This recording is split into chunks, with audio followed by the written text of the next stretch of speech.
About this book. Maria Rodzewiczówna, 1863 to 1944, was one of the most successful Polish writers of the 20th century. Today, 80 years after her death, most of her books remain in print. She was the daughter of Polish Catholic gentry in what is today largely Orthodox Belarus, which was then ruled by Moscow. The Russian rule was very heavy-handed, and the population rose up in a series of bloody uprisings. Characters in the book refer to Russians as Muscovites. Aged 17, Maria had to take over the management of her family's 3,000-acre, poorly managed and debt-encumbered property. She cut her hair, put on men's clothing, and, working tirelessly, made a success of it. She drained marshes, diverted rivers, introduced new crops, built roads, mills, breweries, cooperative shops, health clinics, and schools, and paid down debt.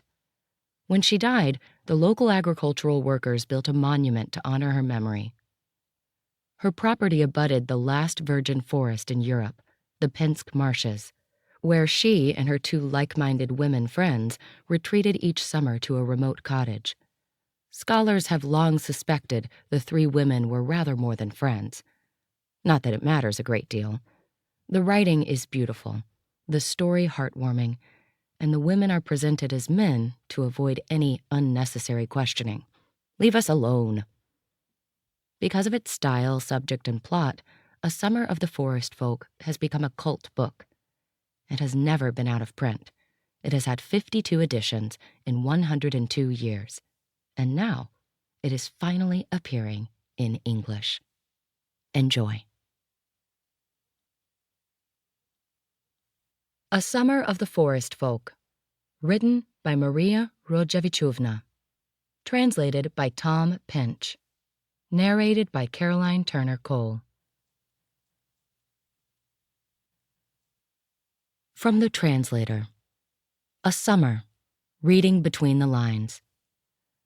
I have been reading this book on and off for 50 years, sometimes cover to cover, sometimes just a few pages at a time before going to sleep or while taking an afternoon break. Why would anyone do that? Well, for the best of reasons. Pure hedonistic pleasure, and the very many layers of it, the many layers of pleasure. On the surface. Even on the most superficial reading, A Summer of the Forest Folk is a joy. On its surface, it is a simple, heartwarming story of the healing power of nature. 3 city men spending a summer in a remote forest cottage, far from the maddening crowds and pressures of modern city life. The place to which the 3 retreat, the Pinsk Marshes, in today's Belarus, is the largest surviving stand of virgin forest in Europe. It is a mixture of forest, meadow, and marsh, and is home to thousands of species of birds, fish, moose, elk, deer, wolf, bear, fox, lynx, snake, and the last remaining European bison.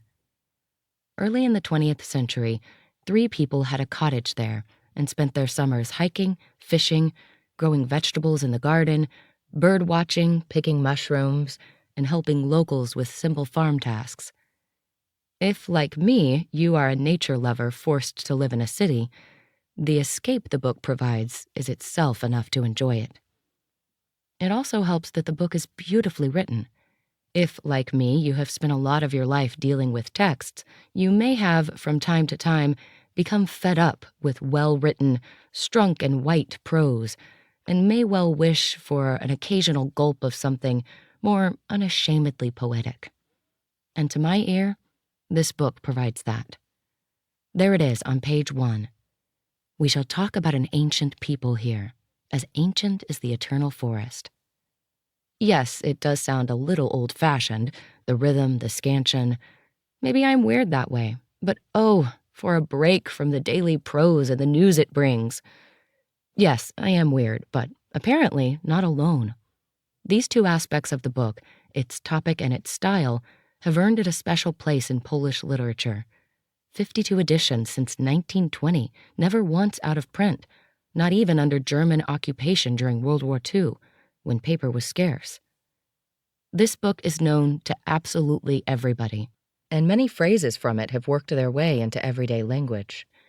It is a book grandparents read to their grandchildren, and indeed, my grandfather read it to me, because it is both heartwarming and well-written. Hidden meanings.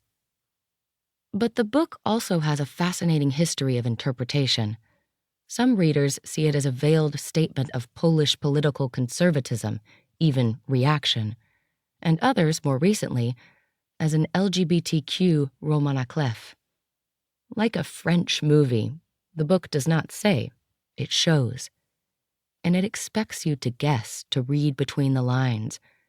And this makes it a richer read for those, like me, who go in for that sort of thing. A Summer presents the many delights of a Russian doll of meanings, a paean to nature, hiding within it a paean to traditional Polish gentry life on the Belarusian frontier, hiding within it a fascinating story of a lesbian ménage à trois. These multiple layers of interpretation have been a source of many pleasures and discoveries during my work on this translation, too. And I decided to write this essay to share them with you, hoping that my account of them may help you experience some of the same joys. After all, pleasure in art is both its primary purpose and it is catching. And the best pleasure is a pleasure shared. Rodzewiczówna, the national icon. Who was Maria Rodzewiczówna? Most Polish readers know her as an author of patriotic novels describing Polish resistance to Russian occupation, 1795 to 1918. Her life was shaped by that resistance. She was the daughter of a Polish gentry family who participated as non-combatants in the 1863 uprising. The uprising failed and ended in a national catastrophe, a colossal loss of life and destruction of property, followed by mass ethnic cleansing, exile, confiscation of property, and total elimination of any and all forms of local autonomy. Following the crushing of the uprising, even as much as speaking Polish in school became a punishable offense. Speak Russian. Because they participated in the uprising, Maria's family had their property confiscated and were exiled to Siberia. During the amnesty of 1871, they were allowed to leave Siberia, but were not allowed to settle where they had once lived, near Grodno in today's Lithuania, but only in a separate administrative area Russians assigned to Poles, a kind of Polish reservation within the Russian Empire. The family ended up in very difficult economic circumstances in Warsaw, where her father took up a post as a building administrator, and her mother worked in a cigarette factory.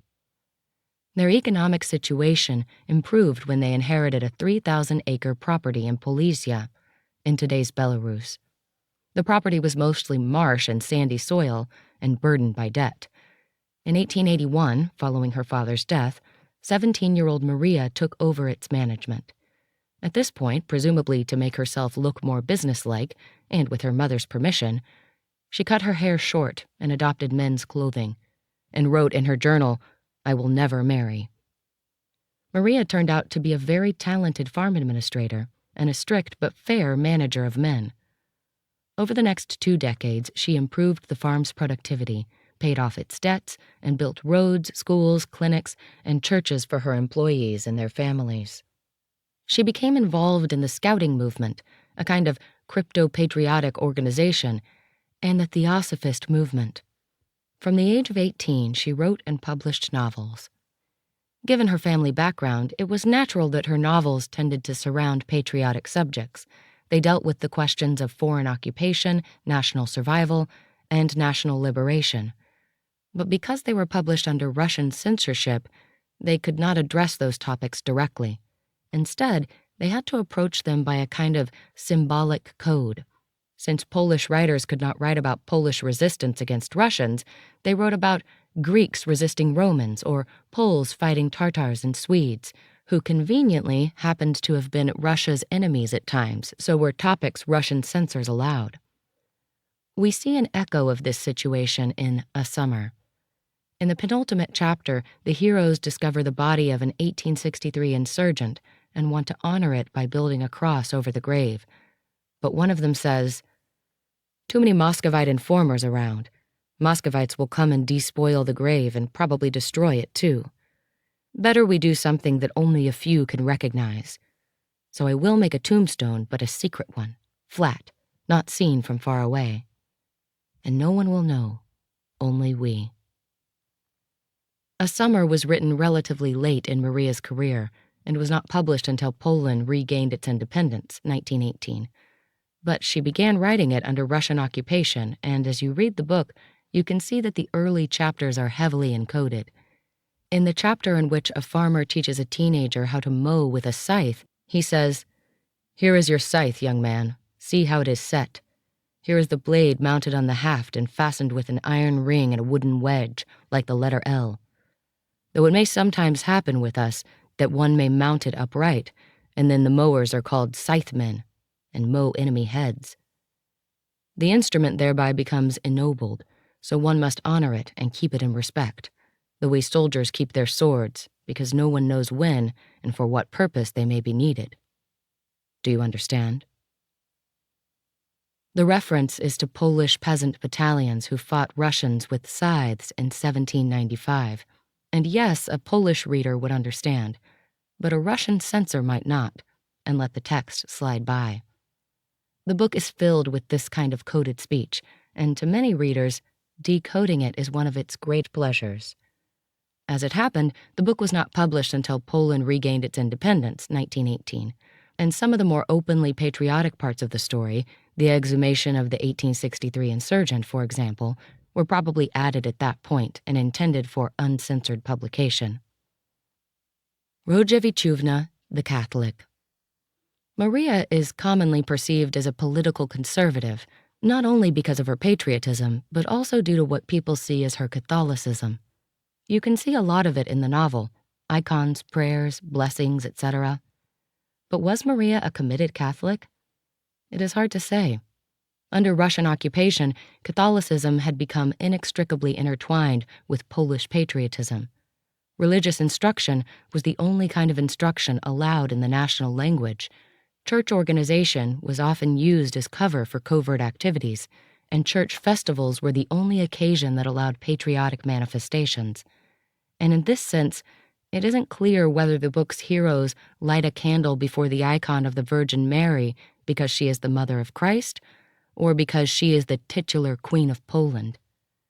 But it seems that Maria was religious, and thus, for example, A Summer features prayers like this one. Quietly and slowly he began, as if his thoughts detached from the bottom of his soul and floated upwards, looking to find expression. "Hail to you, Master of the wonders of beauty and wisdom. You are here with us in every shape, sound, and fragrance, and with you we have spent this summer." It is hard to imagine that these beautifully wrought prayers were a mere literary exercise. In the book, the character of Wolverine is a profoundly religious person, but his religiosity is not very Catholic. For one thing, in the first half of the 20th century, the Church discouraged the practice of praying with one's own words, as untutored prayers could possibly be heretical. And the God whom Wolverine worships seems to be, above all, the creator of nature and the natural order.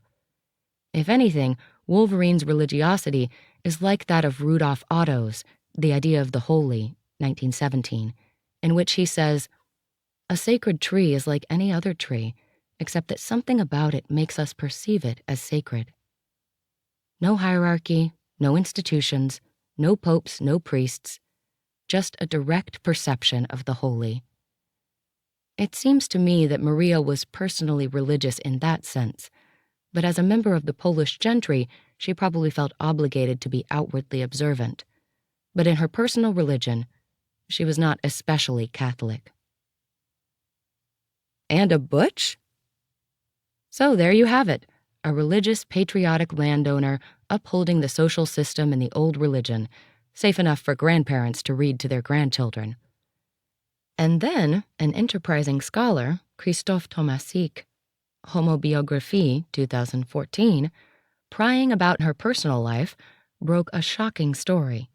Maria was a butch, and the three forest folk, the heroes of the book, Wolverine, Crane, and Panther, were really three lesbians living in a menage a trois. A triple exclamation mark is in order because the surprise was so great. 3 lesbians living in a menage a trois? Goodness gracious. But the evidence was undeniable. Letters, documents, journals, memoirs, articles in the press, photos. The best we have been able to piece the story together, Maria lived alone on her farm for some time. But eventually, she was joined there by Helena Weyhert, another butch/gentry girl in the agricultural profession, and with considerable farm managerial talent, she is said to have made significant contributions to the improvement of the farm. I close my eyes and imagine the 2 butches riding around on horseback, each on her horse, thank you, and ordering their peasants about. Crop in hand? Maria was once prosecuted for striking a recalcitrant male worker. Then, for reasons we do not yet understand, the 2 women decided to move back to Warsaw. They bought an apartment in the city and a small farm on the outskirts. Perhaps they were there to enjoy the musical and theater season, November to April. And maybe Maria wanted to be close to libraries, bookshops, and publishers. But from then on, they spent their winters there and returned to the estate for the summer. And then, we don't know when because the dates are sketchy, another woman appeared in Maria's life, Jadwiga Skiermunt, her much younger, distant cousin.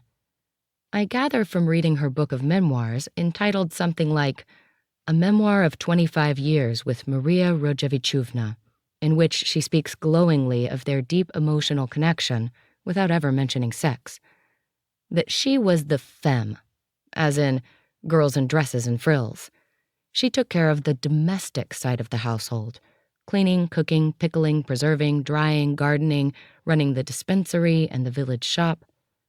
In A Summer, she is Crane, who is the doctor.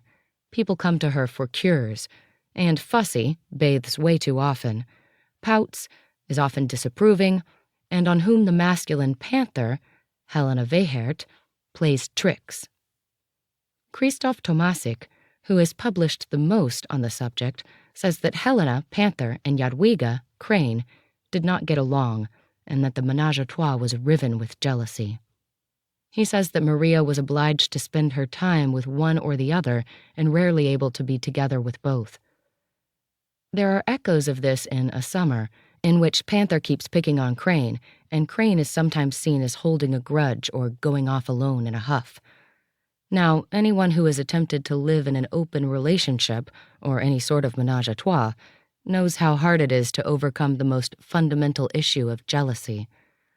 For every set of lovers that succeeds, as many or more fail. And in those that succeed, more often than not, one partner becomes dominant, as a primatologist might say, becomes the alpha, and the other 2, the betas, end up competing with each other for his or her affections. A Summer makes it plain that Maria was the dominant figure. Perhaps because of her age, she was older, or her status as the owner of the forest and the cottage, or perhaps simply because of her personality. The others call her Chief. She makes all the decisions, and they are final. And the competition between the other 2 isn't always nice. They try to do the best they can to appear agreeable, because Maria expects them to, and not to cooperate would appear unreasonably churlish. But they can be quite mean to each other. The novel pooh-poohs it. It says Panther put frogs in Crane's tea caddy because he once had the runs due to Crane's medication, licorice powder. But are we perhaps entitled to read more into this? I wonder, is A Summer a work of imagination, perhaps composed for the benefit of Panther and Crane, to show them how they could all get along with each other if only they tried? Or is it a record of a summer they did spend together, which was perhaps not terribly successful, but which Maria/Wolverine wanted to say and show them, seen in a certain light, could well be seen as at least a good beginning to a better future? If you think of it that way, the chapter in which the 2 younger women, Crane and Panther, go fishing alone, just the 2 of them, and capture a giant wels, and then survive a thunderstorm on the lake, seems especially imbued with symbolic meaning. Surprise? Now, for a student of history like me, here's the weird thing. The Polish reading public was surprised to learn in 2014 that A Summer is a book about lesbians. Maria, a butch, a Catholic patriot in a conservative nation under the most reactionary regime of the times, a lesbian? But we really should not have been surprised. For while Maria never openly stated that she was a lesbian, and never wrote openly about the subject, and concealed the gender of the heroines of A Summer, she also never made much of an effort to conceal her identity. Just looking at their photos, men's clothing, spiky hairstyles, flat shoes, or riding boots, one could hardly accuse these women of being closeted in any sense. And we have the evidence of Romana Pachucka, a Polish feminist activist from the early 20th century, who wrote in her memoirs, "I knew in those days 3 pairs of inseparable women, Polina Kuchalska-Reinschmidt and Józefa Bojanowska, Maria Konopnicka and Maria Dulembianka, and Helena Wehert and Maria Rojevichuvna. And in those pairs, invariably one of them projected a masculine image, dressed in man's clothing and flat shoes, moved swiftly and walked with a swagger, while the other, etc., etc." Krzysztof Tomasik points to this passage as an example of a lack of precise terminology for the relationship in the language of the day, i.e., he objects to the term inseparable women, wishing for something more explicit.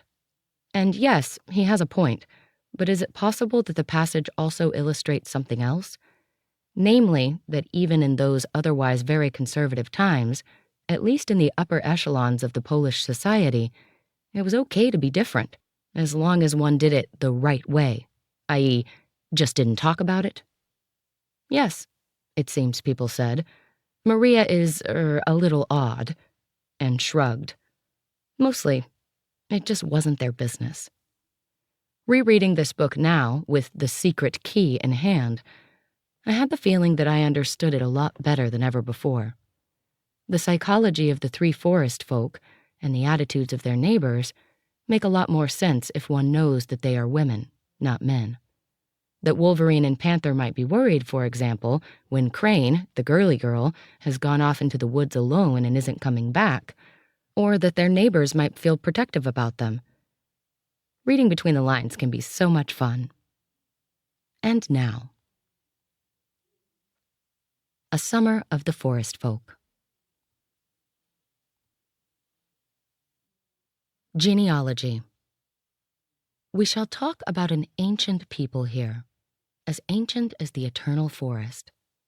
It has ancestors of all ages and all nations, for it is not a tribe of the body, but of the soul, not of the inhabitants of a forest, but of its lovers, of the true worshippers of the wood. Of this family came the poet of Hellas, who sang the myths of Pan and his satyrs, and Baldur in Scandinavia, and that spiritual relative of theirs, who gave the Kupala night to the Slavs. Later, this family found a patron among the followers of the new religion, because he had their soul and their lineage, a lover and singer of the sun, a preacher to birds and fish, a friend of all God's little creatures, the seraphic Saint Francis. Thus, these folk can be seen to have sages and scholars and saints among their ancestors. And although they may at times seem to have been swallowed up by the general mass of humanity, yet they have retained a certain distinctive quality of their forest soul. Yes, they have been snowed under by earthly upheavals, by the feverish pursuits of ordinary life, by complications and conditions, and by the very struggle for material existence. All of these removed them from nature. 1, civilization. 2, the so-called progress. 3, the destruction of nature through the expansion of industry. 4, the terrible burden of modern existence. 5, modern rights and obligations. Seemingly, then, there is no place and no life for these forest folk. But it only seems so because they have adapted the best they could to their conditions and make an effort to appear no different from others. They fulfill their daily duties, They work hard with and among others. They participate in civilization. They take part in progress. They use its inventions, know how to handle money, live in cities, dress like others, go to the theater. Has the lineage and tradition of the forest people perished, then? Not in the world. Immortal is the spirit, and the lineage of the spirit is immortal. It's just that he who would know this tribe must stem from it. Then he will find his kind. One need not look for this tribe in quiet villages or deep forests, among the people engaged in the business of nature, aka forestry or agriculture, which would be to say, in their proper sphere. One can often search there long and in vain, but find it instead in a great factory town. One can find its member in a student's garret, where a boy, after finishing with his algebra, instead of going out to look for company in a stuffy bar, plays with and looks after his pet bullfinch, or in the basement shop of a shoemaker, who hardly knows the name of the bird that chirps for him while he's busy nailing leather. One can recognize its members in a crowd by their peculiar behavior in certain unusual circumstances of city life. And thus, when the papers come out in the evening with the latest dispatches of a war, a scandalous trial, a sensational murder, and a certain person does not pick up the newspaper, but instead studies with a smile how the sparrows settle for the night, she is of the forest folk. And from this family comes she who, amid a solemn street procession, when everyone else is absorbed in music, uniforms, caparisons, and parading ranks of soldiers in civic societies, notices a chilled pooch in front of a closed shop door and opens it for him with a gentle word of kindness. Among the classified advertisements, a member of this family will spot the address of a caged nightingale seller, ransom the prisoner, and release him from captivity with the arrival of spring, partaking in his joy of liberation. The forest folk usually keep shy from others, hide their souls, and do not talk about their inner life, aware that no one cares about it. In the monstrous mill of worldly life, where financial self-interest and the ruthless struggle for the luxuries of civilization reign, as they deal with others, with horror or utter astonishment in their eyes, they remain silent. They fulfill their social obligations and look out, only not to allow themselves to be crushed and pulverized. They do not fear for their souls. Those are safe from the world's pollution. And so, they vegetate, rare in the world and strangers to it. Occasionally they find a friend. Then the doors of the soul fling open, and the newfound friends find solace in each other. Dreams, needs, longings, all suddenly find their expression in words. As never before now, they suddenly give voice to their lust for freedom, for quiet, for communion with nature. They express their souls and strive to turn those longings into action, for life after their own hearts. And precisely that kind of life, a whole summer of it, will be our topic here. For those who had lived it, it will be a chronicle of happiness. For those who, in their worldly exile, only dream of it, a brotherly postcard, and perhaps a call to action. There were 3 of them. The oldest, their chief and commander, was cunning, stubborn in his resolve, quick to decide, knowledgeable about nature's science, and experienced in living with it. He owned a vast stretch of land, some 3,000 acres, and on it, agricultural land with a manor house, the nerve center of his agricultural enterprise. All around it lay various marshes and forests, cut by a network of slow meandering streams and rivulets, set well off from public roads and wholly unappetizing to human greed.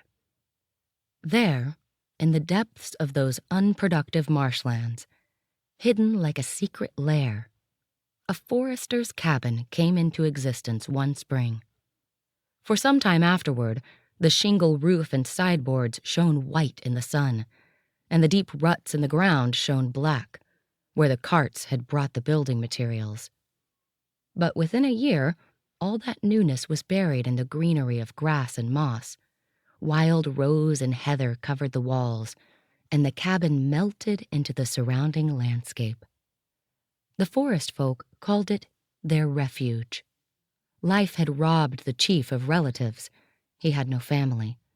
But his house was full of God's creatures, who remained in the manor house under the care and protection of his companion, a friend whom he had trained and shaped after his own image. In their joking jargon, they called the chief Wolverine and his friend Panther. Panther was the youngest, all made of steely muscle, swift, agile, and with his namesake's wildness and rapacity. He knew nature from living with it. He understood mountains, waters, meadows. He had a forest soul through and through. Later, a third one joined them, whom they called Crane. He had the purest soul of them all, the embodiment of kindness, gentleness, and inward sunny happiness. He rejoiced in the life of the forest as only youth can rejoice. He was a dreamer, a little absent-minded, quick to laugh, industrious, and of both iron health and constitution. The three complemented each other and became regular summertime residents in that refuge of theirs, the founders and builders of that life. There, they lived at one with the wilderness, like every other creature that arrived there in spring and flew away in autumn. Their refuge, locked up for the winter, fell asleep at the end of summer. First, the roof was buried under golden leaves, then under snow, and then only animals drew their tracks about it. Tits and squirrels wintered under its eaves. Hares came to feed in the feeders, and snakes buried themselves to hibernate under the foundations. Finches came to feed on the frozen berries, and from time to time, deer approached to nibble on the dried-up flowers planted there by Crane. Meanwhile, far away, among the maddening crowd, the forest folk remembered their cabin and dreamed of tits and finches and the rest of their summer friends, and awaited springtime. Early spring. Wolverine and Crane wintered in the city. Panther remained near the forest, looking after Wolverine's manor house, some 15 miles away from their refuge. The three rarely exchanged news, like birds that do not sing in winter but only greet each other from time to time with the expressive pain, pain, pain. Therefore, when, near the end of February, Wolverine saw an envelope addressed to him in a spindly scrawl, he said only, "Spring must be early this year. Larks are surely singing if Panther writes." They opened the letter and read it eagerly, looking over each other's shoulders, their eyes shining with joy. "Forest greetings to Chief and friend. I report that yesterday our friend Stomper woke up. He had gone to sleep so fat that he barely fit into your boot. But yesterday he emerged so thin that the boot shank fanned about him like a broad foyer. He promptly clambered into my lap, pricked me, and snorted, 'Food!' He then swallowed a mountain of cheese and a river of milk, swelled up hugely, and is now running about the house, terrorizing the mice. Thus, spring must be near. But Jake does not agree. Last October, on top of the ceramic stove, Jake made himself a nest out of several rags, my winter gloves, your cook's bonnet, and several branches of oleander. When the whole thing reached up to the ceiling, he crawled in it, closed it behind him, and went to sleep. He, too, woke up yesterday. The sleep had served him well. His fur is silver, shiny, his tail bushy like an ostrich feather, and his ear tufts are very rakish. He crawled out, stretched, drank some water, ate a few nuts, and went out to investigate. He did not investigate long. He returned angry, his tail wet, his paws dirty, and he spat out the buds he had picked, making it clear that they were bitter, bitter, bitter, and that it was way too early, and time to sleep some more. and that better times were surely still a long way away. He announced as much from the top of the stove and crawled into his house. And that's all we saw of him. Blue Tit, who had also wintered indoors, hunting moths and moth eggs, also insisted on being let out. Well and good, I opened the window and out she went, like to a wedding with a swing. She now peels worms off the maple tree by the window and chirps at me. "It's time, it's time!" And whom is one to believe? Because the larks, you know, are back too. And how? I went to say hello to them, far out in the field. In depressions, snow still lies and ice holds, but the glades are bare and blackened by molehills. The wind is like mint. It seems cold, yet it burns. And lark song is in full possession of our fields, and will stay so till winter. And now for the news about the travelers. The first gray lags came to rest overnight last Friday and raised a great hubbub. I went to hear what news they had brought from overseas. The night was clear and echoing with silence, still frosty. The edges of the ponds covered themselves with ice and stayed that way till noon. Every night, crowds of traveling birds fall onto our black orchard. They fall, say hardly a word, and are off again at dawn. These will not spend the summer with us. These regiments have a destination farther north. I have 3 pairs of partridges in the attic. I found them in traps set up by boys in the winter, and they ask me every morning how many more days of imprisonment are left of their sentence. Sparrows are about it too, betrothals in full swing, like at a church fair. They all swear that spring is just around the corner.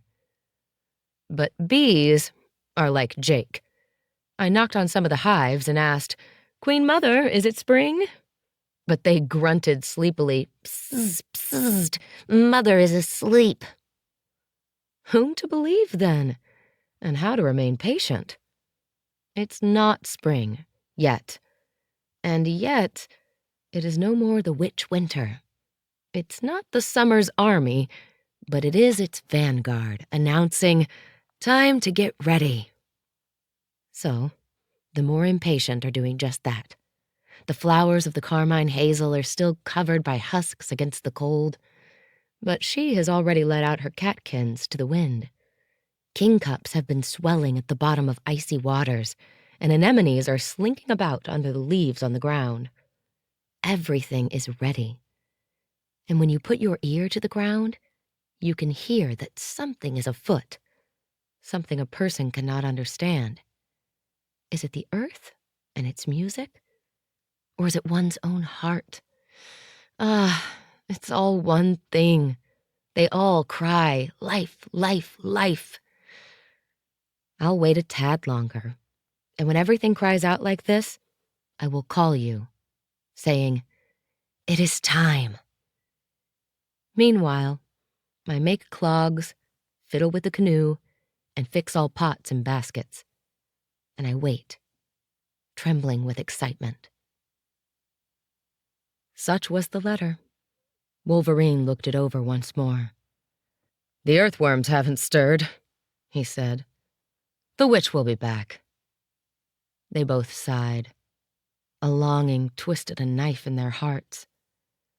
Crane said, "I felt the color, the smell, the taste, the music. How it hurts to wait. Let's sneak out beyond the city limits. Listen and see. Let's drink the wind."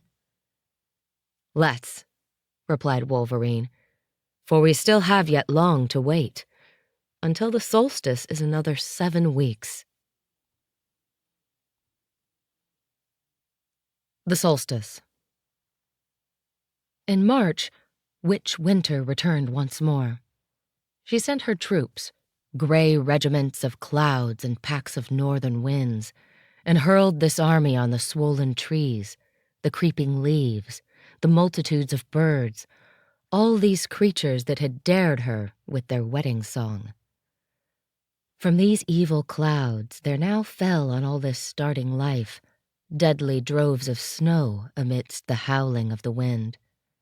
The sun, pale like a ghost, remained behind this cluster of clouds, patient and confident in its rising strength, and certain of its eventual triumph.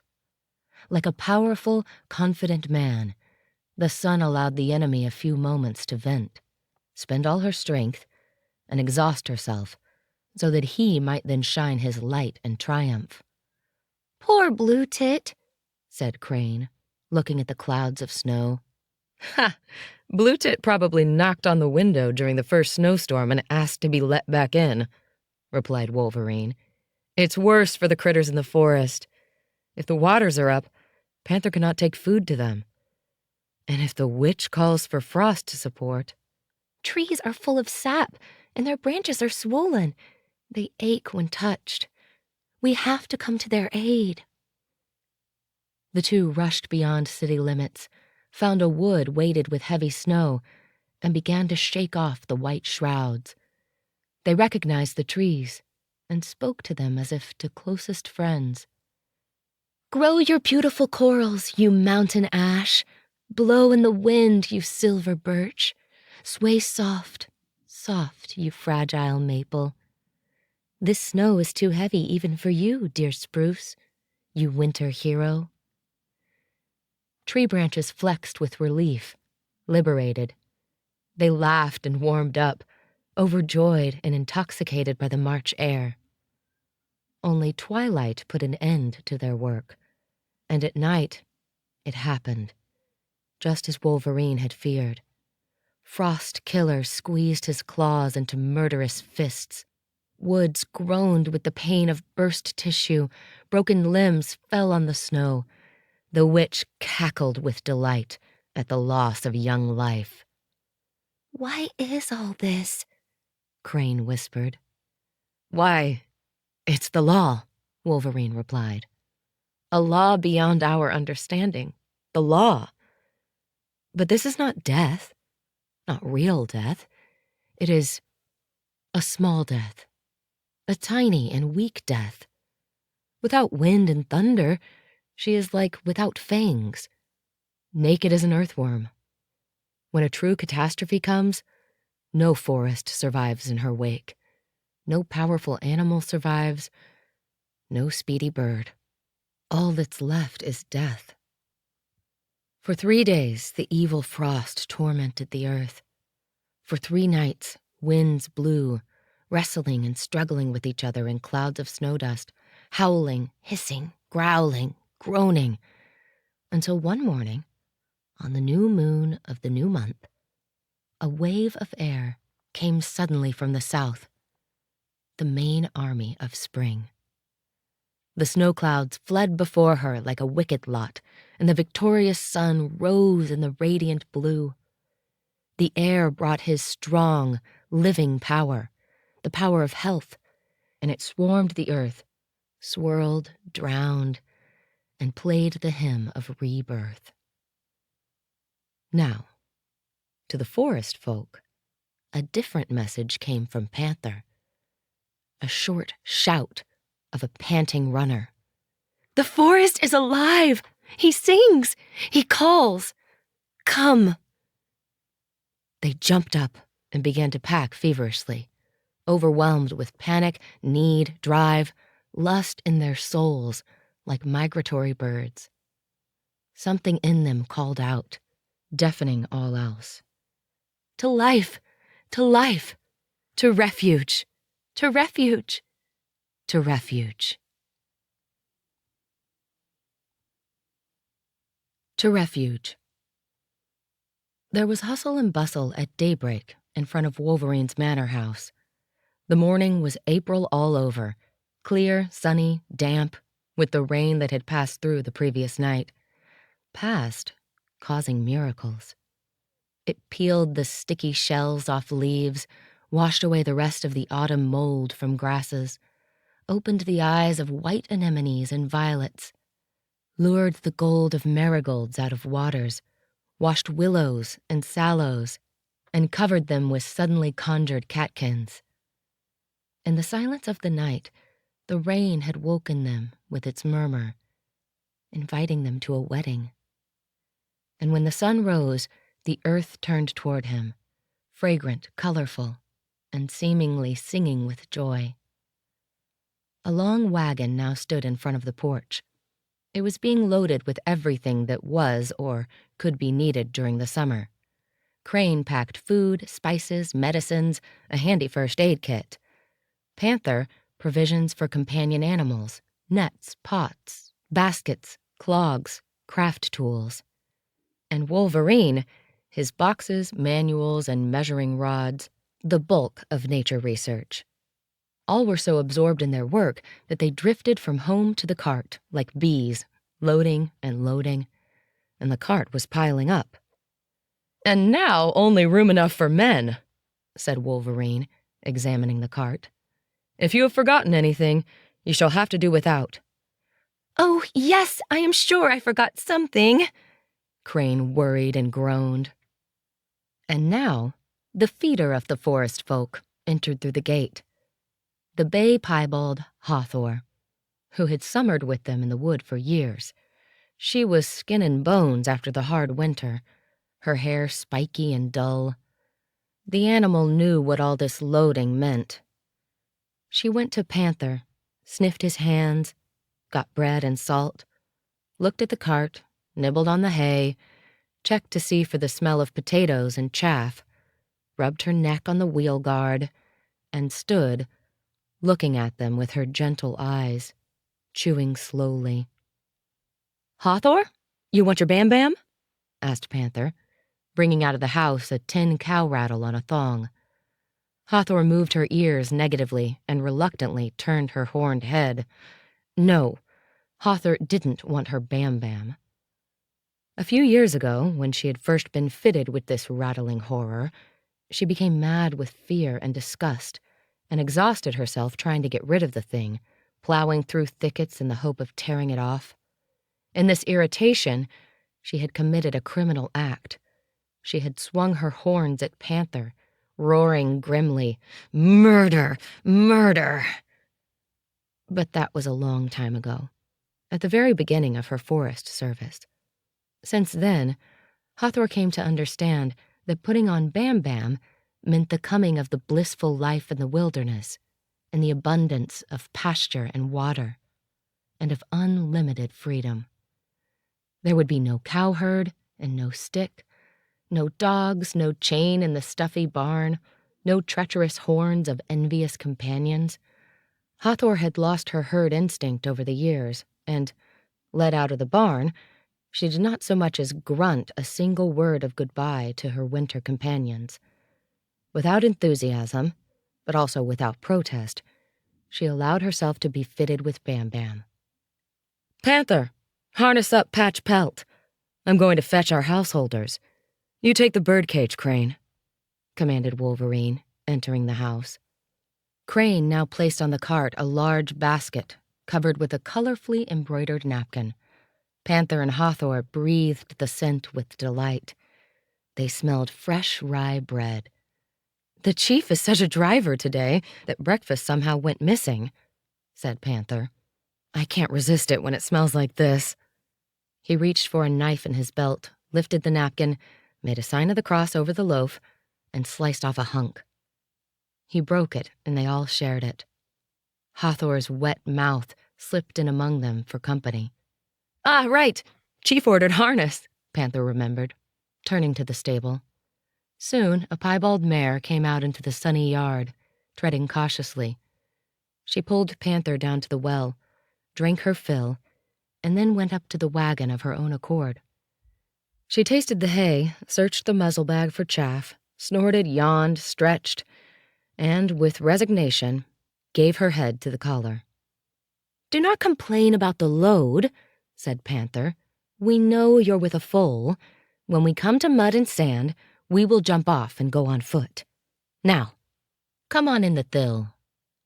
He pulled the straps on, harnessed her, and stood ready for the journey, sharing his bread with the beasts. "Crane, tell the chief that all is ready. The way is long. We'll barely make it for supper." Meanwhile, in the manor, Wolverine struggled with the householders. Stomper, a hedgehog, and Jake, a squirrel, were the height of contradictions of customs and preferences. They knew little of each other, but enough to hate each other, if only because neither would let the other sleep. During the night, Stomper frightened Jake with his incessant tramping. The squirrel stuck out his head from his nest and cursed, "You filthy crawler, centipede eater, slipper sleeper, may you choke on a frog. Your stomping prevents us from sleeping." And during the daytime, while rummaging around, Jake would peer over the armrest of the couch and, trying to stash away a few nuts, drop them on the sleeping Stomper, who wiggled and hooted furiously. "You brawler, you mischief maker, you jester, clown, scarecrow, bird's laughing stock. May tree resin stick your tail to your nose. May your mouth never close on your teeth." This quarreling lasted all winter. If the two had anything in common, it was their hatred for Mrs. Barker. She actually lived in a stable, but sometimes came into the manor house, sniffing everywhere, upsetting everything, noisy and annoying beyond all expression. She was true poison. Although Jake was safe at the top of the stove, the very appearance of Mrs. Barker gave him palpitations, and he held his hands dramatically to his puffed-up chest. Stomper, under his couch, suffered from liver attacks and asthma. Today, taking advantage of the turmoil of the trip, Mrs. Barker slipped into the house, causing terrible panic. She chased Jake onto the wardrobe, barking threats and impertinence at him until she ran out of breath. She then sniffed Stomper in Panther's old boot, and, unable to get to him, dragged that boot all around the room. At this, Wolverine arrived, grabbed her by the neck, and unceremoniously threw her out of the house. But by then, all the householders were in total rebellion. Stomper was so angry that he jumped up and down in the boot and snorted, "That's it! That's it! I don't want you! I don't want to go to the forest! Don't touch me! Get away, away, you wicked false friends! That servant of yours wanted to eat me. In fact, she may have eaten me for all I know. I can't even tell, I'm so upset." "No way am I coming down either," Jake squawked from the height of his perch, his little hand pressed to his heart. "I'm not stupid. I am not leaving here. No way. Nobody in my entire clan has ever heard so many insults as I did today from that evil creature. You've got to make up your mind. It's either her or me. And no, whatever it is that you are holding in your hand is not going to change my mind, even sunflower seeds. I have my pride. You have abandoned me to the beast. What? Am I to take that sort of abuse?" "Very well," said Wolverine. "Suit yourself." And, putting a handful of nuts back in his pocket, picked up the boot with Stomper. "Stomper, that beast is not coming to the forest with us. You will play to your heart's content there. Remember how many greasy worms there are? And how soft the moss to sleep in? And in the hut, how much milk and cheese and fish livers you can have any time you want? Get out of that boot. Are you not ashamed to be carried around in that like some sort of troglodyte?" "But I happen to want to sleep in this boot," snorted Stomper and froze. "Well, Jake, are you staying behind? Because I'm in a hurry. Goodbye then, the window is open." "What do you have in that pocket? Show me." Jake jumped down on Wolverine's head and slipped into his pocket. There was a crack of the walnut shell and a soft purr of satisfaction. Peace had been made. "Ready?" Crane stuck his head through the door. "Grab your fiddle and off we go." "Off we go," commanded Wolverine, sticking the boot with Stomper among other packs and jumping onto the wagon. Crane held onto his crates. Panther jumped onto the thill. The mare snorted eagerly. Hathor swayed, and the caravan started. They went through the gate, onto the dirt road, bumpy and muddy, and looked at the bluish line of forest far away. The breath of the open spaces enveloped them now, relaxed their lungs, brought color to their faces, and lit their longing pupils with the fire of joy. "The anthem! The anthem, Chief!" Panther reminded them. And Wolverine sang to the blues of forests and fields. "It's time to go, it's time to go, you commander of our armies. Here's the oaken wreath for your helm, the rosemary club for your hand, your golden arrowhead. You will lead us, On to our golden trail, where hearts and songs have time to bloom, where dormant forests quiet wait, and the eagle's silent flight. You'll take the world in your triumphant march, where out of ashes new flowers bloom, where dawn breaks out from the jail of night, the battle of our lives. The settlement. They passed fields, human settlements, crossroads, and golden marigold meadows, and headed on towards the wood. The trail became more and more indistinct, and the forest turned gradually from a distant smudge into a dark, massive wall. Until, like the advance party, old pines suddenly burst onto their path just as they came over the edge of a hill. Behind them stood a solid wall of trees, lined with juniper and heather. They were greeted by a gentle and solemn hum, like a prayer, carrying with it the incense smell of resin. They were about to enter the sacred temple of the forest. They took their hats off and looked up, their lips moving in silent greeting. No one spoke. They listened intently. The mare led the way. Without thinking, she picked out cracks in the forest wall, a barely visible path. She did not hesitate at turns or in the narrow passages among wetlands. She found footbridges thrown across treacherous dikes. She wheeled and wove, so sure of her memory that she picked at snacks along the way. Now a bunch of rush, now a twig of birch, and she chewed on them for fun. The ground descended slowly. They rode over ancient levees made of oak logs centuries ago, where maybe once Swedish or Cossack armies had passed. They moved along the edges of great peat bogs, cleared a trail through marshes, and got stuck from time to time in the thickets of reed and rush.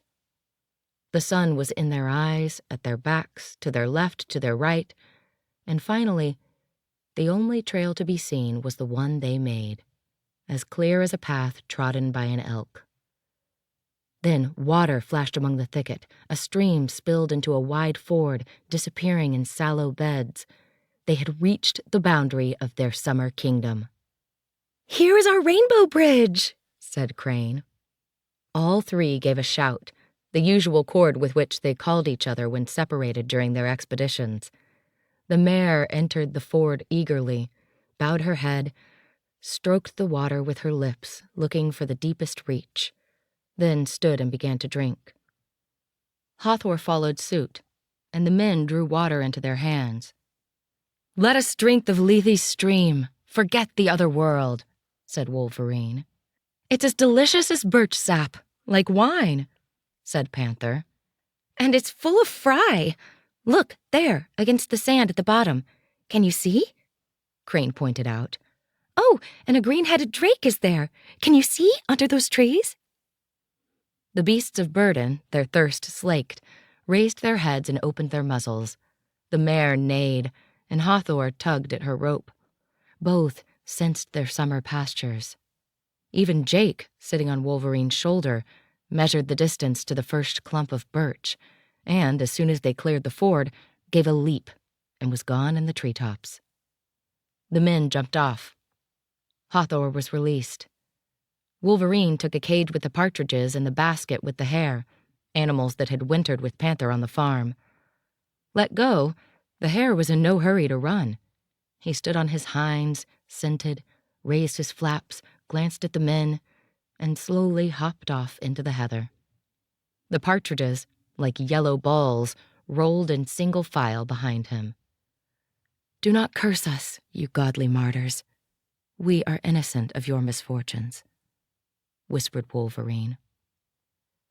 When he returned to the wagon, he was alone. His comrades, carried away by the sudden frenzy of freedom, had rushed ahead on foot. Jake accompanied them along the treetops, and the mare pulled on her own in the direction she knew so well. Wolverine caught up with her and walked alongside, steering her from time to time so that the cart would not catch on trees. But he, too, was busy with his thoughts. He read the story of his country's winter, Here, he knew every tree, every foot of earth, and he welcomed it all like his dearest friends. The forest had kept no secrets from him. It told, showed, bragged, and complained. Here was the old pine tree with the killer sparrowhawk's nest, and there another, bent and limp, which had once been broken in her youth. Here was a birch with a monstrous burl and an enormous rowan, which they called the Stunner, and that had so many corals in autumn and a hornbeam split in half by lightning that had survived the blow but shone with the black streak of the old wound. And there a birch felled by frozen sleet, and a squat willow with an old squirrel hole where wild bees had already moved in. And there was the huge anthill, already crawling with life, the great empire of black forest workers, strewn with white lumps of resin and traces of winter raids by black grouse. And here was an alder ditch full of holes, fissures, chasms, roots, torn half out of the ground by a storm, a hideout for snakes and vipers. The forest whispered softly, a kind of quiet panting of the revival of spring. And the man, staring and listening, lost himself in this great, mighty whole, and felt how great its forces entered him, and how he absorbed their power, how they now coursed inside him. Beyond the ford, the ground rose. Their refuge was like an elevated island amid the bogs, surrounded on all sides by peat and swamp crisscrossed by small rivers and overgrown with impenetrable thicket. On this miraculously fertile island, a forest stood in a full riot. Birch trees darted towards the sun, swaying their green gauze-like slender dancers. Lovely hornbeams bloomed, stocky like virile farmhands. Alders, ashes, oaks, lindens, rowan trees, maples all pressed together and upwards towards the sky. And lower down, hazel, viburnum, bird cherry, buckthorn. At their feet, raspberries and blackberries covered the ground. The clearings in the forest were white with anemones, and tall grass fluttered like the ready background for a tapestry yet to be woven by the coming summer. The lingering cries of his companions woke Wolverine from his reverie. He glanced at the sun, then lightly nudged the feeding mare. Home to the cabin, Patch Pelt. We also deserve dinner. Ah, here comes the scout. Krr, krr, a voice said among the branches. Jake fell onto his shoulder, rubbed his tail on his cheek, and dove into his pocket for nuts. They went on, to the left, then to the right, under the braids of birch trees, through wreaths and arches of bird cherry, until a large oaken cross with a carved figure under its own little roof appeared. Then the forest wall parted. A wide clearing opened up, and in its center stood the cottage of the forest folk. Its walls were gilded with streaks of resin and covered by the lace of wild roses and woodbine. The hut was low, spacious, on a high fundament, but still closed for winter, secured with locked shutters. In front of it lay a garden surrounded by a fence, Crane's patio, as they called it, planted with various forest flowers, and shaded from the heat of the sun by a linden tree. Panther and Crane were waiting for him at the gate, and soon began their report. A blackbird has a nest in the vine next to the wall. A bush robin moved into the box on the linden tree. Lilies of the valley are peeking out. I found a viper on the porch. We're hungry. Wolverine was silent. He untied the mare and hung the harness on a peg under the roof. Only then did he take out the key and open the hut. The cold winter air blew over them, out of the interior. They entered the main room. The sun followed, gilding the holy icon of the Virgin Mary on the wall directly in front of them. They bared their heads, and Wolverine greeted the Queen of Poland with prayer and bow.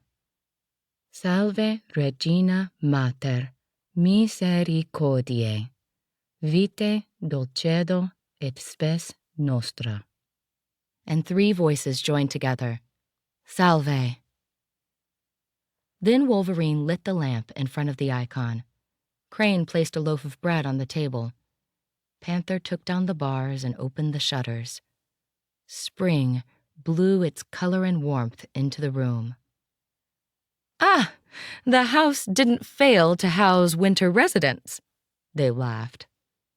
In one corner, forest mice had built a sheaf-sized nest on the bench, and an anthill had materialized under it at the opposite end.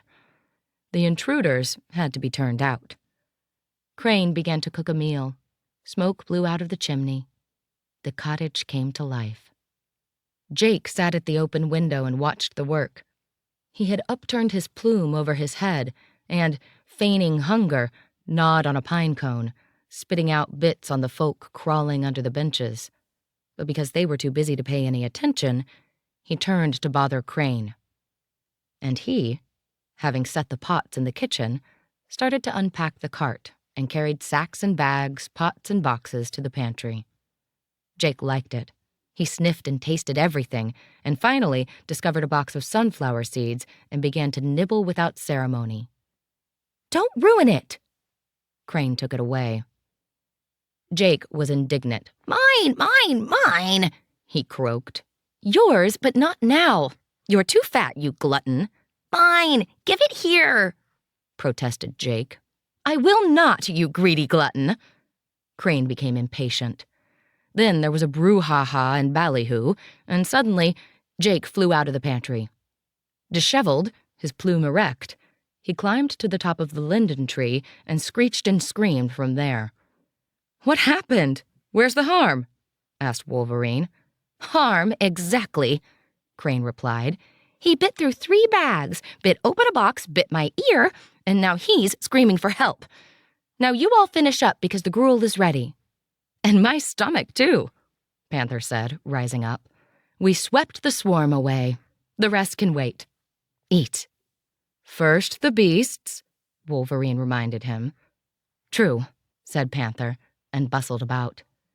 He dove into the pantry, then into the hall, and took out 2 buckets, one of potatoes, the other of oats, and set them in front of the gate. Then he took the trumpet off the wall in the room and sounded the bugle call. The sound slapped the silence, flew into the forest, shattered the air. The signal was well known because it was answered immediately by a neigh and the distant sound of Hathor's clapper. Leaning against the forest fence, Panther waited. The mare was the first to show up. She snorted with delight and buried her head in the oats. Hathor stoically approached. Panther crouched by her side with the milking stool. "Here's asking kindly for the milk, Hathor, and don't hold back, because we're exhausted and ready to eat." He spoke to her gently. "Lunch on the table!" cried Crane from the room. On the white maple table, under the paintings, lay a loaf of bread, a beautifully painted, steaming clay bowl, and 3 wooden spoons. Crane had even decorated the table with a wreath of marigolds. They took their places on the benches and dipped in deep, like honestly hungry folk. Jake assisted, trying each slice of bread, then wiped his mouth on Wolverine's sleeve with disgust, jumped onto the windowsill, and started his midday nap. "Humans eat disgusting things," he thought with a grimace, closing his eyes. When the spoons scraped the bottom of the bowl, Wolverine said, "I'm going to take the boat, check on the fish, and set the traps.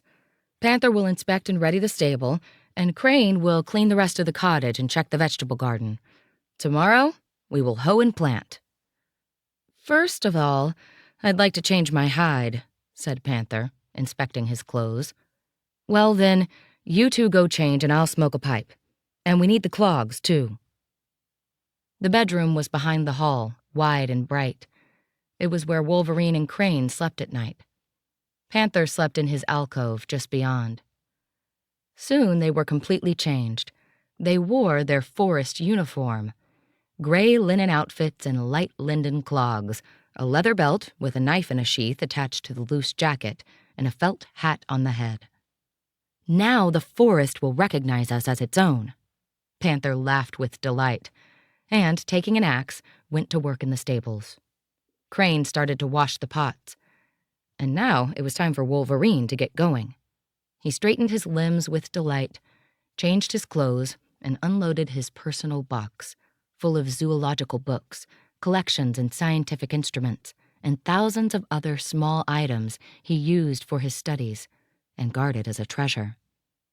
Then he hung the old sheepskin sleeve high under the ceiling, Jake's nest, and put the boot with Stomper in its corner. He finally loaded himself with fish baskets, took an oar and an axe, and went to find the boat. It had its place beyond the spring, under the old alder, by the stream. Wolverine bailed out the rainwater, loaded the baskets, unhooked the bast strap, and pushed off. The expanse before him was endless, because the bogs were still flooded with spring meltwater. One could paddle in every direction, among the beds of the barely green and young shoots of the rushes. On the water lay spring duckweed, the favorite spring snack of Hawthorne and Patch Pelt, and he soon found them up to their bellies in the water, feeding. They raised their heads and talked in the forest tongue. "Good, wholesome," snorted Patch Pelt. "A bit watery," muttered Hawthorne. He patted each of them as he passed, and said, "Just you remember not to go to the deep end beyond the spring, where you nearly drowned last summer. Both you and we nearly died. Remember, you gluttons." Swarms of marsh birds raved over the shallow water. Lapwings, curlews, and snipes screamed like at a wedding. Golden marsh sallows smelled of honey. Birch and alder smelt of balsam. The oar scooped up golden marigolds and clumps of water mint. And the sun, working its miracles, laughed to see its work. Wolverine paddled up to the water fence, checked the depth, tied the canoe to a stake, and slipped into the water. He inspected the whole length of the fence, mended gaps with twigs, and at the inlet where the current ran, he placed the basket. He worked slowly, methodically, observing all the rules of the fisherman's craft, guessing how the fish might go based on various minute observations, engrossed in his work, and all the time ospreys wheeled over his head. The forest folk knew the rules of communing with nature. They avoided sudden movements, noise, frightening and scaring. They kept a shotgun in the cottage for emergencies, but that hardly ever came, at most as a measure against some predator. Beasts and birds had fast accustomed to the sound of Hawthorne's knocker in their mealtime bugle, and the whole forest now knew well that no harm would come from the three. A small gray boat with a gray man inside it, churning water with the slow stirring of the oar, was now a picture completely familiar to the birds. Familiar, daily, and common. So common that the lapwings no longer bothered with their usual tricks designed to lead a potential hunter away from their nests. Flocks of teal fed carelessly along the path of the canoe. Wolverine set up a second basket and a third, paddled about various fishing waters and bays, inspected the usual hiding places of fish, renewed last year's acquaintance with his companions of forest life, and completely forgot about the time. He was just rummaging in some corner of the lake by the sandy hills to the west when, suddenly, the air burst with a polyphonic predatory cry. There was in it the blaring of ancient military horns and something like the call and answer of the scouts. "There, awake, watchmen, awake! There, watchmen, awake! It's twilight, it's twilight. It's time, watchmen, awake!" It was the cranes, sending their evening song from their inaccessible bogs. Wolverine glanced at the sun and, obeying its signs, turned the boat back towards the cottage. The treetops were red and gold, and a silver mist rose from the water. Birds rushed with the last tidbits of food and the last blades of grass to their nests. The time had come for rest and evening prayers. "I will be late," thought Wolverine. But he did not rush because rushing would frighten the birds. The crane trumpets came 3 more times, more prolonged and more insistent each time. "Evening light, awake, watchmen, awake!" And then The bog suddenly burst in with the croak and chortle of frogs. Green-headed drakes began to splash at the edges of the water and call hoarse, luring calls. The mists thickened. The surface of the water wrinkled with the feeding fry. Up in the sky, white clouds bloomed pink like roses. A song thrush on top of alder trees began its call to prayer. Dusk was nigh. When Wolverine landed at the clearing, there was the usual bustle of the ending day. Crane, with Jake on his head, was bringing buckets of water from the spring. Panther was leading Hawthorne into the stable, and the mare stood in front of the gate, demanding her evening oats. "Hello, Chief. We couldn't wait." "Wait for what?" "Wait for you. Because we have a lot of news. An owl has wintered in the attic and still lives there. The attic is full of mouse fur, a furrier one would think. Probably also a lot of feathers. We shall have to ask her to leave. And the old water serpent is still in the shed. It has grown a good 2 hands. Great tits have settled in the bird boxes, and in one a wryneck. The wild pear tree is all white like a bride. And there will be plenty of hazel this summer. The hazel bush is covered with catkins. In the heathers by the vegetable patch, a black grouse sits on 6 eggs.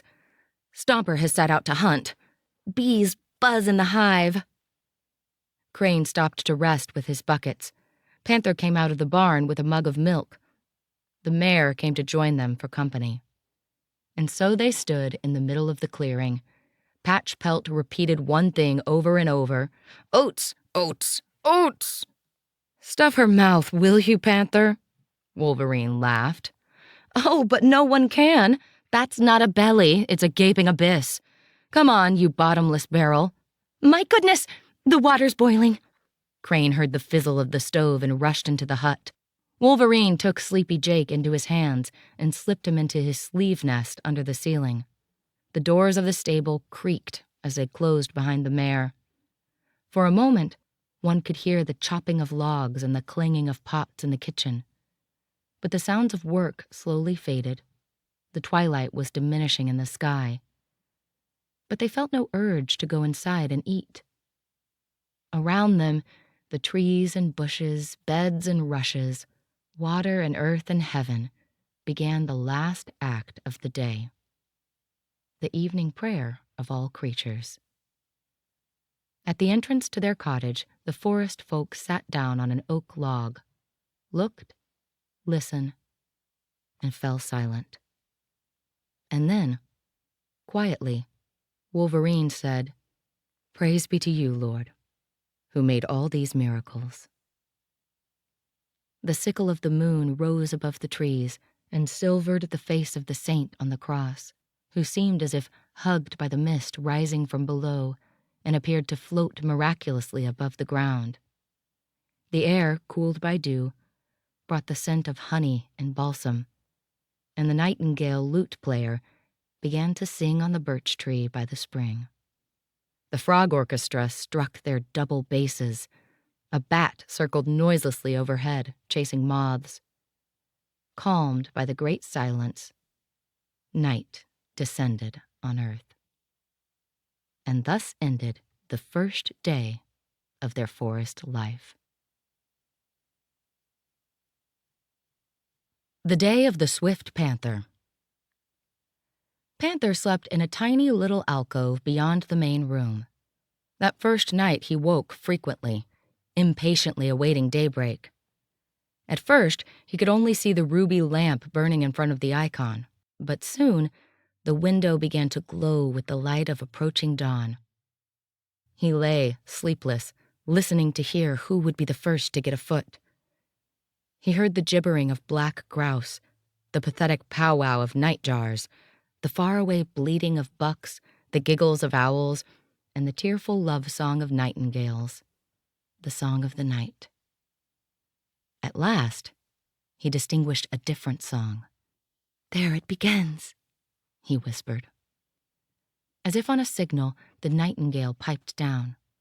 The ground of frogs held up, but from its secret hiding place, a single whirring voice asked, "Now's the time? Now's the time?" And then, Suddenly, the confused, blaring brass of cranes resounded from the marshes. "Hey, Day! Come by! Come by! Hey, Day, your master is here! Hey, Day, awake! Hey, Dawn, awake!" The entire chorus, several thousand strong, burst into song all at once. "Daybreak! Daybreak! The master's here! The master's here! Life, life! Life, life!" Thus, the forest welcomed the rising day. Panther jumped up and, still in his nightshirt and barefoot, leapt out of the window. The clearing in front of the house was paved with the opal of dew. The air was moist, fragrant, warm. The birds flicked their feathers, stretched their wings, and flew to water. Panther stretched out his shoulders, wiped his face with a damp branch of birch, and ran to the stream to bathe. When he left the water, he rolled on the grass, ran across the meadow, and returned to the hut, red as a crayfish. Jake stuck his snout out of his nest, but only yawned and buried himself again. "Not gonna wet my precious fur in this dew. That's good for the hairless," he purred dismissively. Panther put on his clothes, took the milk pail, and, whistling, went to his work. He let the mare out and woke Hathor. A steel-gray grass snake had been warming himself by her side and reluctantly slithered away as the cow stood up. "Hiss, hiss, you want milk?" Panther spoke to him.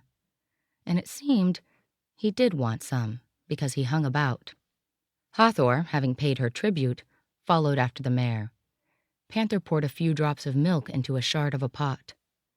"There, hiss, hiss, and then off you go hunt for frogs," he said to the snake. He set the milk in the hallway for Crane and peeked through the crack in the door into the bedchamber. But all was dark and quiet. Oh, these sleepyheads. All they ever learn in that town of theirs is bad habits. It's an embarrassment before the entire forest, but it suits me.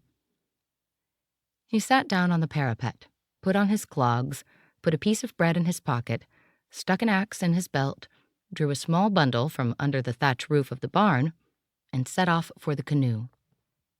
But as he walked, he conceived of a prank. He caught a small frog, went back into the main room, and stuffed the frog into the tea box. Crane will have a fit when the beast jumps into his face, he thought. Now, it was the chief's turn. Panther set off with the boat for the fish baskets and loaded each with some strange object from his secret bundle. In one, he put a horse's skull. In another, an old galosh. In the third, a rabbit skin. And then he slipped back to the landing. Now there was movement in the hut. The other two were talking. The chimney was properly smoking, and there was a smell of coffee. Panther hesitated for a moment. The chief had ordered him to hoe the garden, but he'd just fly into the forest for a little, check a few secret sites, burn a little energy, and be back with news and loot. And away he rushed. He waded through the thickest brambles, slipped under fallen trunks, rolled over the carpets of anemones, mocked the birds, whistled and sang. He scared a deer family from their lair and chased them for a while. "Ha! I'll jump on your back, grab you by the horns, and ride, ride, ride," he whispered at last, out of breath, watching as they leaped through the marshes. He lay down under a birch tree and felt hungry, thirsty, and delightfully sleepy.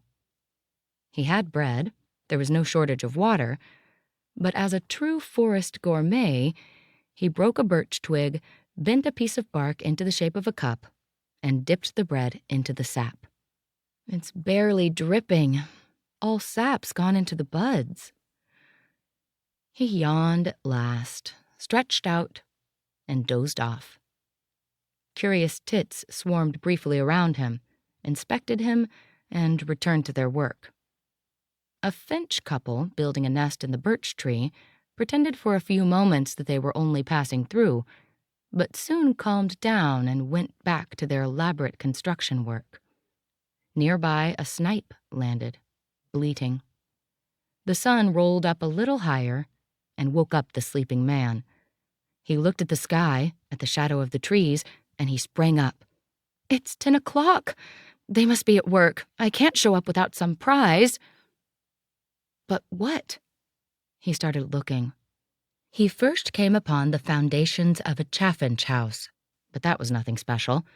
After a little more digging, he found 2 eggs on a snipe clump. Another ordinary thing. At last, he noticed a yellow bouquet of mistletoe on a distant birch tree on the marsh. Ha! I'll get that. Chief wanted to hang mistletoe in the cottage. Off I go. There was not enough water in the swamp for the canoe, but only a few steps away from the edge of the forest, the bog went deep. The grasses and reeds made only a thin crust that wobbled and sank underfoot. He had to crawl.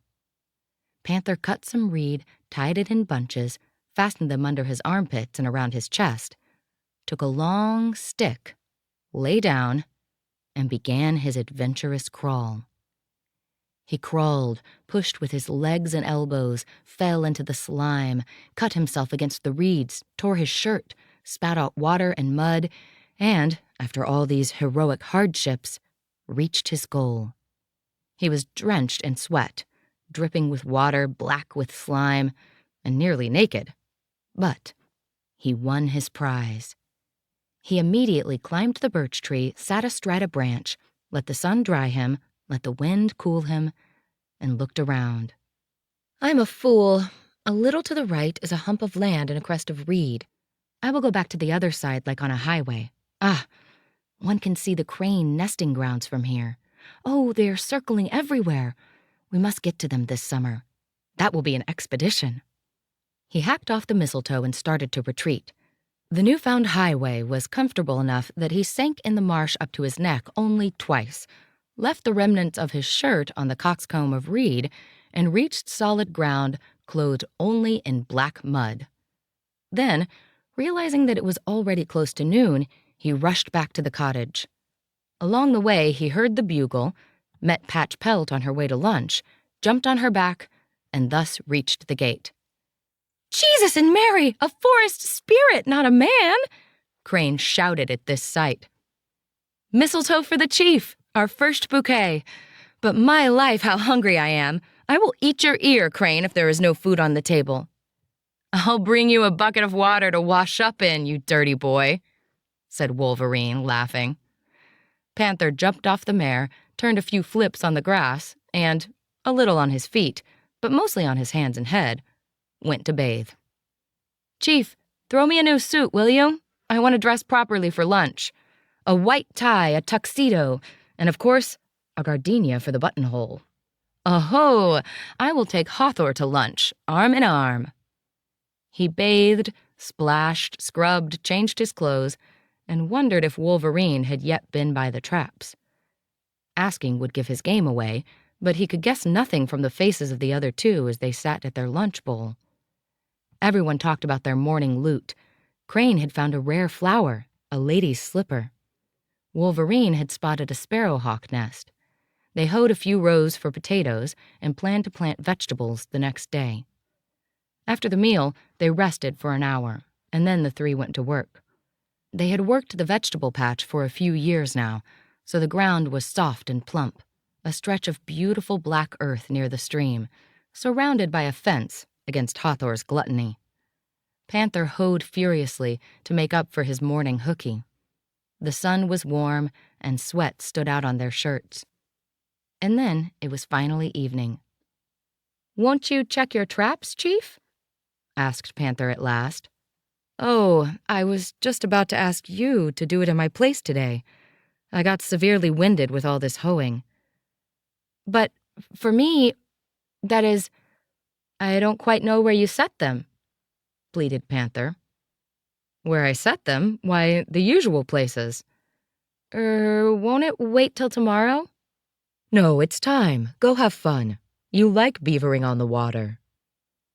There was no way to refuse. Sour, Panther went to the boat. He found all his surprises in the traps and threw them away in irritation. The trick had failed, and until today, Panther still does not know whether Sly Wolverine has been at the traps that morning or not. In any case, in keeping with his name, he evaded the trap set on him, and this ruined the rest of Panther's day. He returned, humorless, to port, threw a bunch of pikes threaded on a withy in a bucket, and spent the rest of the evening painstakingly washing his soiled rags. The day of the vigilant crane. In the bedchamber where the two of them slept, the shutters were closed at night. Bird chatter woke Crane up. Half dozing, he lay with his eyes closed, enjoying the music, and waited for the ruby signal. Then, the rising sun hit the shutters and shone through the knots like red torches. And Crane got up. He walked to the spring to fetch water and read the clearing along the way. There were traces on the silver dew, mare's round hooves, Hawthor's long ones, and Panther's light feet. A snake's trail twisted like a ribbon from the barn. Hiss would drink his milk and go hunting, but he had a habit of making a detour by the spring, and Crane would often meet him there.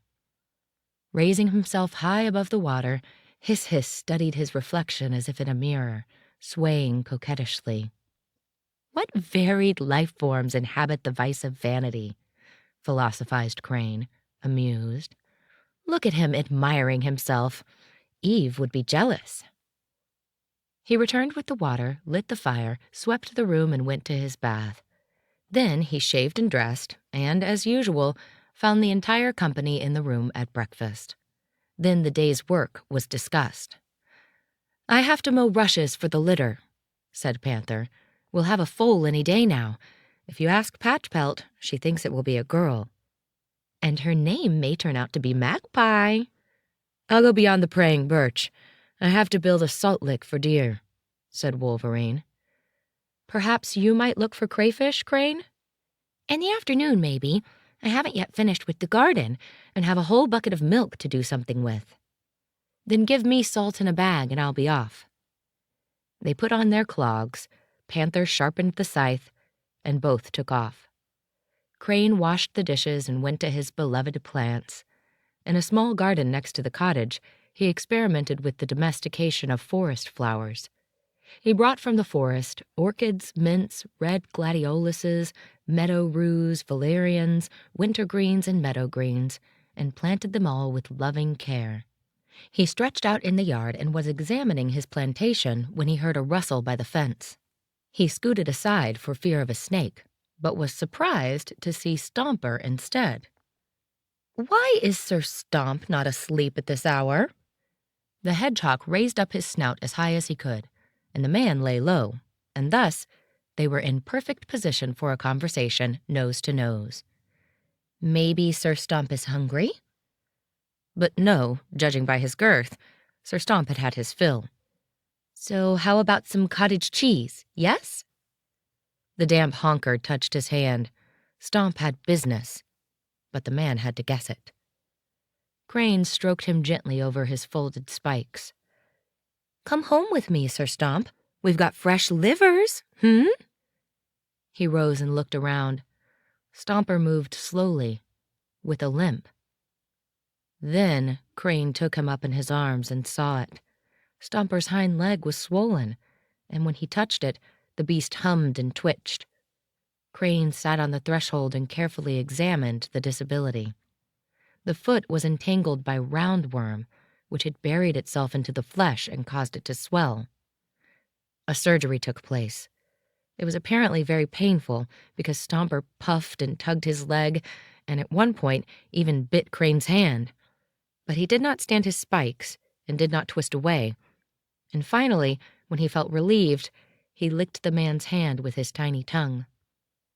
Then he got his promised fish livers and incredibly swelled even more, so much so that he barely managed to cram himself into his boot, and huffing goodbye, fell asleep until evening. Jake watched the whole operation from the windowsill, where he basked in the sunlight. "What a perverted sense of aesthetics," he thought.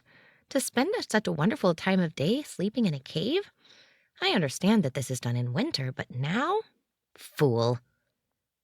Crane noticed how high the sun was and set about cooking lunch. Hearing the creak of the pantry door, Jake turned up to assist. Crane was touched by his attachment, but also worried a little. Due to his life of plenty and no cares, Jake had become a complete sybarite. He rose late. For the first few days, he allowed himself to be persuaded by Wolverine or Panther to go for a walk in the forest. But he soon learned that there were no nuts on the hazel or seeds on the cones, and he was too much of a gourmet to chew on buds. He left that to the undomesticated rabble. He knew, however, that locked in the pantry under Crane's care, there was a large tin of nuts and another one with sunflower seeds. He therefore often hung by Crane's side, and the latter took the snobbery for attachment and fed him as much as he could bear. When Crane sat down on the threshold to peel potatoes, Jake settled next to him with his nuts. The sun now stood high above the clearing, and the first butterflies were floating in the hot air.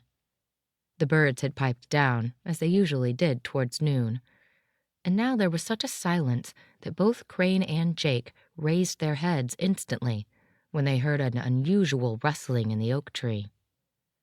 On a branch near the trunk sat a wild squirrel, distrustful, ready to flee at any moment, and watching the beautiful fat bachelor at the cottage door. Jake ruffled his mustache, jumped on the fence, and turned a couple of cartwheels. "Krr, krr, krr," they said to each other. The wild squirrel retreated somewhat, luring the bachelor to follow her. Soon they started chasing each other around the trunk. There were chuckles and taunts, and finally, they ran off into the forest along the treetops for their spring wedding. When the forest folk sat down to dinner, Wolverine noticed the absence. "Where's Jake?" "He was seduced by a ginger temptress," replied Crane. "High time! All the nests around have their first litter already, and these two are starting only now," said Panther. Goodness, he's such a city kid. An owl will devour him at night. "Never fear. Jake's not so stupid to spend the night in some wet tree hollow. He'll be back to his sleeve by evening." And he'll be hungry, little creature. "That'll be good for him. You feed him mercilessly. His skin is about to burst." Immediately after lunch, Panther harnessed the mare to the cart and went to collect the reed litter. Wolverine paddled out to the fish traps, and Crane was left alone again.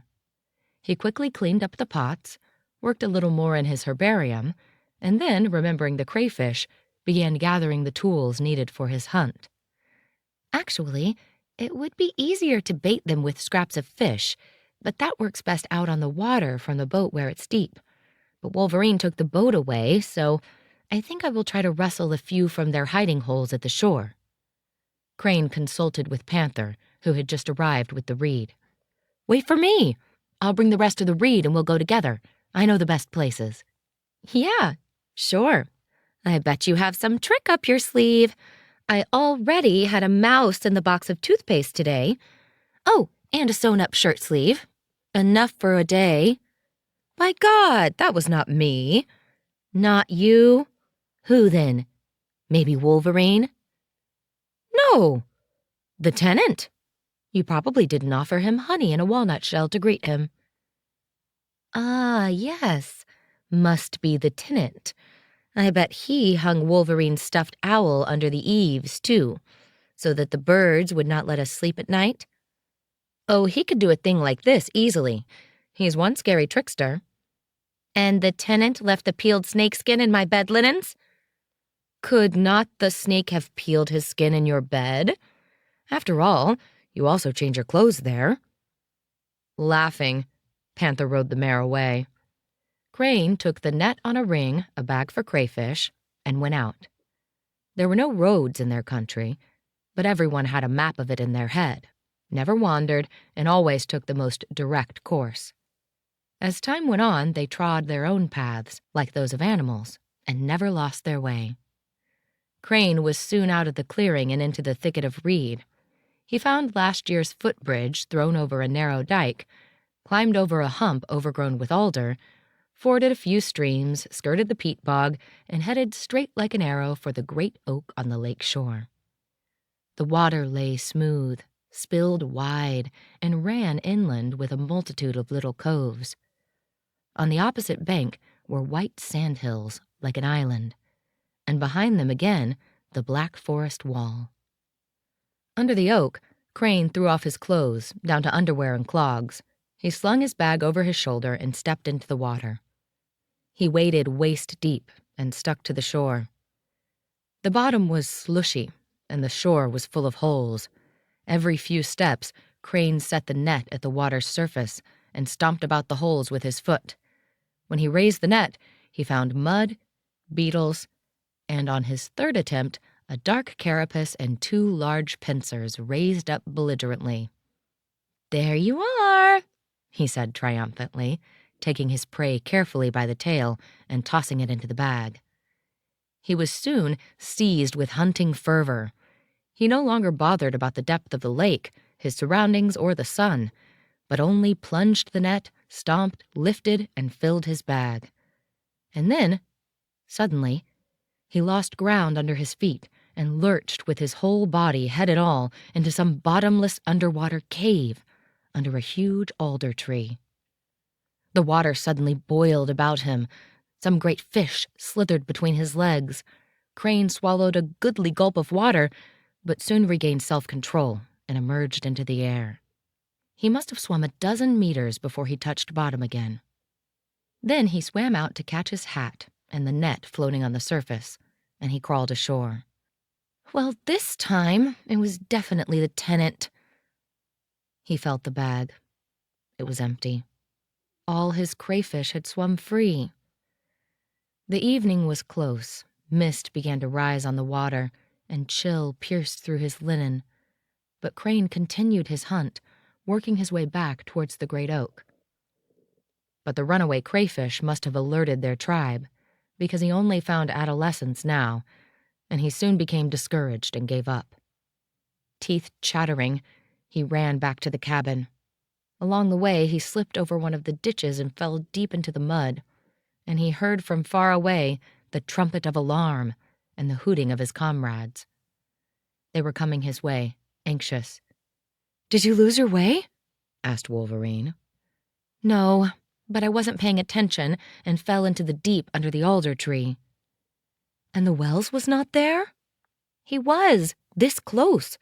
I could have taken him with my hands, but I was thinking about saving myself and not about catching him." Panther groped in the bag. "What's up? Just a handful of tweezers." "Yeah, the big ones got away when I took my bath. Brr, I'm freezing. And is Jake back to his sleeve for the night?" "We did not look. We were looking for you." "And there is no supper?" "Oh, yes, there is. I cooked dumplings and milk, but we waited for you before eating and finally set out to look for you." It was nice and warm in the hut, but Crane felt cold and went to put on a sweater. When he emerged again to join them to supper, he said with some disappointment in his voice, "You know, Jake is back in his sleeve." "But you were worried about him spending the night in the forest."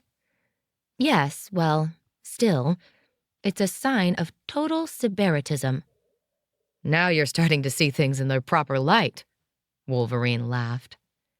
Crane started eating. The warmth of the cottage inclined him to daydreaming, and great sleepiness came over him. "Be careful not to get the soup in your ear by mistake," Panther teased him. "I still have to wash the dishes," Crane mumbled, leaning against the wall. But they left him to doze and finished the house chores themselves. He did not remember how he got to bed, but he remembered everything the moment he felt 2 crayfish under his pillow. A gift from Panther. The Day of the Cunning Wolverine. Ruby lanterns in the shutters and cranes bustling in the kitchen normally woke Wolverine. He then went to bathe in the stream and was usually late to breakfast because he always got sidetracked on the way back. Of all the creatures of the forest, birds were dearest to his heart, and he watched and studied them with enthusiasm. There were tree boxes all around the hut, and Wolverine knew the history and affairs of each school of birds intimately. None of the forest folk could ever boast of having discovered some new nest because whenever he barely started, the chief would guess, "In the hazel? Almost on the ground? I know, it's a shrike." Or, "On that pine behind the hornbeam? Yes, I saw that. It's a crested tit nesting in an old squirrel hollow." He had special favorites. Every day he visited a certain robin sitting on eggs in a rotten birch stump near the spring. On the first day she flew away. When she returned, she found a handful of ant eggs in the nest. On the second day, when she saw the face of a giant looming over her, she froze, motionless. The black beads of her eyes expressed limitless horror. The giant threw a few ant eggs again and walked away.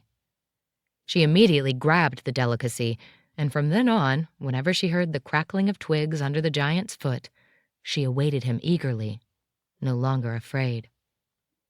After breakfast, Wolverine refilled the lamp in front of the Queen's icon, chopped wood, pulled on his clogs, and went out into the forest. He took with him a bag, an axe, and a rope, with a hook at one end, and was gone without a trace. He usually walked very slowly, his hearing focused. From time to time, he would stop, snuggle up to a tree trunk, or stretch out flat on the ground under a bush and observe, motionless. The forest was just now barely growing its first tiny leaves. It was the best time for bird watching, and it would be short. One had to make the most of it. Every day, Wolverine also visited the bees. For several years now, they had occupied a hollow in an old willow tree. He knew them well. They were true forest bees, black, tiny, and they stung mercilessly. The forest folk found them in their first year in the cottage, but so far they had no honey from them. The hollow was leaky and rotten. The tree itself was doing poorly. Green woodpeckers got at the beehive from time to time, sometimes a mouse. In springtime, after winter, there was scarcely a handful of the nation left, and before they could grow the colony, winter would arrive. And this year was the worst. They barely managed to go out to forage on flowers. The work was slow, and they were not bringing pollen back to the hive. "There is no Queen Mother," Wolverine said to himself after careful inspection. He set off farther into the forest, lost in thought. The forest violets were now in full bloom, and the reed catkins were swarming with wild bees. There had to be, Wolverine reasoned, another wild beehive nearby, because bees could not fly this far from human settlements, from orchards and fields, through all these swamps and marshes. There had to be one. But where? Over the years, Wolverine had searched for it, from one end of their refuge to the other, but he had found nothing. Now, he had to find it. He had to rescue these motherless orphans. He lay down in a clearing, all lilac with blooming violets. All around him, workers scrupulously picked the sweet nectar and flew away. The forest man followed each with his eyes, and at first did not understand what he saw. The insects seemed to fly to and fro without any logic. But eventually, he realized something. They were not all the same. Some were small and dark, and others were slightly larger and yellow. After an hour of patient observation, he realized that the former always returned to the familiar willow, but the others rose above the trees and flew east.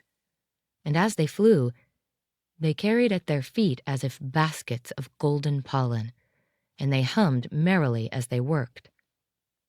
Wolverine arose with triumph.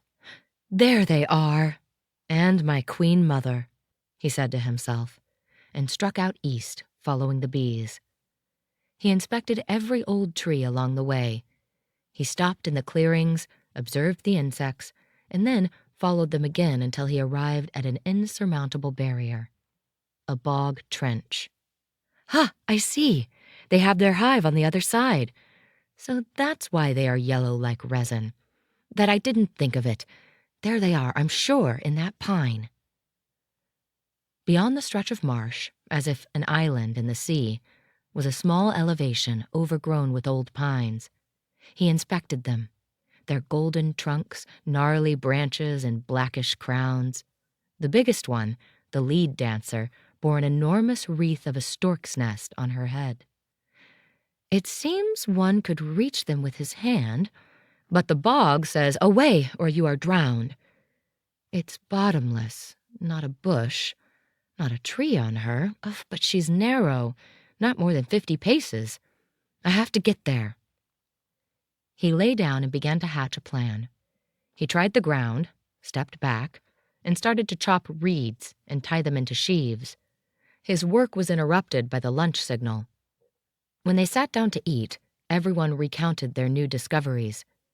"You know, Chief, I saw a hoopoe looking into one of our boxes." Panther boasted of his discovery. "You inspected the boxes?" "An overwhelming desire took me to imitate Jake. I've peeked into 17. "That's a nice day's work." "Ha, it would have been more, but in the end, a cunning branch turned on me. I crashed to the ground and strained my arm." "And?" "And nothing. I called the doctor, he reset the arm in no time, but forbade me playing with Jake for the next few days." "Even without my forbidding, you would not be able to. You pulled your tendon." "And what did you find in the boxes?" "For the most part, great tits. Most already sit on young. In one box I counted 12 open mouths. 12! Some job to feed such a crowd. Also a few flycatchers, the smaller sort, all sitting on tiny blue eggs. And the blue tits sit on their eggs with such resolve you could take them with your hand. In one, I was angrily hissed upon by a wryneck. She hissed like a snake. And in another, 2 starlings set on me.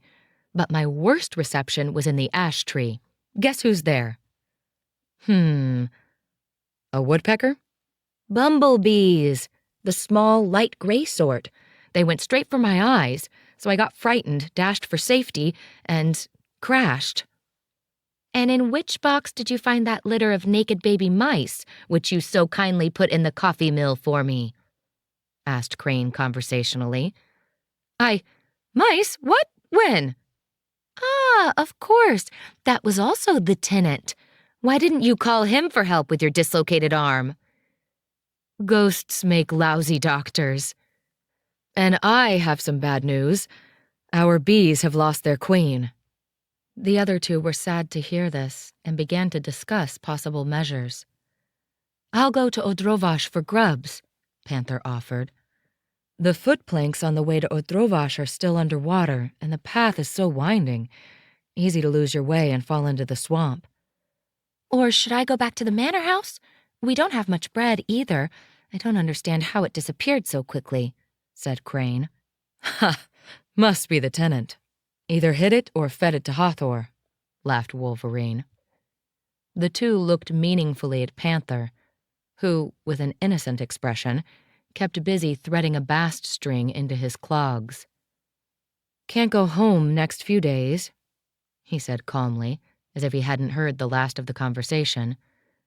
"Patch Pelt has breathed rather meaningfully in my ear to send for a midwife. Would the doctor be so kind?" He turned to Crane with a courtly bow. "Well, I found another hive." Wolverine resolved the issue. "Well then, why all this theater of asking our advice?"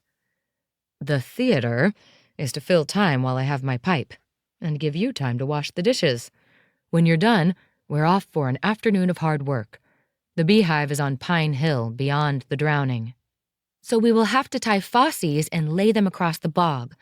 What a chance to get thoroughly filthy in this mud. Sounds wonderful. Let's to it." Panther rushed to clean the table and wash the dishes. Soon, all three set out, leaving the hut in the care of Providence. Even Jake, scandalized by this general abandonment, followed, jumping onto Crane and snuggling into his pocket for an afternoon nap. They followed Wolverine through the thicket and talked about the coming project. "Every year on St. Anne's Day, I look towards Pine Hill and rack my brain on how to get there," said Panther. "Why especially on St. Anne's Day?" asked Crane. Because St. Anne sows mushrooms. Haven't you heard? And at Pine Hill, mushrooms have grown since the beginning of time, and no one has ever collected them. It must be a gold mine. But it's so hard to get there, even in winter. That cursed drowning. Damned to others, blessed to us, said Wolverine wittily. Would we have this world to us alone if there were a road to our hut? We'd run away after a week, because visitors would poison our lives. Sure, peasants to sell potatoes, and women to Crane for medicine, and Jews for fish, and guests. Good grief. When you hear me weeping in my sleep at night, you know what nightmare I am dreaming. As soon as the water clears the footbridges to Odrovash, he'll be here directly to tell us about his arthritic pains, said Crane. Oh, he's all right. He belongs here. He's one of us, smiled Wolverine. He taught me all I know about survival here. They now arrived at the edge of the drowning and immediately set to work. They tied their facies and laid them over the boggy ground like a bridge. The swamp wobbled underfoot. They had to keep clear of pools of water and look for ground with some growth at least, even the smallest clump of whitish, spongy moss. First one, then another, slipped and fell in the marsh, and his companions had to pull him out with the help of the rope. Drenched, black with slime, they exerted themselves with furious determination, fighting for every foot of advance, so stubborn in their resolve that they did not even speak. And all this to obtain a brood of grubs for the orphan hive. When cranes began to trumpet their evening concert, Wolverine, half wading and half crawling, crossed the quagmire and lay down breathlessly on the shore of Pine Hill. His companions, choosing a more secure path, were not far behind, and also without strength. It'll be dark soon. Time to head back to the cabin, said Crane. You two go ahead. I'll stay the night here. Tomorrow morning, bring me some rope, a pot with embers, a hat with a net. It's all hanging on the wall in the bedroom, and maybe a piece of bread for breakfast. Oh, you'll be hungry and cold in your wet clothes, objected Crane thoughtfully. I have matches and tobacco in my cap, and they have made it across dry. Also an axe and a knife, and there is no shortage of brushwood. I'll have a comfortable night. At dawn, I'll find the hive and prepare everything. This is not a civilized beehive with a roof to pull back. There will be some trouble getting at it. I will rest before the hard work. Go before it gets dark. Till tomorrow, then. We'll be back at daybreak. Wolverine was left alone. He rested for a moment and then began to look around and examine his surroundings. He was astonished by the deathly silence of this isolated spot. He had expected it to be a paradise of birds, but it seemed deserted. Neither singing nor chirping, nor the usual bustle of the late afternoon. The pines stood motionless, like mutes. All around seemed completely deserted, while life positively teemed just on the other side of the drowning. Some enchanted corner, he whispered to himself.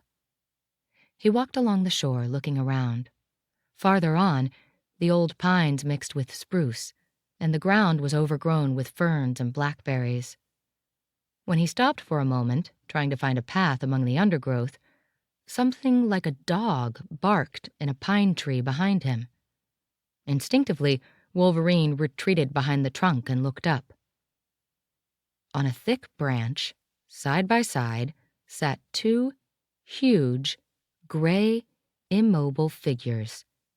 Two pairs of bright yellow eyes stared at him, blinking. The faces of these old criminals were finished off by black, powerful, bent beaks and crowned with tufted horns. Without least movement or sound, the man and the pair of great robber knights stared at each other. Now Wolverine understood the silence and emptiness of this wilderness. Here was the fortress of a robber baron, with a plume on his head. The cause of the silence was clear. The killer night had destroyed all life around him. He reigned and ruled, a mighty one above all law. "There you are, you Teutonic monster," growled Wolverine. "You heraldic dog-catcher. You executioner of forest creatures. You wicked tyrant. You terror of the weak, meek, and peaceful. Now has come your time of reckoning. Now it's over for you. I have often heard you at night, your bloodthirsty war cry, and the screaming of your victims. I have been looking for you. And now the great keeper of the birds has brought me here so that you might pay with your throat for your criminal life. This is your last night on Earth." He turned and walked away. Taking advantage of the last moments of daylight, he located the beehive. He was pointed to it by the workers coming back from field work, and he was glad to see that the hollow was not too high and the opening was quite wide. "Now I will rest and listen to the silence," he said, stretching out in the moss. But he could not rest. The sun had gone down, and cool vapors rose from the marshes. He felt a chill, so he undressed, rubbed his body with moss, and pulled his damp clothes on again. Now, warmed up a bit, he lit his pipe to kill his hunger and built a small fire on the shore. The lords of the island were offended. Their gloomy "Ooh, ooh," was menacing. A black shadow popped out of the thicket. Soft wings practically brushed him in flight as the scarecrow wheeled over the fire and then glided over the drowning into the forest in search of prey. After a while, the second one followed. "Ooh, ooh, ungibus et rostro, claws and beaks," is their heraldic motto, and their war cry, "Ahoo, ahoo." Stretched by the fire, Wolverine listened. The spring wedding music thundered from the forest, the weeping of nightingales, the mumbling of the black grouse, the barking of the deer. Then, the robber's war cry, a sudden moment of silence, and again the joyful hymn of young life. Then the air was split by a scream of pain, horror, and death, and there was silence again. "He took a hare," Wolverine whispered. The moon had climbed into the sky. In its ghostly light, the mists were a procession of swaying figures in long, trailing shrouds. Frog orchestra played for them. An occasional breath of wind rearranged the figures in groups and circles. Some distance away, water splashed. Something rattled, clattered, disturbed the procession of mists. "A moose is fording the bog," Wolverine whispered. "The drowning is no bar for him." Like a ghost, without the least rustle of feathers, the murderer flew over him again and into the trees beyond. "He's back with the loot. He has little ones in his nest." But at last, Wolverine grew drowsy from exhaustion. He still watched as the smoke of his fire wafted towards the mists and mingled with them. He heard the warning croaking of a mother mallard, and then he also wafted away, joining the smoke and the mists.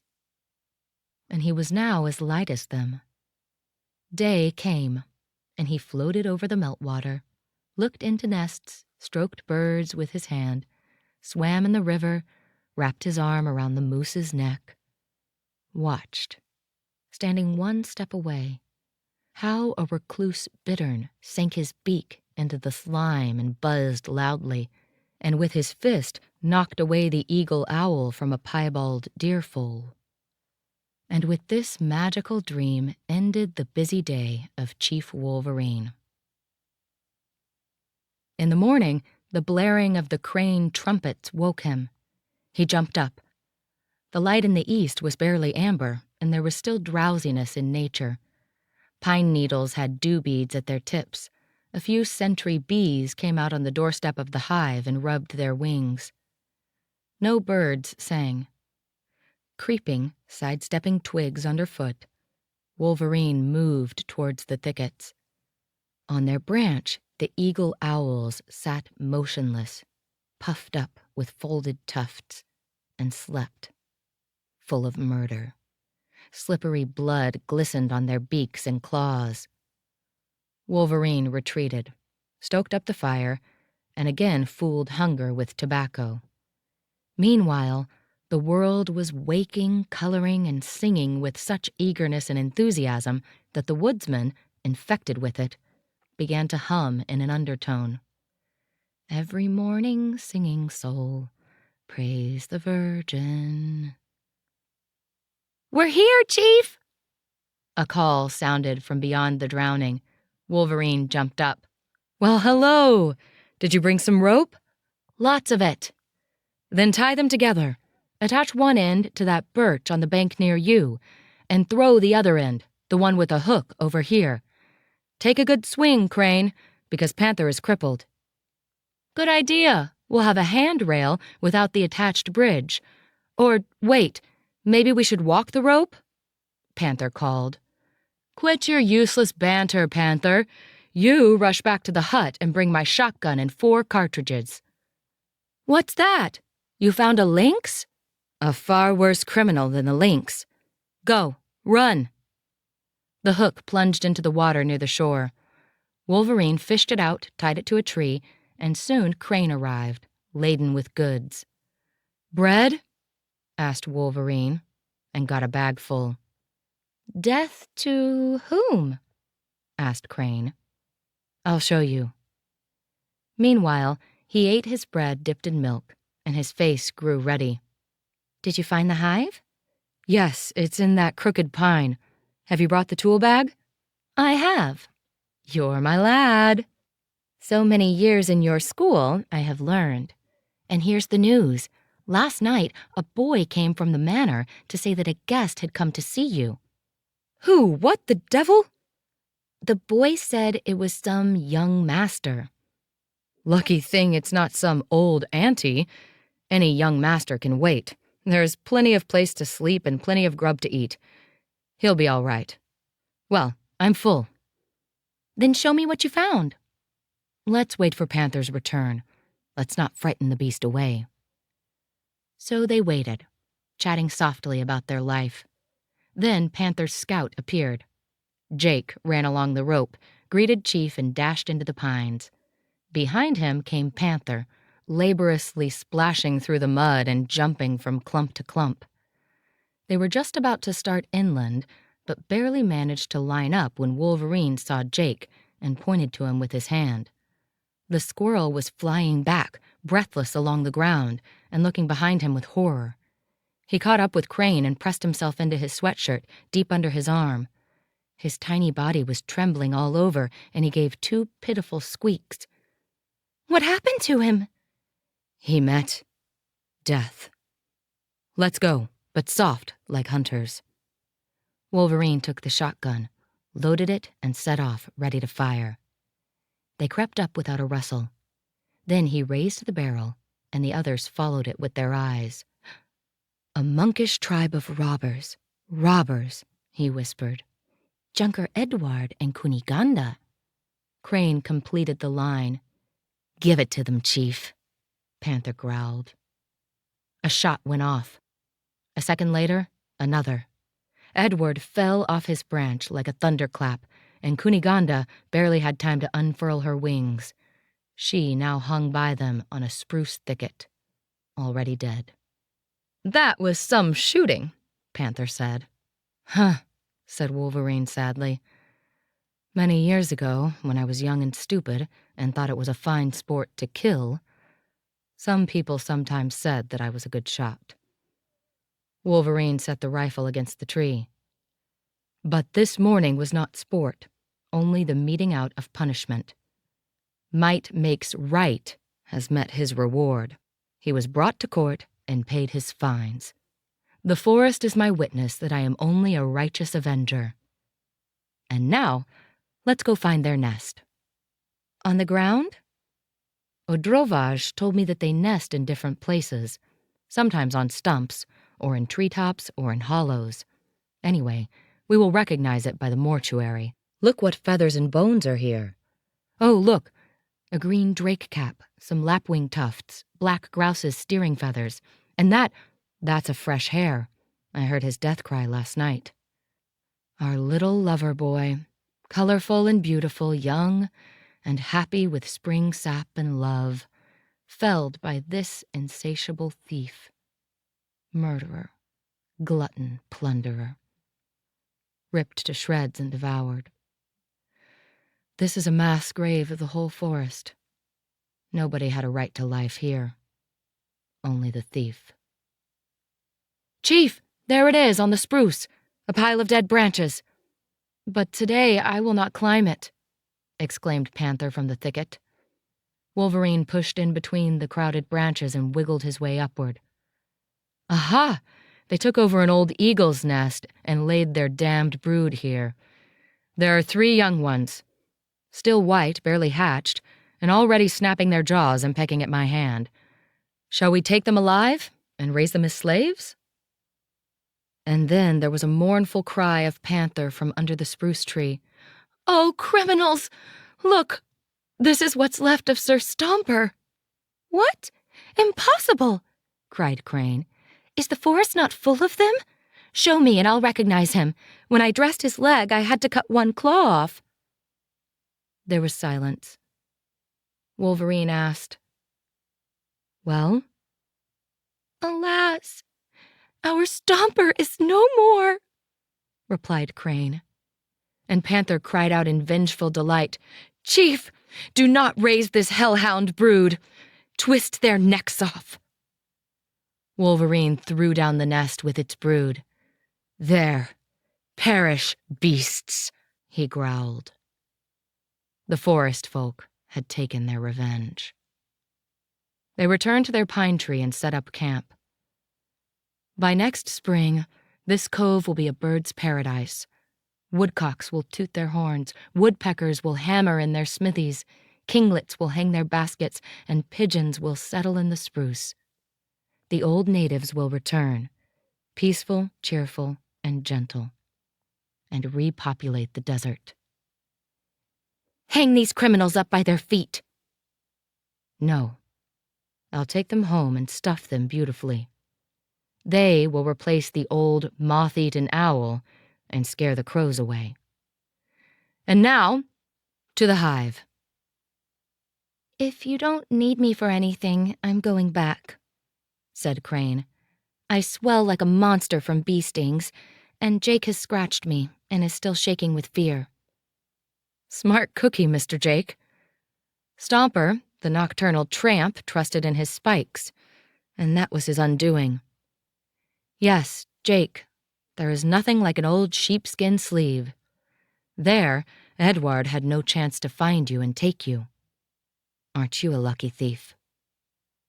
So Crane returned to the hut, and it was only there that Jake finally dared to come out into the world. But from that point on, he never went away any distance, not even to chase his red-headed suitor. New arrivals. The morning after the execution of the executioners, Crane was woken by a loud knocking on the bedroom door. Not yet, not yet, Crane mumbled and continued dozing. We've had an increase in the family, a baby girl. Mother and child are doing great, announced Panther through the door. Spotted? Like autumn chestnuts with which children play. Shall I get up? Crane awoke. Too late. You missed a chance to earn your fee. So why did you wake me? You sleepyheads. Is it not a pity to sleep on such a spring night? I'm off for a walk. Stomper did that too, and it ended badly for him. At daybreak, everyone first went to look in on the new member of the household, bringing various treats to Patch Pelt. The foal, still shaky on its legs, looked out curiously at God's creation from under her mother's belly.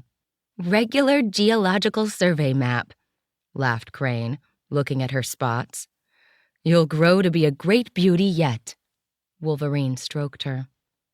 Panther tied a red string around her neck, a charm against evil spirits. And then, laughing, he said, Crane, I happened to see the tenant last night. He climbed onto the shelf and put something in that pot. A gift for you, I suppose. Better you see for yourself. I am fed up with these gifts. But Wolverine grew curious and looked in the pot. Oh, kind tenant, good tenant, he said, pulling out something gray, round, and about the size of a lemon. What's that? Asked Crane distrustfully. Stomper Jr. A teenager. Spikes are barely through his skin. Where did you find him, Panther? At night on the path to the spring. His mother came first, and she puffed at me big time, and behind her, 4 such little grubs. When we got him, Stomper Sr. was even smaller than this, almost naked. Let's make him a bed in a box with moss and dry leaves. He'll be drinking milk by tomorrow. I will raise him, Crane rejoiced. Our household is increasing.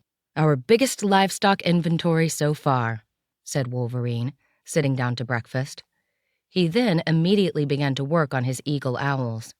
He took up the whole table and immersed himself in this difficult work, so much that he neither smoked nor spoke nor raised his eyes, nor heard what the others were saying.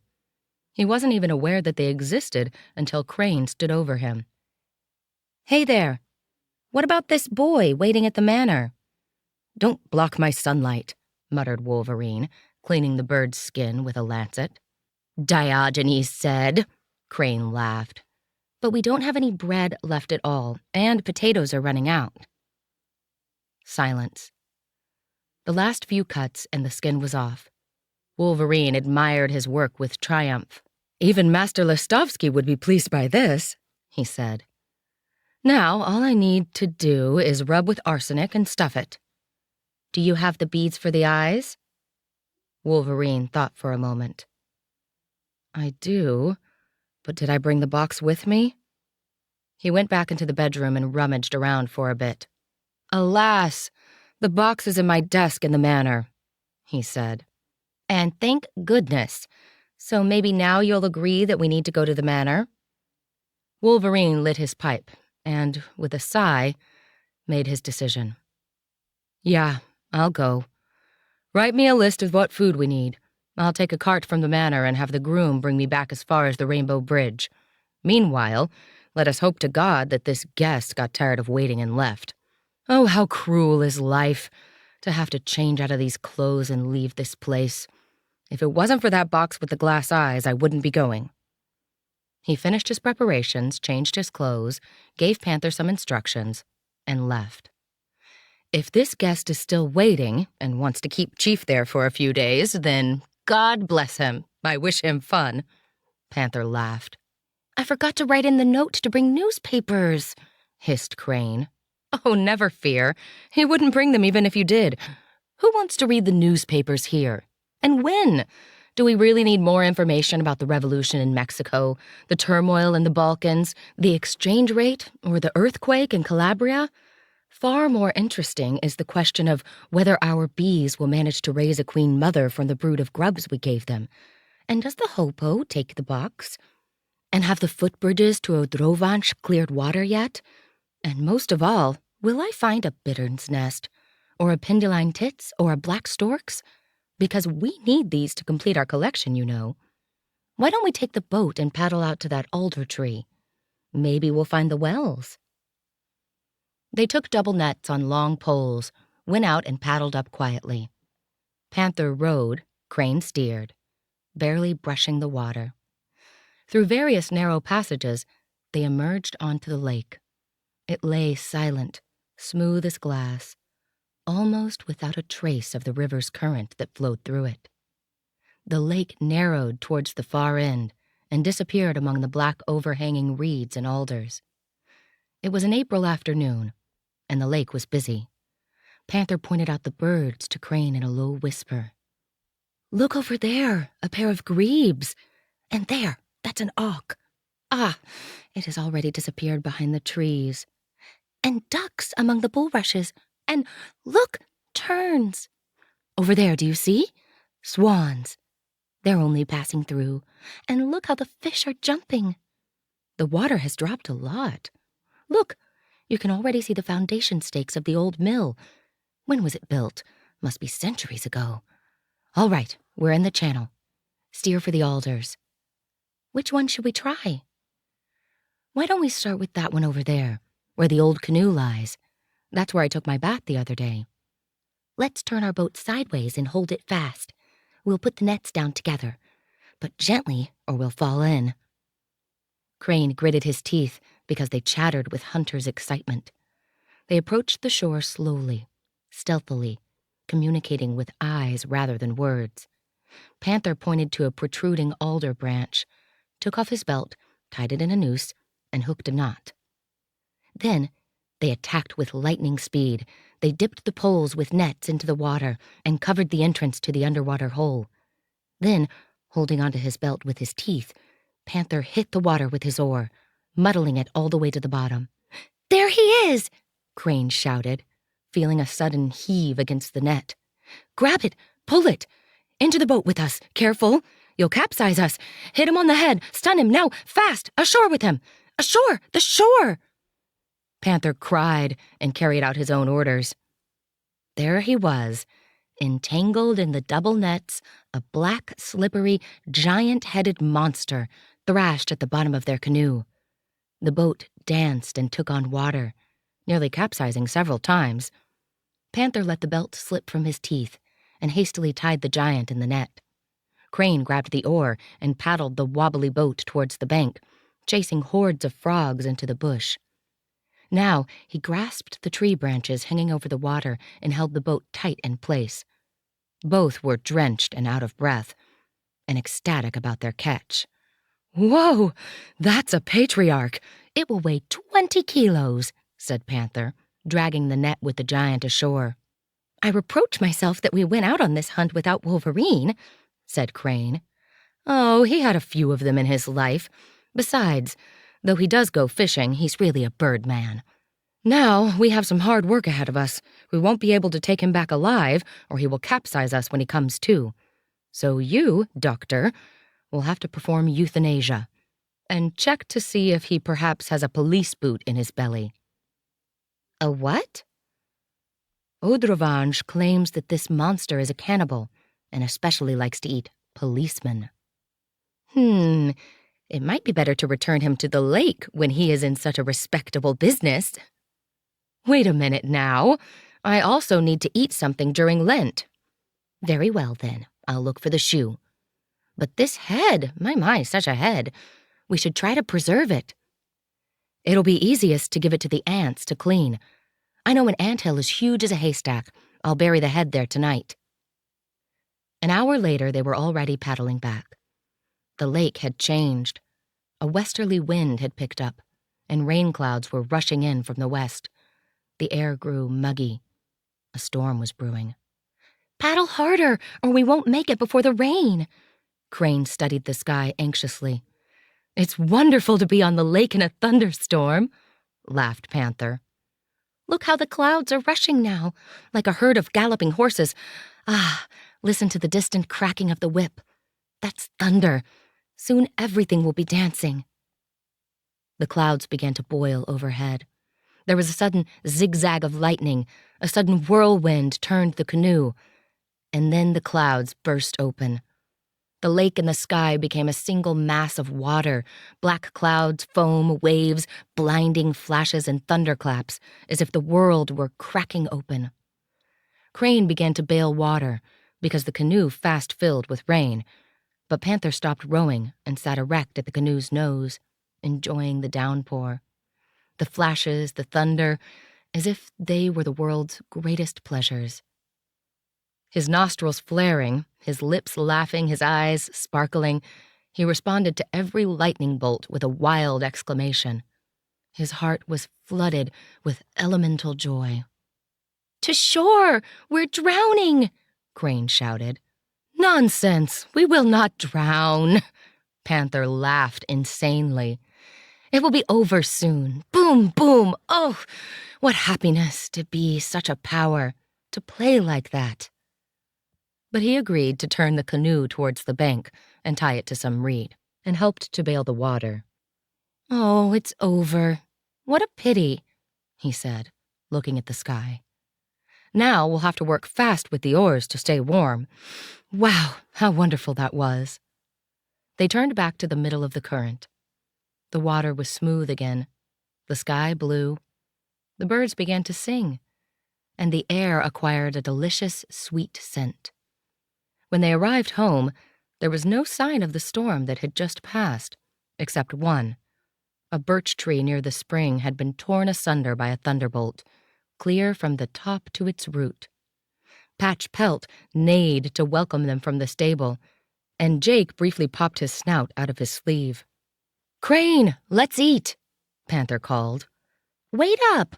I'm kindling the fire right now. You want a change of dry clothes?" "Not worth it. Only after we carve the wells. Then I will change." "How do we do that?" "First of all, we will rub it with ash to get rid of the mucus. Then we will wash that gunk clean off with water. Then we quarter it like a hog and salt it and leave it for a few days. Then, in a couple of days, I will build a smokehouse out of that old barrel there, and I will bury the head in the anthill." "So much work. I'll come to help you soon." "No need. Just make us some supper. After this storm, I feel like I'm drunk on champagne. I couldn't possibly sit still." He lifted the monster on his back and threw it in the grass in the clearing before the hut and started the arduous work with panache, singing, and whistling. He worked so hard that his shirt began to steam on his back. But when he finished, cleaned up, and sat down for supper, he ceased to speak and laugh, ate fast, and disappeared in his alcove. At first, Crane thought that he went to change, but when surprised by the silence, he looked in on Panther. He saw him fast asleep, still in his wet clothes and clogs. There was no use nudging him or calling him, so Crane only slipped off his clogs and left him like that. He also felt tired and sleepy. The following day they both slept in, missed the crane clarions and the morning choir of birds, and were only awakened by the lowing of Hawthorne, the neighing of the mare, and the squealing of Jake. "Oh no, the storm has brought mosquitoes," said Panther with a troubled expression, sitting down to breakfast. "There will soon be swarms of this filth. We'll have to cover the windows with nets and gather pine cones for smokescreen. I think I'll sew a shirt for Baby Patch, or the mosquitoes will eat her alive. Even Wolverine can't come up with a solution to this plague. He spent all winter mixing some ingredients and said he had a few creams to test. Do you think he'll be back today?" "I doubt it, if the guest is there. But let's try going out to the Rainbow Bridge tonight. Maybe we can play a trick on him, scare him witless." "Scare Wolverine?" Crane laughed. "How would you scare him?" You're right. We could probably find a way to scare him, but the beast won't let on, so it's no fun." "All right, then. I will build the smokehouse today. Chief also ordered me to dig some tar wood for torches and check the fish baskets. But first of all, I have to see if the hoopoe has moved in." He went off and disappeared into the forest. He forgot about all the work and probably got lost in his usual adventures because he returned all scratched up, with a torn shirt and only one clog, but with plenty of news. "Orioles have arrived. The black grouse is sitting on 8 eggs, and the gargany has laid her nest right by the bog. She seems to think we will have a dry summer. There is a redpoll sitting on the birch tree, indifferent to me like a loaf of bread. I killed a viper sneaking into the nest of a garden warbler. I also found a nest of earth bumblebees and stole some honey. A bit tart, but nice." "And the tar wood? The smokehouse? The fish baskets?" "A trifling, my dear, a trifling. I'll get it all done after lunch." He dutifully worked all afternoon. He chopped, sawed, and carried, and before evening was ready to go meet the chief. They left Jake at the cottage. The wood, bathed with rain, smelled like magic. They stopped at times and took in the beauty of the spring bloom with their eyes, ears, and lungs, stunned by the majesty of these sensual masterpieces. Finally, they arrived at the boundary stream. The colors of the sunset lit it like molten gold, end to end. "This is not a rainbow bridge, but a golden bridge today. And it glows like raw silk. It's like the fry playing at the surface." They stretched out on the grass and listened. I can't hear the wagon, but let's wait and watch. Geese usually fly this way. This is their usual route. But, perpetually restless, Panther soon stirred. I'm going to fall asleep right away unless I move, he muttered, and began to cut beautiful bast shoots and shell them for clogs. They're coming, Crane whispered. They pricked their ears and held their breath. They're coming. Oh, they scared a deer, do you see? She went into the hazel. They're coming. You can feel the rumbling in the ground. And they're talking. Let us call them our way. They bellowed. First a long call, then a short one. A clear echo ran along the water's surface, bounced off the forest, and returned. They listened. Why is Wolverine not responding? Is he talking to someone? Who? In the distance, 2 horse heads appeared. The water splashed. What's that? Someone's there with Wolverine. Has to be the groom. No, the groom is the third. Let's disappear. What, again? If Wolverine is talking to someone, it's a guest. Maybe Odrovanj? They watched as the wagon neared. Next to Wolverine sat a teenage boy in a gymnasium cap and black blouse. Some kid. Like we need a baby, Panther muttered. Oh, I know, Crane whispered. It's probably that boy, Stefan, Miss Anna's boy. Chief's nephew, that wastrel. Crane barely had time to nod because the wagon was upon them, and Wolverine was already speaking. Well, hello there. I'm bringing you a recruit. The wagon stopped. The groom began to unload various bundles. They said hello. The forest people studied the new recruit suspiciously. A city ladybug, said Panther to himself. A softy, thought Crane. But one must bear his outrageous fortune bravely, so they each offered the boy a handshake. Uncle said I could work here with you, he said, his voice uncertain. Well, no, Wolverine corrected him. I promised you a place here if you can manage it. Now, put your trunk on your back and off we go. The groom turned the team around and left. Panther threw the largest bag over his shoulder. Crane and Wolverine loaded themselves with the rest. The recruit slung his trunk over his shoulder and followed them, stumbling on the roots. It was getting dark. There was no pavement, no road, no path. Branches slapped his face, low shoots were tripping him up, and the weight of the trunk weighed him down. And the others walked lightly, quietly, quickly, and disappeared like ghosts in the thicket ahead. After a while, the boy sweated and gasped, his heart pounding. He felt overcome with fear and shame. He gritted his teeth and tried to make an effort, but felt he couldn't cope. Finally, a branch ripped off his cap. He began to search for it, and when he found it, he found himself alone in the thicket.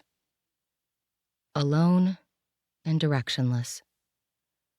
Uncle? He cried fearfully. But instead of Uncle, Panther appeared. What's up? Why have you stopped? I haven't, only some branch took my cap off and I lost sight of you.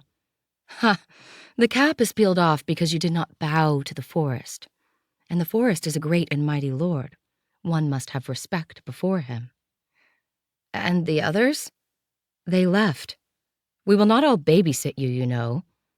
Well, your bundle is heavy. Pass it here. I will help. Thank you, sir. I can handle it. Ha! Here, sir means forest, and lady means water. I am a forest folker. Panther. Don't pretend it. Your hands are shaking with effort. Here, thread the trunk strap through that branch. That's right. Now sling this end over your shoulder like this. Ready? Off we go. And follow in my footsteps. Left, right, left, right. Won't we get lost in this darkness without a path? Asked the boy after a moment. What do you mean without a path? This is a path. Look, marked by trees like post boxes. And what of all those lights glistening near the ground? It must be wolf's eyes glowing in the dark. Where? Oh, this? It's the fireflies. What's that? Well, we call them St. John's bugs. If you catch a few dozen in a glass jar, you can read by their light, like by candlelight. Why are you jumping like this? Because there was something under my feet, probably a viper. A viper? Vipers sleep at night. A frog jumped from under your foot, probably. Go straight, and don't pull. A moment of silence. Suddenly, the boy flinched and stopped mid-step. The trunk slipped from the pole and fell to the ground. "What's that?" he whispered. "For goodness sake, now what?" "What was that cry there?" "An owl. There, she sits up there. Can you see?" "Hurry up, will you? Pick up your bundle. At this rate, we won't make it for supper, and my animals need me." They walked in silence again. The boy kept glancing in all directions, anxious and puzzled. The isolation, the darkness, and all these unfamiliar cries made him uncomfortable. "Sir, I mean, please, Panther, are you not scared here, all alone?" "Oh, but this place is positively crowded. Listen, that's a billy goat barking. And that's a black grouse. You can hear the frogs, yes? And that's the harriers calling on the wing. There is more life here than in the city. But no people. Ha! And that's why it's safest. What can be more dangerous to man than another man? But it's so dark." "Never fear. They'll light up the heaven gas lights soon. Besides, only fools are afraid of the dark. What is so terrible in the forest?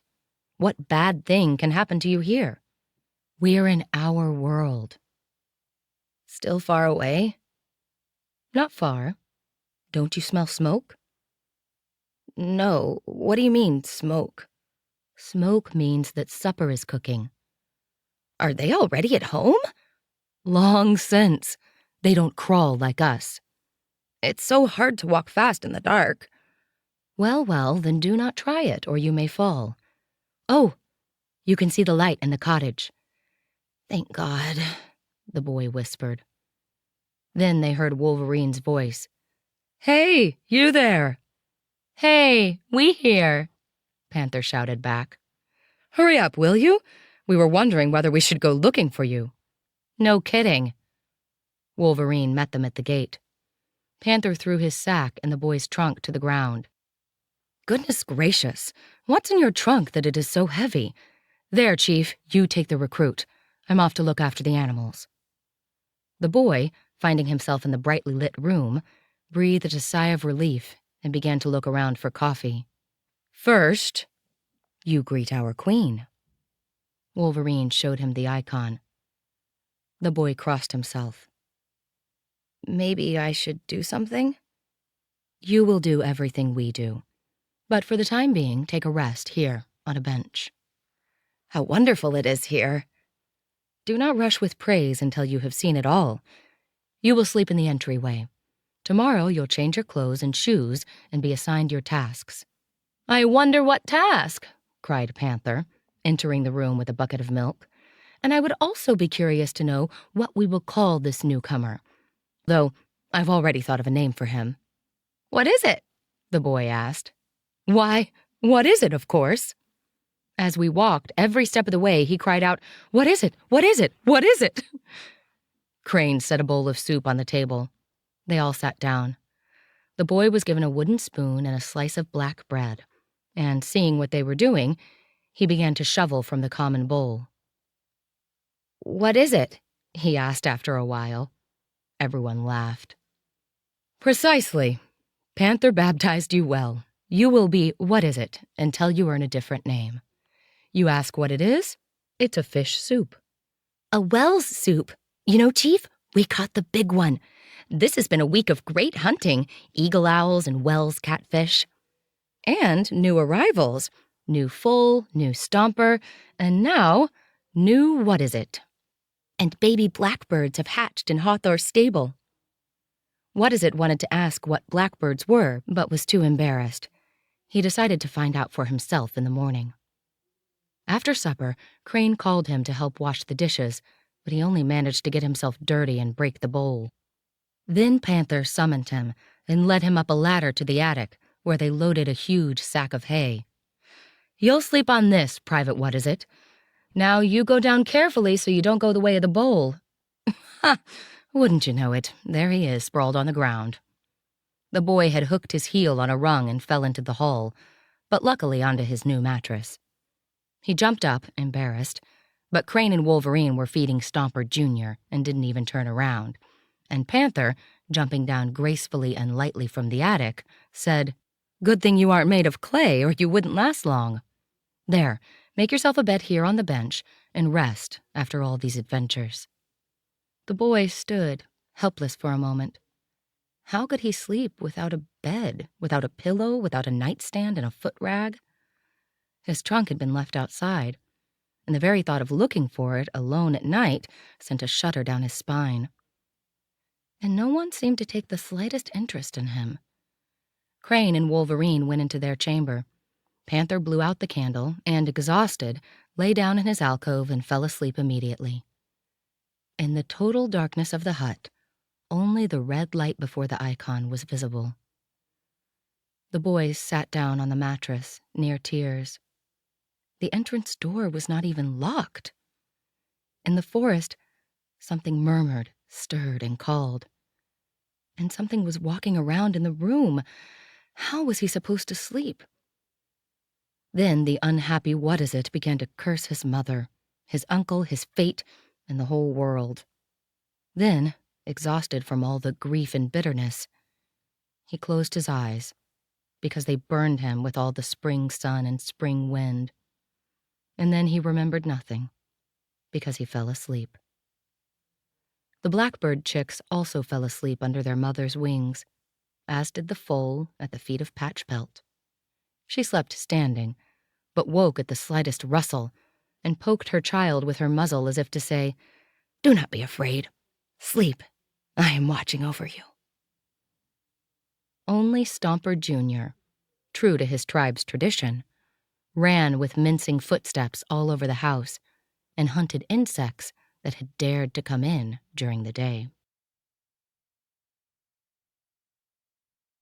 What-Is-It? Wolverine was stuffing his eagle owls. He made up for his lack of skill with stubbornness and enthusiasm. Because he got in everyone's way in the main room, he had set up his studio in the bedroom, and after 3 days, accomplished his deed. "They worked out well," he said triumphantly to Crane. "Perhaps now you will have time for other things," muttered Crane humorlessly. "What's so urgent?" "Mostly the boy." "He went into the forest to look for nests. He said he wanted to make a collection of birds' eggs." "He won't find any eggs. He's scared of everything. I bet he's hiding in a nearby thicket, waiting for the lunch bugle. You really should take him in your hand. After all, you brought him here, to our mortification." "What was I supposed to do? I couldn't leave him at the manor because he'd run away from there in a trice, and my sister begged me to keep him for a few months. She said he was exhausted with his schoolwork, had had typhoid, fallen in love with his 40-year-old teacher, and wanted to duel over her." "I would like to know how we can possibly help, and why we should babysit him." "Probably so that we do not get too comfortable here. I've been watching him. For the first 2 days, he was amused by the novelty of the situation, and is now experiencing the inevitable period of longing and boredom. And, of course, all those memories of his star-crossed love. We best let this stew, ferment, and pass on its own." After saying this, Wolverine, who was rarely moved by anything not related to the life of the forest, smoked a pipe, loaded himself with his bird instruments, and set off for the wood. First, he checked on the bees. He stood near the beehive and watched. At first, it seemed to him that the nation was moving about as before, but after he observed it for a while, his face began to brighten, and at last formed a quiet, joyful smile. The way the insects buzzed and wiggled when they entered the hive carried a message, and he heard it clearly, and repeated after them in a whisper, "The Queen Mother has arrived." And only then did he notice a human voice in a nearby sallow bed, frustrated and complaining. He recognized what is its voice. "Please, Panther, what kind of a life is this? It's good for the elderly and the hermits. Why, for misfits and misanthropes. But I love, and I want to be alive. And no one will understand me. I do not want to be here. This place drives me crazy. I miss her so much." "Oh, misery," said Panther's voice. "Then why don't you abscond? I'll take you to the edge of forests, and off you go to your sweetheart. Seriously, we need you here like we need a stove fitter in July." "But my mother hasn't given me any money." "Then why don't you earn some?" "Where? How?" How about this? Catch some fish, salt them, dry them, put them in a bag, and sell them in the market. Or try to find a nest of a rare bird, like a pendulin tit or a short-tailed wren or a siskin. Chief says one can sell them to collectors for good money. I would not wait another week if I were you. I'd start right away. What a man desires, he has to go out and get. Besides, you may not need money. You could just stow away under a bench in a carriage. Poor Jews do that to save a penny. Surely you can do the same for love?" At this, What Is It fell silent. He did not like any of these ideas. "If I could only borrow the money for the road," he muttered. Panther cleared his throat. "And how will you repay the loan?" "Mother will have to give me the money." "For a trip to your sweetheart? Why, if she had wanted to help you in your amour, she could have done this back in Warsaw instead of sending you here, yes? It seems unlikely to me that anyone will lend you money on this security. Life's tough, Private What Is It? Instead of seeking such fraudulent loans, better do honest and righteous work. Lurk at night by the roadside and rob passers-by, or stand at the church door and cry, 'Merciful people, spare a penny to save a wounded heart.'" "Please, Panther, you are mocking me." "What nonsense! That's what I would do if I were in your desperate straits." At this, Wolverine, sensing the need for an intervention, lifted the curtain of the sallow branches and emerged in the back of the speakers. Frightened, What Is It jumped up. Panther flashed his teeth in a broad smile and continued to peel the bark off the bast and twist it into a string.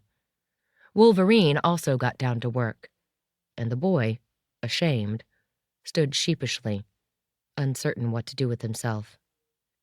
"It's all God's truth," said Wolverine, as if he had been part of the conversation from the very beginning.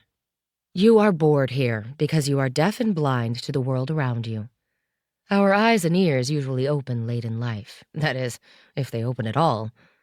Perhaps because many people don't have them to begin with, and many others feel no need for the insights they deliver. Plus, at the age of 18, there is also another powerful obstacle to prevent us from seeing things: the disease of love. I know it because I, too, endured the curse in my time. However, were you to abscond from here and flee for Warsaw, as Panther suggests, you would not find your beloved there, because she's gone to Czechocinek with her children." "She has children?" Panther burst out laughing. 4, including a 15-year-old daughter. "What is it?" cried Panther in mock horror. "I'm not surprised. At his age, I was in love with a widow who had a grandson. But that's not the point. I am asking whether you want me to give you money against your mother's will, and probably behind her back, so that you may go to Czechocinek to see your teacher." "Please, Uncle, I would like to return to Warsaw because I feel useless here, and I am bored." "I cannot send you back to Warsaw because you are here at your mother's request. What would you do there anyway? You know that your mother went to Odessa with her aunt. So think about this for a day. If you tell me tomorrow that you have decided to go away, then we'll return to the manor, because I have no money here. There, I will give you the money, and you will write me a receipt stating that, at your firm request, you are leaving me and going to Czechocinek." I must have such a document to show your mother, you understand. No, Uncle. There's no need for me to think about it. I don't want to do that. What do you want, then? I would like to... I don't know. I would like to do something. Be something. You don't want to be private, what is it? Laughed Panther. Well, then make a few clogs, or weave basket traps for fish, or a snare for birds. There are 1,000 things that you can do, all easy and simple. I believe that you are bored because you live in a populous country but do not know the language or the customs of the inhabitants. Indeed, you don't even recognize one face from another. If you want, I can give you 7 assignments, and if you complete them, I promise to fulfill your 7 wishes. Please, Uncle, are you angry with me? The boy whispered shyly. Not at all. I understand, and I would like you to be able to overcome your frustration. But I don't want to embarrass you. Everything here lives freely and strives upwards towards the sun. Before Panther comes up with those 7 assignments for you, why don't you come with me and I'll introduce you to the locals? He looked at the sun and added, We have 1.5 hours until lunchtime. What is it? Looked at his watch. You're spot on. That's quite a trick. I can do better tricks, said Panther. Chief must look at the sun to know the time. All I have to do is listen to my stomach, and I know exactly what kind of show you will see. Chief will set Edouard, or Kunigunda, on a perch. You two will hide, and then he will start calling various birds. I can show you something similar tomorrow by the Rainbow Bridge. The two set off. Wolverine asked, Have you found many nests? I've had no luck. I walk and walk, I climb trees, and come up empty. I'll teach you. Look, 300 species of birds lay their eggs in these parts. In trees, in bushes, on the ground, on the bog, and on piles of flotsam on the water. Of these 300, some 70 are easy to find by the dozen. The rest require a little effort, and perhaps 30 require great art, or luck. I have a collection of 200 species, but now only find a handful of new ones each year. And there are a few I have been looking for years without success. Haven't you collected anything in your life? Yes. Insects, stamps, coins. But this year I became a little discouraged. You write poetry, don't you? How do you know? Did Mom tell you? No, but if you pay attention, you get to know a lot about the life cycle of creatures. Here in the spring, all denizens wear beautiful colors and sing, and 18-year-old humans experience their May. Right, boy? Sing, dream. But I would like to find these nests that you have not been able to find. Wolverine smiled. Very well, then. But first, I will show you how to look for the 200 that I already have. He slowed his pace and pointed, without pausing, to a bush of bird cherry. You see there? To your left, a meter above the ground? That bunch of flowers and that dark spot above it? There is a garden warbler sitting on 5 eggs. He has a dark cap and the female is ruddy. During midday hours, the husband relieves her from the boredom of brooding. Then she flies free to relax and is right there right now on that birch tree, cleaning her feathers and stretching her wings. What as its eyes widened? Then he stopped. Frightened, the husband flew out of the bird cherry and joined his wife on the birch tree. The two looked in horror at the giant, who now spread open the branches of their bush. Can I take 1 egg? What is it asked. Yes, if it's light-colored. That means the embryo is not yet developed. Otherwise, the egg will crush when you try to blow it empty. I have a start of my collection, smiled What is it, showing his trophy. Wolverine reached into one of his pockets and handed him a glass tube stopped up with cotton wool. There was a little ruddy spotted egg at the bottom of it. And what is that? This is an egg of a crested tit. I found it yesterday in an old squirrel nest. What is it now looked carefully at each bush of bird cherry. Pay attention to junipers, too. They're gold mines of nests. And look there. There is an exquisite finch basket on that birch. There, you see? Glued to that branch as if a knot of wood. I'll climb there. Go at it. The boy jumped to it. He struggled rather clumsily, and finally a branch broke under his weight, and he fell. Wait! Out of his bag, Wolverine took a rope with a hook at one end and threw it over the branch. There, this will help you. Tie this end around your waist. There is a knot in the middle of the rope for better grip. Now pull yourself up. What is it clambered up? What a lovely little basket, lined with red silk threads, 2 eggs, like light gray pebbles with dark spots. Take one. This pair have only just begun to lay. They may not notice if one goes missing. But how can I carry it down? Why, in your mouth, what is it?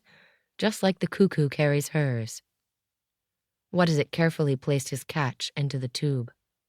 You have good eyesight, he marveled. The eyes of the forest folk, like Panther says. But it's not the eye, it's the familiarity. I know everyone in my neighborhood. Now, what as it began to stumble, because he looked up at every birch and bird cherry as they walked. Suddenly, a tiny yellow and gray bird flew from under his feet. Uncle, there is something here, he cried, falling to the ground. That was a wood warbler, or maybe a willow warbler, I can't say. I didn't see exactly because I was listening to the male. He's crying now, can you hear? Pee, pee, pee. Be careful, or you will trample the nest. The nest has a hole on one side near the ground, maybe under that dry fern. Do you see it? No, there's nothing here. It's well hidden. Keep looking and listen to the male. The louder he cries, the closer you are. It's a bit like playing hot and cold. Ah, there it is, a hole in the ground. Lots of eggs, like tiny beads. Take one, and off we go because just listen how they lament. Uncle, this was my find, yes? Yes, but do not tell Panther, or he will call you Warbler when the time comes to name you. And you will name me? Yes. When your forest eyes and ears open and you feel the forest soul within you. What as it stared at the gray clearing covered with dry grass? How do they manage to raise their young like this, underfoot, without any protection? They do. In a few weeks, a whole bunch of them will fly out to enjoy the summer. Then in autumn, they will all fly overseas, not a care in their hearts. There is great power in these little things. They obey the law and believe that they received life in order to live it, and therefore live it they will. Life on earth is mostly made up of the weak and the small, and they are obedient to their task. Can you hear him? He's happy again already. The monster has passed, the female has returned to their nest, and he is there, on the upper branches of that alder tree, feeding and singing his melody, chirp, chirp, chirp, chirp, chirp, chirp. I hear him every day, from early spring to late autumn, and I always smile when I hear him because his song is so funny. I can hear it now. I will try to remember it. Wolverine stopped. You see that enormous juniper?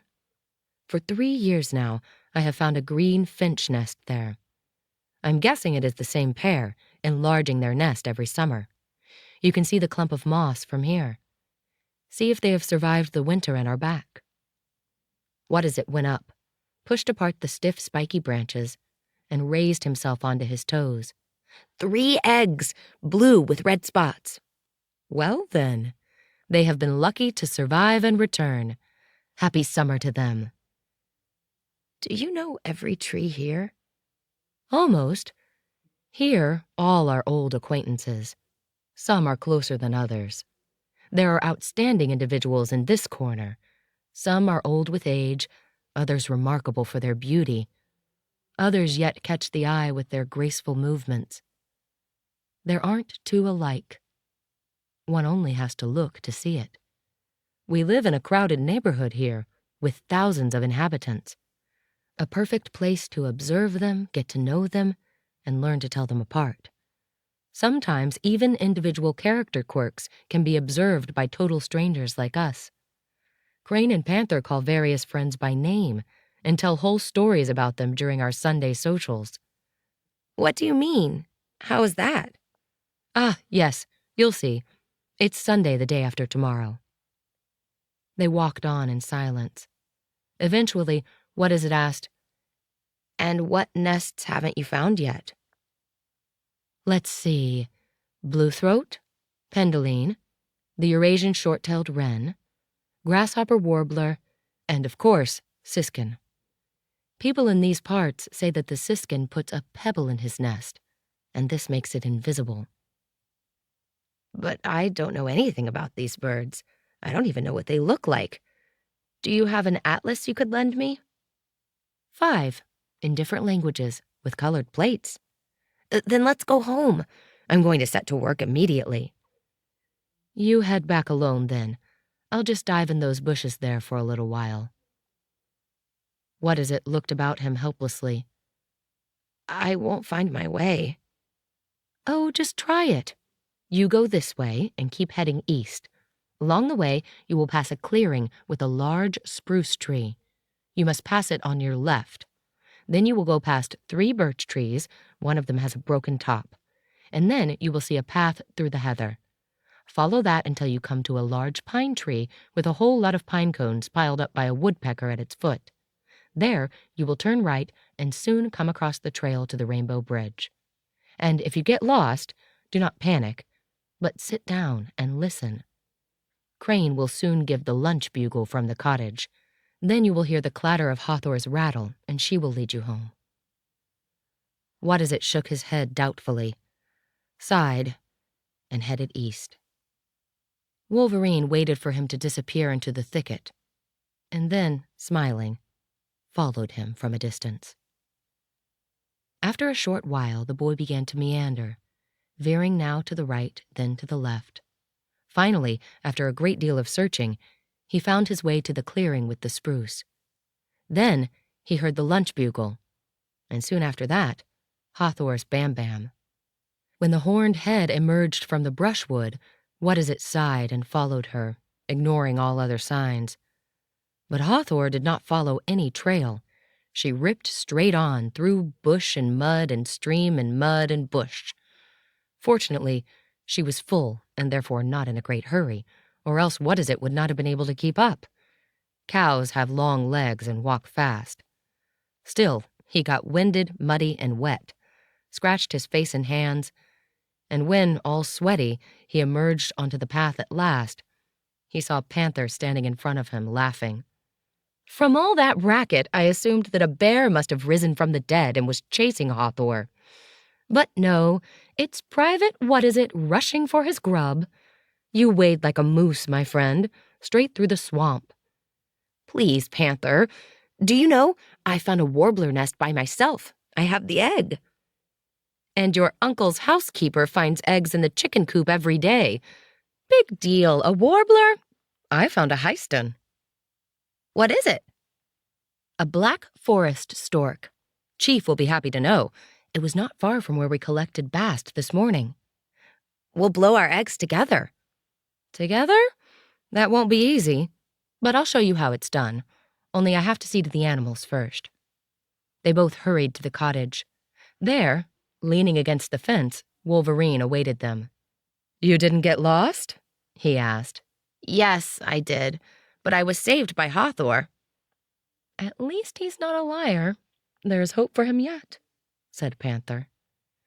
Right away, What Is It asked for the atlases and became so absorbed in them that he forgot about his hunger. And all of that lives here, nesting, singing? He exclaimed in amazement as they sat down to eat. And not only that, also mammals and reptiles and insects and plants. There are as many inhabitants here as stars in the sky. It's more crowded than in the capital. Here you are spoiled for choice with whom to make friends. We will give you letters of recommendation. I will write to fish and reptiles, Crane to her sticks, and Chief will write to the race of birds, said Panther. Just the other day, I was invited to a lizard wedding at the Widow's Hill. It was a very classy affair. The groom had a green tux, the bride a pale gray dress, and they left immediately for their honeymoon under the heather bush. The tits, of course, talked the entire time, the frog orchestra played, and the thrush sang Veni Creator. There were various speeches from both families, but I can't remember what they said. I only remember that the dowry contained a rotten trunk full of fireflies and an ant hill next to it. I like birds more. That's Chief's department. But I warn you, if a reptile bites you, you will not be able to ignore it. And Chief can't possibly show you the Serpent King with a silver jewel on his forehead. Only I know where he lives. And you will probably introduce him to the tenant, too, smiled Crane. Well, well, pass the eggs. Let's prepare them, said Wolverine. And so, What-is-it was hooked. He was drawn to the beautiful illustrations and curious descriptions, to the idea of collecting and of a treasure hunt. He barely managed to sit through their midday meal, waiting for the afternoon adventure to begin.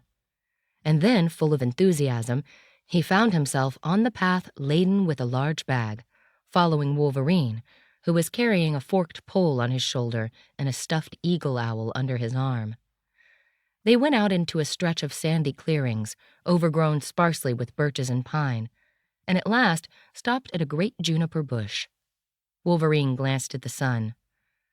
It's a bit early, we'll have to sit for a while, but it's a good test for you. In ornithology, one must have the patience of a Hindu ascetic. Birds are more active in the morning and in the evening, but in the afternoon they like to laze around. Do you have good eyesight? Not bad, I think. Well then, let's take our position. He mounted the stuffed eagle owl on top of the stick and stuck the stick firmly into the ground, right next to the juniper. Then, out of his bag, he took something like a tent canvas made out of a greenish see-through fabric and placed it on sticks, giving it a shape like an extension of the bush. He then placed a few pine branches on top. They both slipped inside and closed the opening behind them. Now sit comfortably and stay still. Hunters stalking black grouse sit in tree huts, in frost, sometimes 6 hours at a stretch. That's hard. It's a pain to sit still without moving. We don't need that much time. This stick is called stark in the old hunting language, and our hiding place is called shaterek. Now find a good opening in the cloth to see through, and keep your eyes peeled open. What are we waiting for? In this way you can hunt goshawks, crows, magpies, and Eurasian jays. They hate the eagle owl and scream at him and attack him. I once had a live eagle owl for this purpose, and over the course of the summer, I shot maybe 3 dozen birds. It's a pity you didn't bring your shotgun. Oh, I am reluctant to meddle in the affairs of this country now. I do not feel comfortable interfering. There is a kind of order here that exceeds my understanding. Everything in this world is connected. Everything complements every other thing. Everything fulfills some task assigned to it and serves some great law, often incomprehensible to us, which maintains a wise balance. On observation, I find that whoever stands out by courage, strength, or predation, or who merely multiplies beyond what the law allows, is promptly brought to measure by the power that be, whoever it is. And it's ever more rarely, and only when my emotions sway me, that I act to defend the small and the weak. There, look, listen. As usual, the first to notice the eagle owl are the tits. Hear their racket. He lowered his voice and explained. Tits come here in 5 species, the common ones. The yellowish one with a black tie, that's the great tit. It's the largest and most common of them all. That other one on the birch tree, that's a blue tit, blue like a jewel. The coal tit and the crested tit have not yet heard the news. But there is a chaffinch, a male with a brick-red chest, and of course, that daring midget, the short-tailed wren. This one would throw himself at an eagle. Do you see? Yes, I do. It's wonderful. And now, look, all sorts of other small fry are already here. A European robin, the one with the orange chest, and a garden warbler, a tiny whitethroat, people say lesser whitethroat, and a yellow icterine warbler, and the spotted flycatcher, spotty on account of his underside. Look, what a horde of them. And now even the phlegmatic longspurs have shown up, and all shouting, cursing, swearing, and egging each other on. A regular riot. And that spotted one? It stretches its neck and shakes its head. Ah, that's a wryneck. He's a tricky dodger. Well, now we have to save our eagle owl. Jays and magpies are already screeching, and look, that's a goshawk circling overhead. Our show is over. Soon they will start attacking, feathers will start flying, and our trick will not work a second time. Wolverine parted the canvas and stretched his limbs. The crying crowd dispersed, flew to more distant trees, shouted and cursed, wondered, and finally scattered through the forest, spreading the shocking news. The Pine Hill Killer was seen in broad daylight on the Widow's Hill. Oh, fate! Oh, perdition! He's back! He's back! Hush, hush, hush, soothed the tits. The mighty spirit of the forest has appeared. Saw him, found him, caught him, imprisoned him. Hush, he'll lock him up. Oh, never fear. If he does not imprison him, you just watch. I'll gouge his eyes out tomorrow, cried a tiny goldcrest fiercely.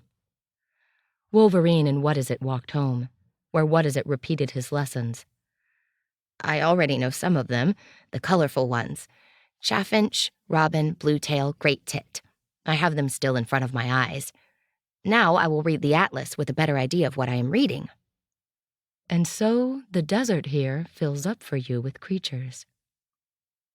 At that moment, Wolverine cocked his ears to a reedy whistling and turned in that direction. They came upon Crane, who, while walking lost in thought and listening, whistled on a willow pipe. Blackbirds will answer you. You imitate them perfectly. If you listen carefully, you can hear a kuyaviak rhythm in the blackbird song. Where are you going with that bag on your back? Why, it's Friday. They're supposed to deliver our bread to the Rainbow Bridge. Wolverine stashed away his load and wrapped the eagle owl in the cloth. Then let's go to the concert with you. They followed Crane down the path. Now, listen. Don't look, don't think, just listen, he whispered to What-Is-It. A late, sunny, clear May evening was approaching, the time for the greatest arias. What-Is-It closed his eyes and listened. At first, he heard only the general racket, but then he began to distinguish individual soloists among the accompanists and orchestra. Against the background of the monotonous hum of the forest and the steady ground bass of the frogs, he now heard a song, a duo of silvery whistling, coming from a nearby treetop. Crane's pipe repeated the first voice, the tenor. It's a song competition between a thrush and a blackbird, Wolverine whispered. Blackbird sings the first part. Short, dancing accents answered the duo. Those are finches and buntings harmonizing. Hey, boys and girls, come together now, fast. Bravo, bravo, bravo, a passing cuckoo cut in. And then the nightingale's song drowned out everyone. Wolverine lifted his hat. Well, hello, Master Beckvac. He smiled. The lute player outsang the whole crowd of singers. His voice towered over the choir and the orchestra, artful, full of weepings, passionate confessions, love whispers, eternal oaths and raptures, the love song of spring. Suddenly, everything stopped. Crane slipped his flute into his pocket. Wolverine pointed to a gray shadow slinking among the branches. "The killer," he said. "The owl, the owl, the owl!" cried the tits, and followed her. Words formed in What Is It's head. Rhymes flooded in. He felt he would write a beautiful sonnet. And now they were standing at the Rainbow Bridge. "Stay here. We'll be back in a moment," said Wolverine, as he entered the ford with Crane. At first, What Is It listened to the splashing and their conversation. And then he turned to the concert again.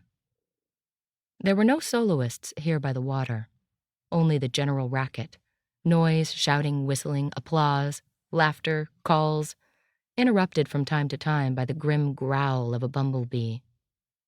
And then the clarions came, the cranes sounding their evening song. Loaded with a week's supply of bread, Wolverine and Crane came over the ford. "What's that frightening tooting?" What Is It asked. "It's the cranes in their summer nesting grounds. That's how they greet and bid goodbye to the sun every day. Well, time to go back to our cabin." When they arrived in the clearing, they found Panther collecting their drying laundry off the grass and tree branches. Hawthorne and Patchpelt, with their miniature daughter, were walking behind him, asking for their evening feed. Jake did double flips in the willow tree. The light of the fire flashed from the hut. "Have you checked the fish traps, Panther?" asked Wolverine. "Oh, yes, but I have not cleaned the fish yet. I left it for What Is It." "Why, of course." The boy offered himself eagerly, grabbed the wet sack, placed it on the special bench reserved for the job, and set about the work. "You madman! Light some incense and put an extra shirt on your back, or the mosquitoes will eat you alive," Panther called to him. Indeed, the mosquitoes from the marshes were a curse of their refuge.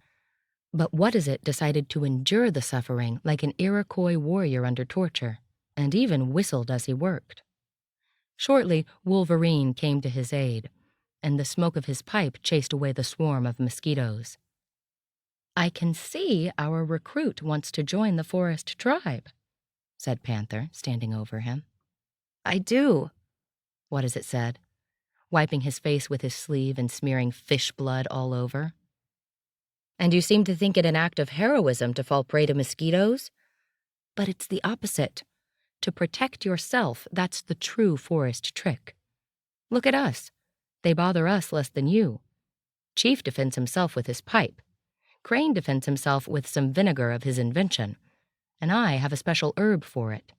Patchpelt Jr. would be dead by now if I didn't rub her with it 3 times a day." They took the cleaned fish to the cottage.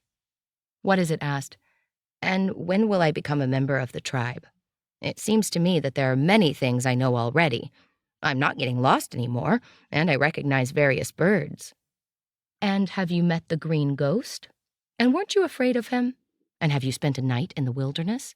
Have you walked across a bog that sinks under your feet? Can you swim? When a cramp grips you on the water, do you know what to do?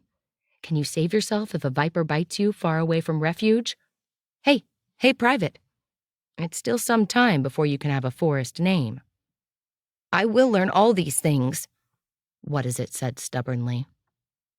As they sat down to supper, Crane said, "I hereby make it known that the footbridges have cleared. I had my first patient today, a woman with fever and ulcers. She was overjoyed that we were back. And so, my peaceful days are over." "We could sabotage the footbridges, you know." These peasants are like beavers. They will repair them in no time. Too bad, but I have to live with it. I had committed myself." Crane sighed. "Day after tomorrow is Sunday, What Is It?" said Panther. "You haven't come on our social calls yet because you were busy moping about in the bushes. But now, you should know that on Sunday, after prayers, we go to the forest together, and each boasts about some peculiarity he has spotted over the week. You too have to come up with something. I think you best spend the day looking for the green ghost. He likes to sit in ditches or spruce thickets during the daytime. He's tiny, only his head is huge, and he sports one large horn on the forehead. It shines like touchwood at night." Here, Panther grabbed Stomper Jr., rummaging under the table, placed him on his lap, and handed him a bowl of roe and fish livers. And, while stroking his folded spikes, he continued, "And you still do not know our house tenant. There is a house elf in every household, and he plays tricks or helps, according to the mood of the moment. Ours gets along with me, I am pleased to say, but he has no mercy for the doctor. And the beginning of that animosity was that the doctor once poured green licorice on the floor. The elf, terribly hungry for sweets, ate it, and he has hated Crane ever since. Isn't that right?" He must have complained to you, laughed Crane. You probably had to come to his aid in that adventure. "What is it?" said Wolverine. "You listen to what Panther has to say. Later, old Odrovanch will tell you more of the wonders of the forest. But remember this, to be a forest man, you must lose all fear and all anger, and stir in yourself a loving kindness for everything and everyone who lives with you under the sun. And now, sleep. Tomorrow we will rise at dawn and go to the old clear-cutting. We will dig old dead tree trunks for firewood." What is it left the hut one more time. He had become so used to the night that he wandered as far as the clearing, avoiding, however, the proximity of the thicket. And he stood there for a while, listening. A night in the forest never has the majestic silence of the night in the fields. In the depths of the forest, something always slinks, rustles, lurks, sneaks, flashes, crunches. Creatures feed and hunt and murder in the dark. 2 birds began to circle over the clearing with a flight of bats. There was a pathetic pow, pow, and a wing brushed against the boy's temple. Somewhere nearby, a dry branch cracked beneath an invisible foot. He quickly returned to the hut. Each of these creatures will go into this darkness, and none will lose his way, he thought, and sighed. He still felt fear, but once inside he felt safe, weary, and sleepy. He undressed quickly and fell asleep, already used to his stiff bedding. He was awakened by the steady tapping on the wall close to his head. He jumped up and suddenly saw a terrible sight.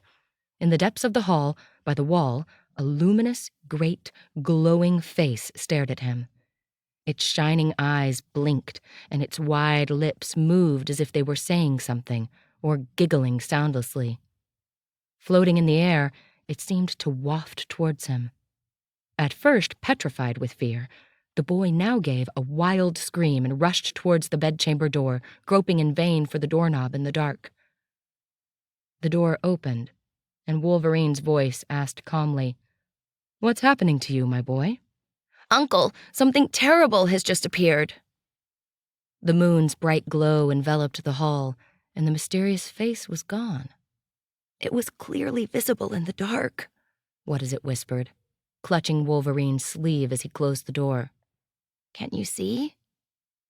"I sure can," Wolverine replied, going towards where the apparition had been and laughing as he struck a match. "Here's why I am missing several glass tubes." He called out, "Panther!" But silence answered him. He went into the room, lit the lamp, and brought What-is-it to the ghostly face. On the wall, glass tubes hung, intricately attached with threads and studs and filled with fireflies, forming the shape of eyes, a nose, and a big mouth. It all glowed, moved, and swirled. What-is-it looked embarrassed, but Wolverine comforted him. "I'm not surprised you screamed. What a trickster. Well, we have to let these poor things out. And since it's almost dawn, let's go meet the forest before Ledvuchna." It's a bird? The woodlark. Ledvuchna is what our Honorable Canon Kluk calls him. He disassembled the device and put it into the alcove. Panther has played his trick and spirited away. Be prepared that it will not be his last trick, and learn to control your fear.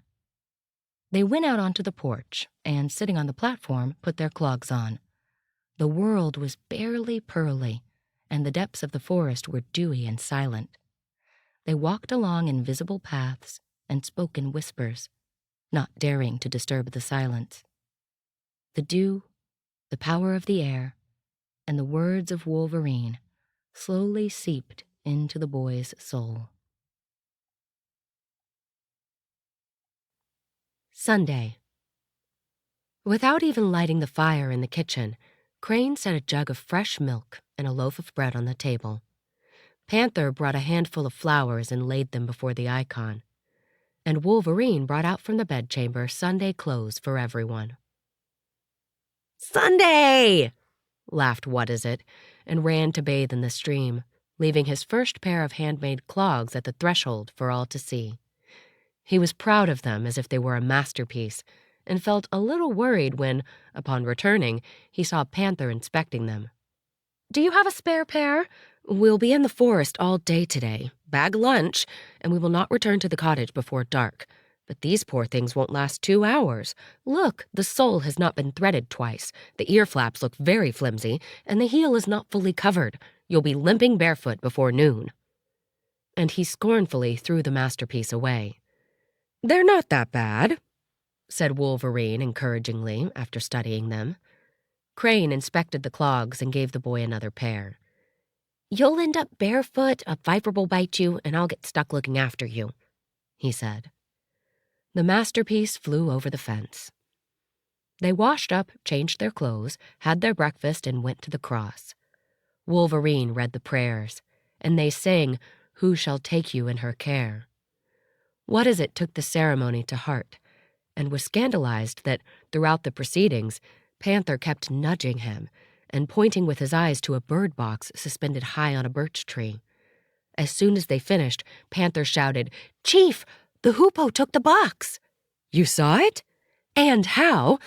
"As we sang 'He shall free you from the hunter's snare,' the hoopoe thrust his head out and raised his chest. I was trying to point it out to What-Is-It, but he didn't get it that he had a friend there." "What is Hoopoe's Latin name?" What-Is-It asked.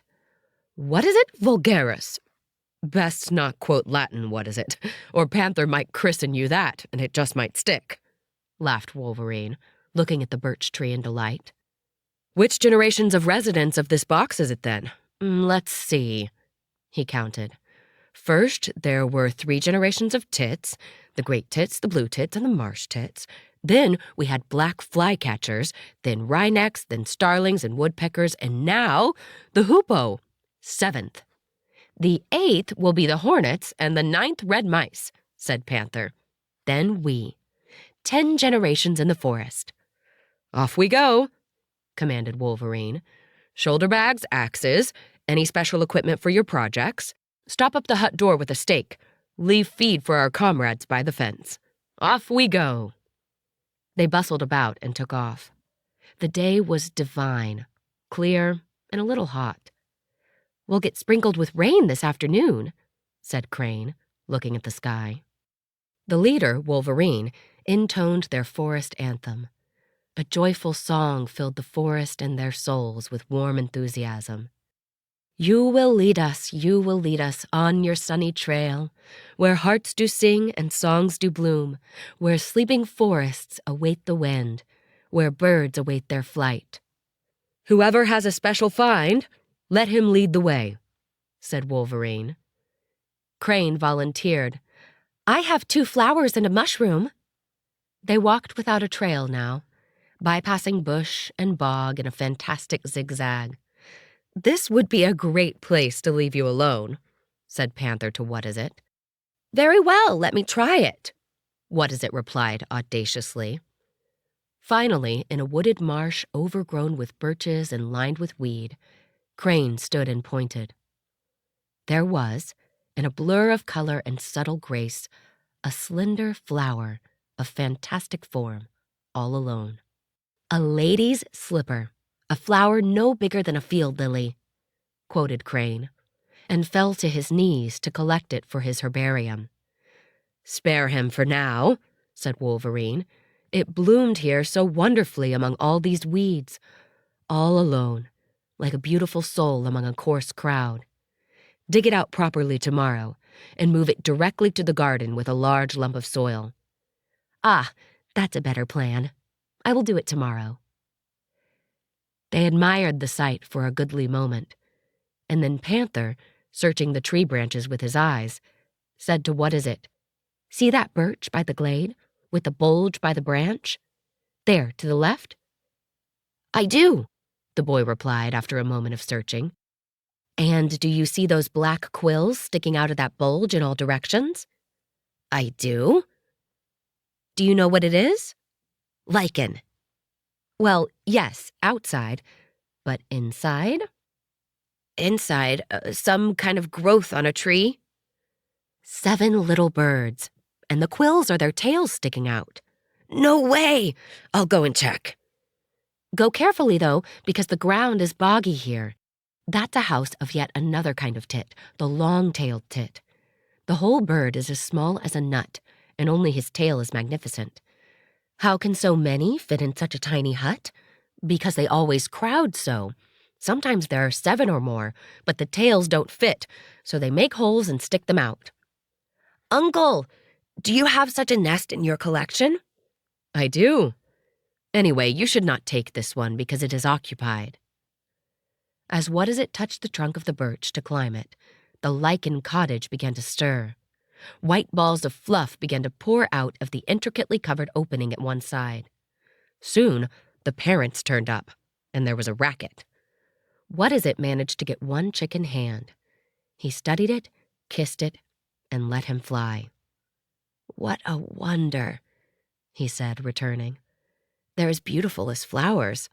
I feel a little silly now for having disturbed them." "It's all right. Sometimes these little gluttons torment their parents for too long. See how well they fly already. They don't need nursing anymore." They moved on, deeper and deeper into the swamp. In time, they found themselves in a field of irises in bloom. "Ah, the field of gold!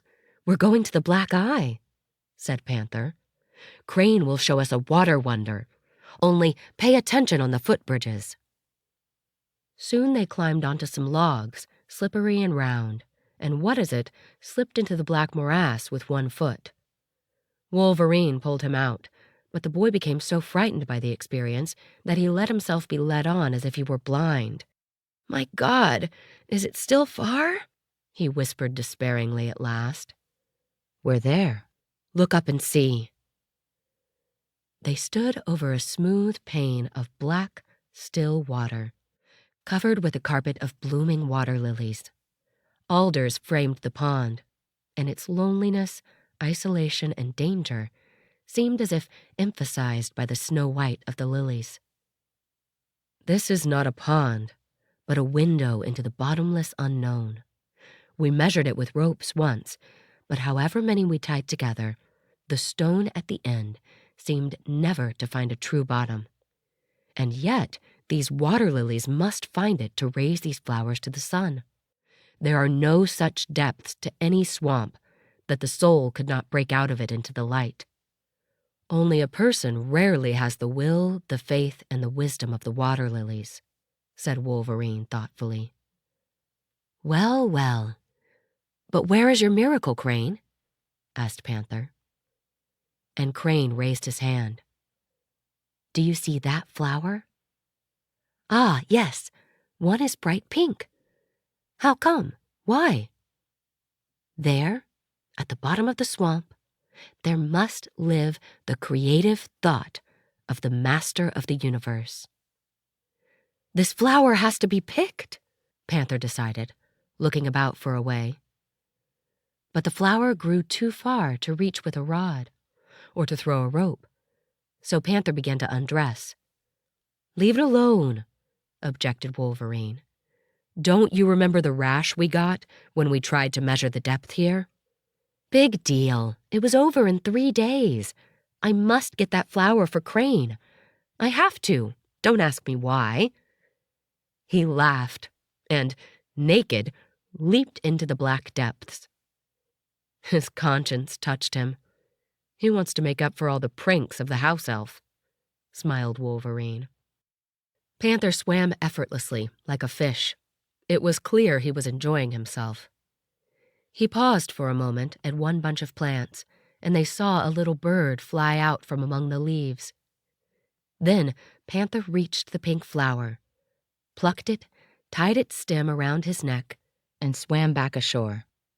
"Uncle, teach me to swim." What is it asked. Very well. We start tomorrow. Panther sprang ashore, spat something from his mouth into his hand, and handed it over to Wolverine. It was an egg. "This is not in your collection yet. The nest lay on a leaf, like on a plate, 5 eggs. And here, the house elf brought a gift for Crane. He swam just ahead of me, guided me, and helped me pull out the stem. I suppose he forgot all about that licorice powder." "Well, good boy. He'll get honey and milk," Crane laughed. He crouched down, opened his can, and carefully stowed away the prize. Meanwhile, Panther had rubbed himself down with grass and put his clothes back on. They turned back. Again, What-is-it slipped on one of the footbridges, and they made their way to solid ground. "And here you have my 3rd miracle," said Crane, standing in a clearing. "Osina in the collar." "Is that a mushroom?" What-is-it wondered. "Yes, a kind of oyster mushroom, but of phenomenal size. The tree is half dry. We'll saw it off tomorrow and take it home. It's big enough to sit on." "The best tinder is made from this mushroom," Panther said. Here he looked at the sun and stretched out on the ground. "Lunchtime. I won't take a step farther unless we eat." Everyone lay down. The clearing was dry and covered with wildflowers. Bees buzzed. They felt drowsy.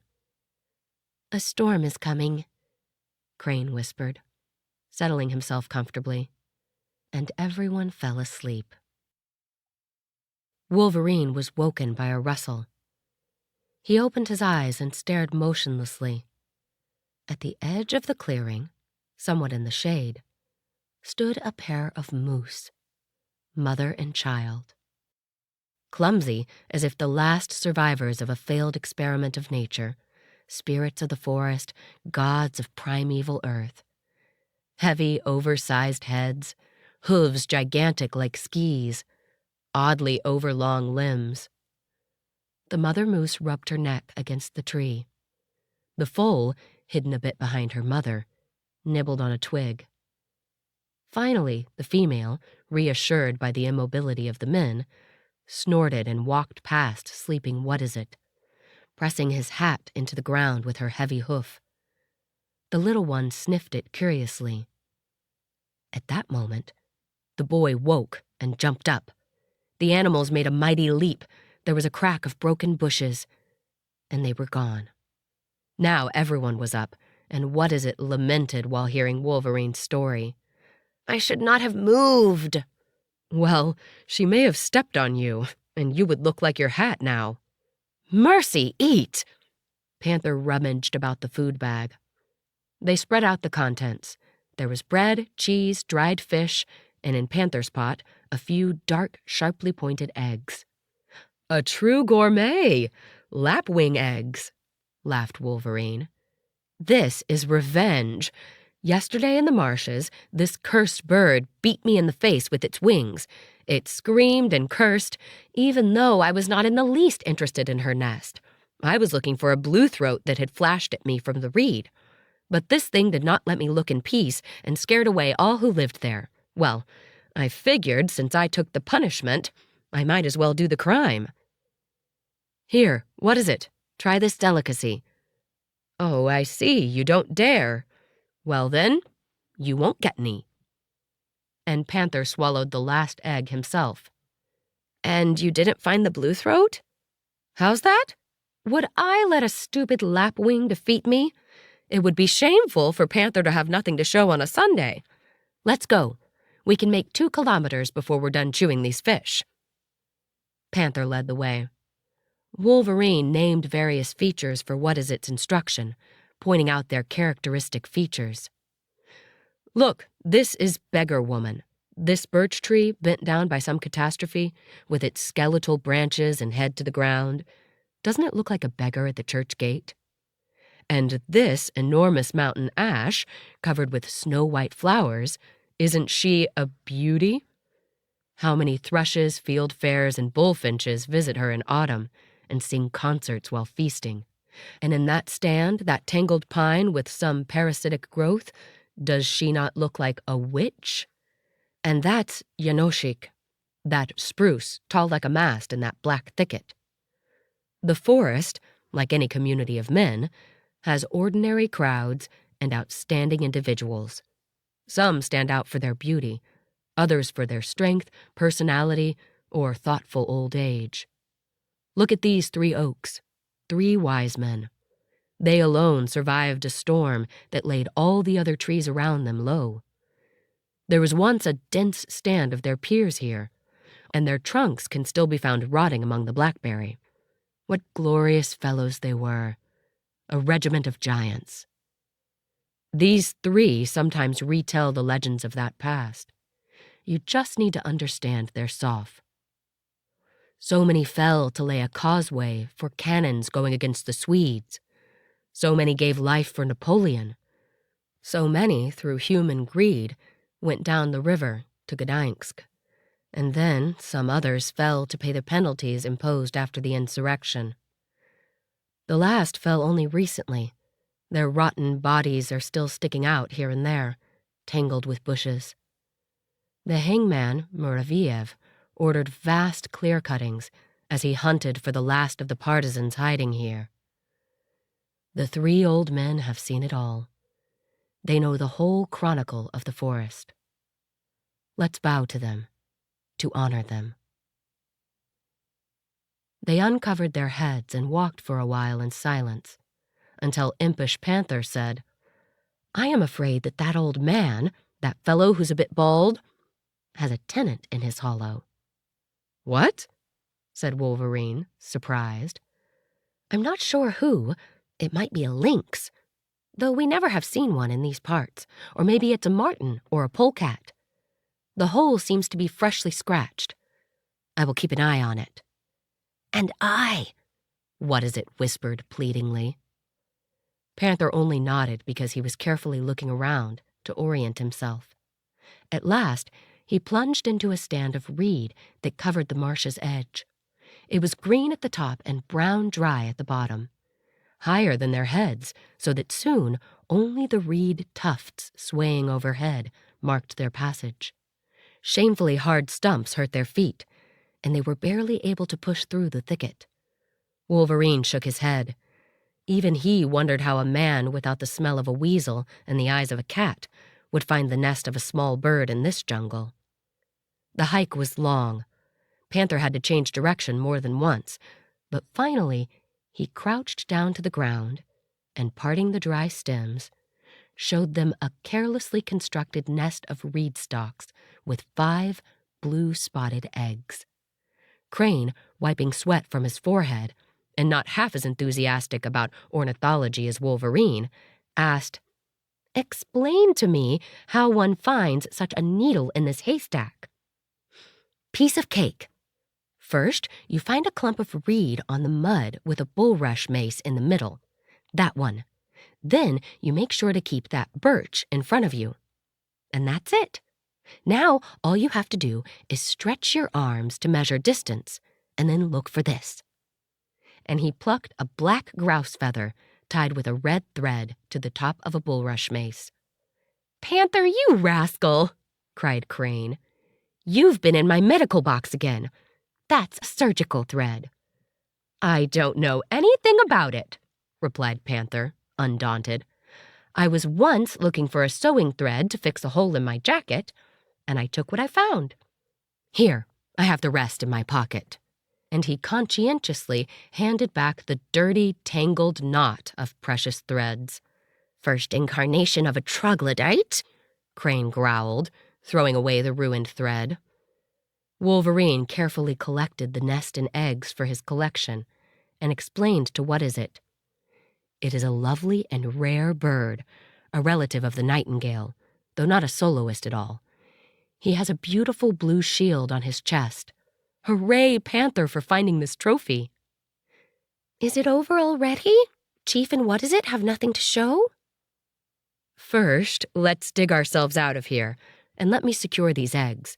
I did see something lovely, though perhaps it is gone by now. But I'll take you anyway. It went away. What could that be? But Wolverine remained silent, and when they stood on solid ground, he pointed to a solitary spruce visible from far away, and they headed in its direction. As they crossed a heather-covered glade, they suddenly saw something red rushing along the ground. Jake! Crane rejoiced. There was a joyful krr, krr, and hop! Jake was on his shoulder, wet, winded, and thin-looking. Look how the scoundrel found us, Panther teased him. The cottage is closed, no nuts nor milk. But Crane had clearly been waiting for his pet, because soon there was energetic cracking of a nutshell and a happy purr from his pocket, warning off all and sundry from his feast. The spruce to which they finally came after a long march was not Yenoshik. His name was Seer. Its dense and spreading branches formed a kind of stepladder, and at the very top there was a platform made with a few boards.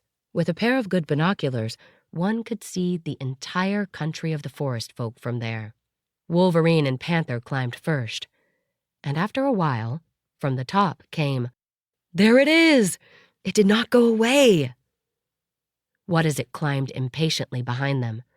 Panther gave him the binoculars and pointed out the direction.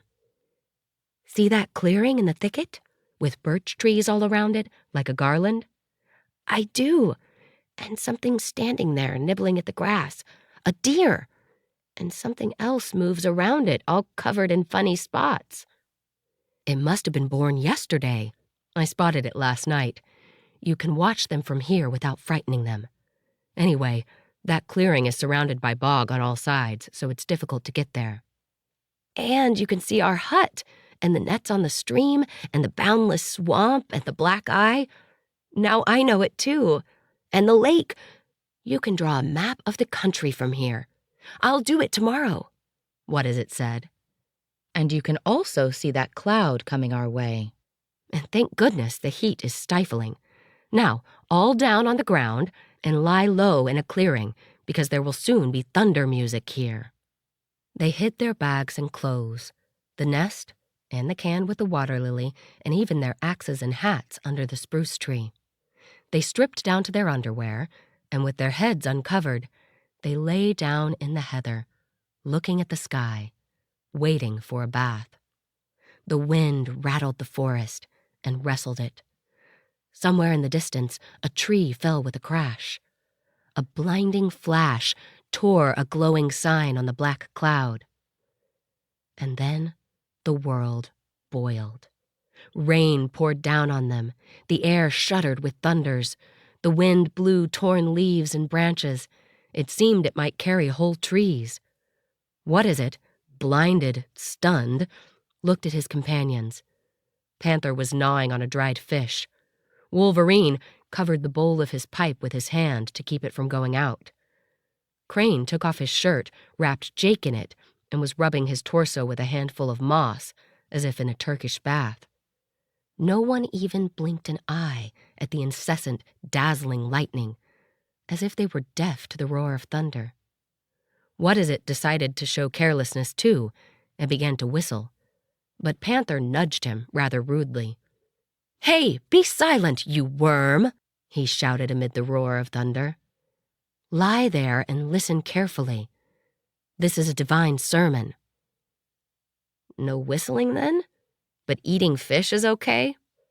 "It's okay because I'm hungry, but even a dumb blackbird knows that it is rude to whistle in a storm. Oh, there, you've got your punishment." Suddenly, hail poured out of the clouds. Very fine at first, then gradually getting thicker. What Is It covered his head with his hands, and, following the example of his companions, holed up as much as possible under the moss and heather. The ice balls snapped painfully. The clearing whitened with them. Panther finally crawled under a juniper, and Crane, red as crayfish, did also, not forgetting to take along Jake wrapped in his shirt. But that was the end of the storm. The cloud moved east. The sun came out. "And now, run home," commanded Wolverine. They gathered their belongings and ran. Panther broke into the lead and disappeared into the thicket. Crane was pulling on his jacket as he ran. What-is-it, his teeth chattering, tangled in his scuffed clogs. Wolverine covered the precious nest with his shirt. The exertion soon warmed them up, and when they reached the hut, their wet clothes were steaming. "No need for quinine today," said Crane, entering the hut. Panther kindled the fireplace, and soon, the four of them, not forest folk anymore, but 3 wild, naked men, were changing into dry clothes. "And now, sleep," said What-is-it. "Really? And leave the work to the house elf?" Panther was indignant. "Collect those wet rags and hang them up neatly in the attic to dry. Then throw some firewood down from there. Then wipe the floor dry, peel potatoes for supper, and milk Hathor. You can see that our 2 friends are lost to the world, buried in their eggs and herbs. Come on, shoo." "This life is endless work." "And how? And to think that you were bored and moped about the bushes. This is how everything works. When I get tired from time to time, I only have to look at the blue-tail female feeding her 11 gluttons, or at the bush-tit building her nest. It's a bit more troublesome than our job." They went barefoot to the stable. Hathor was dry and chewing phlegmatically, and Patchpelt, too, had reasonably stayed indoors. "Look how wise they are. They all returned to the cabin in time and now look at us with pity. Get out of here, Hiss Hiss." He chased the snake away and crouched down to milk the cow. "Come on, What-is-it? Take a bunch of straw stuck under the thatch and wipe the little one." Patchpelt sniffed the greens and What-is-it's hands and graciously allowed him to touch her daughter. The baby was also favorably disposed to the operation. When Panther finished, he poured a little milk into a small shard for the snake, then found a pot in the corner and said softly, "Give a little to the little one, too, but make sure Crane doesn't find out. Poor thing, mosquitoes bite it, and she's too young to enjoy fresh grass this spring. There, little baby, grow big, grow healthy." They watched it with pleasure. The snake stuck its head into the milk. The foal sucked at the pot with delight. "Panther," said What-is-it, "do you hear? What is it? What kind of bird is this?" "This?" Panther listened. "This is a sign of a long rain coming. It's a viper." "Cannot be. Snakes are mute." "Come on, take a look. Only go soft, quiet." Walking carefully, slowly towards the voice, they saw a snake on the path to the water. Half coiled, she only raised her head and issued a monotonous, very high-pitched "Trrrr." Panther handed What-is-it his milking jar, stepped back to the shed without a rustle, and then suddenly leaped towards the reptile. He held a cane in his hand, and he struck with it again and again. The "trrrr" ceased, a whitish belly flashed, and the dead reptile stretched like a limp piece of rope on the path. Panther crushed his head underfoot, and then lifted the body with his stick and threw it far away into the bush.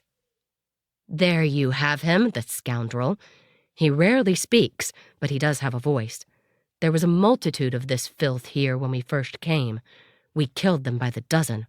Hathor was bitten, and the mare and the others don't go about barefoot, so they escaped." "Isn't the venom deadly?" "We have a doctor here to make sure we don't die.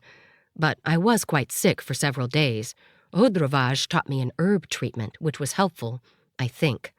The farm animals seem to find it themselves. They know it by instinct." They returned to the hut. "The reptile trumpets. It will rain." said Panther, nudging What Is It and pointing to his companions with his eyes. Crane was busy swathing the pink lily in some special cotton wool and blotting paper. Wolverine was blowing his eggs. Neither spoke. "And on the table nothing but bread and salt. Where is our supper?" "It's Sunday. I'm not cooking," muttered Crane. Wolverine stopped blowing and asked, "You killed the beast?" "Yes, I killed it. And now I want potatoes richly dressed with sauce. I have had enough soups."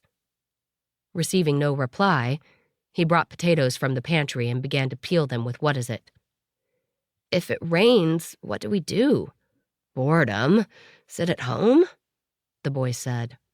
"I was supposed to learn to swim tomorrow, draw a map, keep an eye on that thing in that oak. And now it turns out I must stay indoors." "A little rain is good sometimes. Work will pile up. You'll see what a workshop this place can be. Well, light the fire." Wolverine finished his work, left the hut, and, returning, said, "Yes, it will be chilly and rainy for a few days. At last I'll have the time to repair the nets and baskets."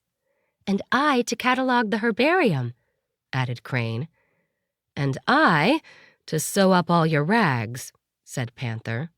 "And I?" asked What Is It. Wolverine pointed to the bookshelves. "You will study the natural history of your new acquaintances." He lit his pipe, took the violin off the wall, and after a while began to play. "And this is a proper Sunday," Panther said. "It ends in a ball." What Is It listened. Wolverine played strange, unfamiliar melodies, as if each melody were a fairy tale, a dream. After a while, Crane began to accompany him on a peculiar pipe made of several reeds. The sky, draped with clouds, grew darker and faded away. The coals on the fireplace glowed. A fire crackled in the stove. The distant chorus of frogs was quieter than usual, and somehow even the clarions of cranes were shorter than normal. But there was no sadness in it, neither outside nor inside. They could feel that the mighty sun was just behind the cloud, and that it was only a moment of respite for reflection. "Whose music is this, Uncle?" What Is It asked when Wolverine stopped to retune. "It's ours. Forest people's. May's," the amateur musician said. And What Is It understood that it was the singing of the forest, overheard by the human soul. Rain. The monotonous rumble of rain on the roof woke What Is It. He had clearly overslept because there were all kinds of activity around him. The room was cluttered with bast rods, bast fiber, fish baskets, and Wolverine reigned among it, busy with his work. "It's pouring," he said, "and it'll continue to rain for 3 days at least." The others went to fetch Crane's flour. What Is It ran to the bath. Hawthorne the mare stood in the open stable door and pondered whether to go out and get wet, yawning in turns. Hiss, glistening with new skin, studied himself in the mirror of the spring. Wet birds sat under their leaf umbrellas. "What should I do?" the boy asked as he swallowed his breakfast. "What would you like to do?" "Why, learn basket weaving from you." "Not much special art to this. Sharpen the knife well and cut me fibers about this long. Select them carefully, though. Smooth, pliable, and long. There is plenty to choose from here." And thus, What Is It became acquainted with the fishing equipment, its original and cunning design, its names, and the theory of its use. Bast, hazel, birch, and hemp were the only material, the knife the only tool.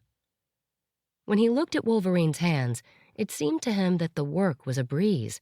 The fiber bent so easily, split, took the desired forms, tied itself tightly and firmly, like a steel wire. But when he tried to weave and bind it himself, everything rose up in a rebellion, refused to listen to his hands, broke, and fell apart. At first, the boy lowered his hands in defeat and wanted to give up the work.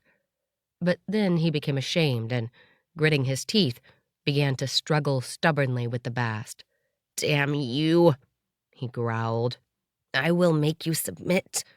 "Ha, that's not our way." Wolverine shook his head.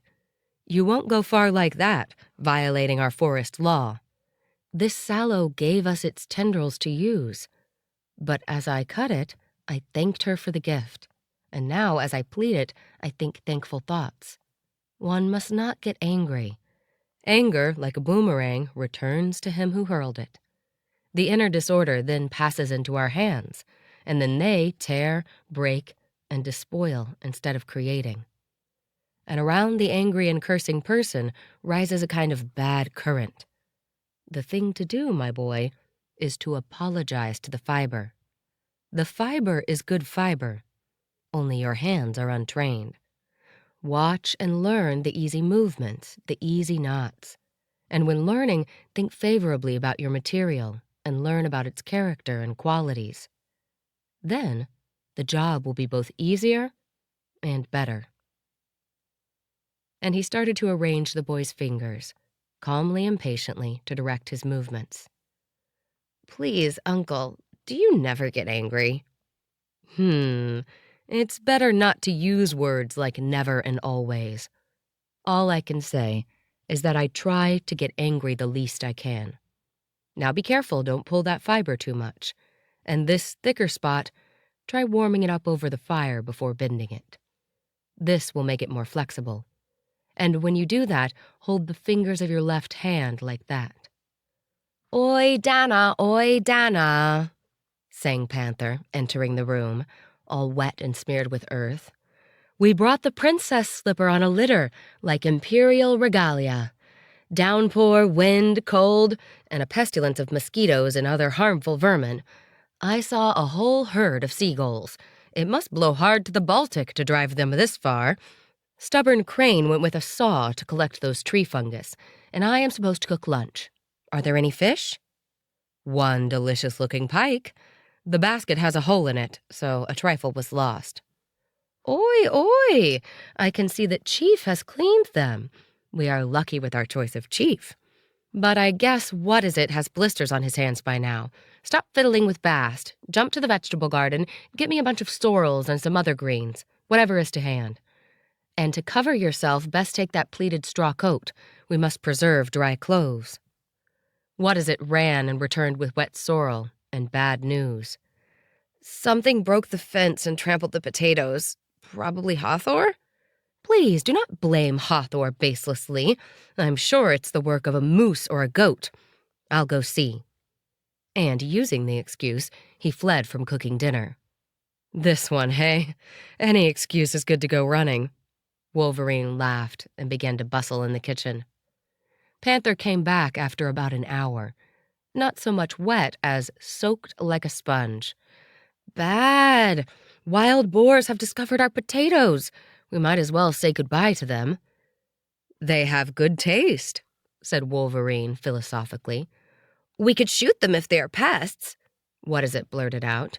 "You may as well shoot us, too, because we, too, like potatoes." "Yes, but these are ours."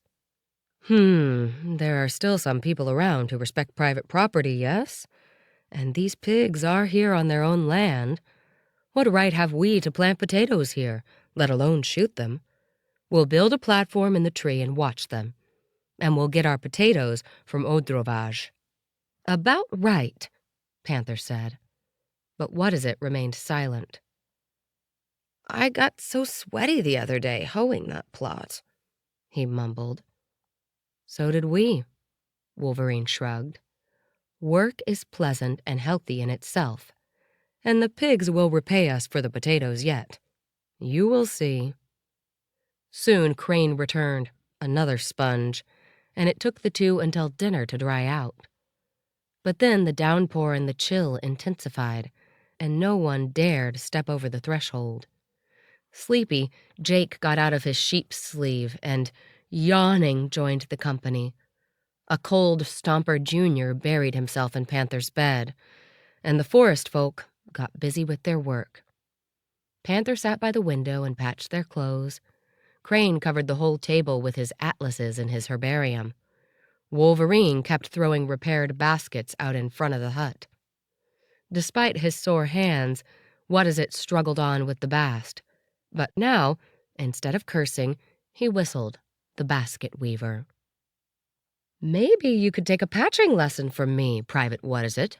Look at what you did to this jacket. You must have hanged on a knot to tear the hole in the back like this." "I don't want such girly work," the boy muttered dismissively. "Girly work? As in a woman's job? I am not ordering you to give birth and breastfeed, you louse. Every job is fit for every human being. Personally, I think I might even be better than Chief's housekeeper at this. Panther knows only one woman, my maid. Well, she and I have now fought for 15 years, long enough to develop a special fondness for each other. Please, Panther, have you ever been married? Me? A wife? Do you have one? Not yet, but you must be well past 30. 37, Private. But it never occurred to me. He began to laugh and turned to Crane. Doctor, shall we each take a wife? Spirea prunifolia, Crane purred, writing. But Uncle was married, What-is-it said. Wolverine didn't reply immediately because he was holding a birch twig in his teeth. Yes, I had a wife and a mother. They both died but live in my memory, revered and beloved. That is why I am anxious when someone talks lightly about these things or jokes about them. And when I hear the expression woman's work, it seems to me that such a person does not remember his mother, sister, or wife, or that he cannot respect anyone. What-is-it lowered his head and reddened, but Wolverine kindly pressed him on the head. Forest law, my boy. Love, respect. There was a moment's silence, and then Restless Panther looked out the window and shouted, Look, did I not say? The hoopoe just flew out of our box. Perfect excuse to skip work and get wet again? Wolverine laughed. Nah, I've had enough. But why don't we sing as we usually do when it rains? Only let Wolverine accompany us on the violin. Otherwise I can't stand it. Crane, you start. Let's wait until evening with that. My work isn't yet finished, but I will be done in an hour, and Crane will have done with his work by then too. Meanwhile, we can sing informally, just like Yellowhammers. And he started to sing The Basket Weaver. What-is-it and Panther joined in eagerly, but without much talent. Crane raised his hands to his ears with some irritation, and finally began to hurriedly fold his plants and clear the table. Panther, I beg you. You take the first note fine, then skip 3 notes higher. Stop it, or you'll completely screw up your ear. Who cares as long as it's fun? The prankster replied with a laugh. I did that on purpose, just to rile you. And now there will be a concert. What-is-it enjoyed himself thoroughly. Song followed song, folk songs and art songs, jumping Krakowiaks and Obereks, sad Ukrainian dumkas, flowed from their full lungs until the walls of the hut shook, their eyes laughed and their faces turned bright. Jake jumped on the stove. Terrified, Stomper Jr. rolled off the bed and hid in the corner. And beyond the fence, staring with amazement at the window, appeared the heads of Hathor and Patch Pelt. But the men sang and laughed with delight in turns. I don't mind the rain if we spend it like this, What-is-it said. And he didn't mind it, even though it lasted a week. But how much he learned during that week.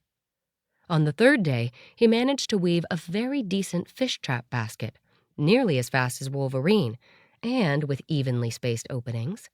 And how many mysteries of the forest he had heard, how many atlas entries he had digested, how many pages he had read from Naumann, Brehm, and Tachanowski, and how many songs he had learned, and Panther's entertaining riddles and parables, and how many times he had got wet and cold without any harm to his health, and how close he had grown to his companions, how at home he felt among them.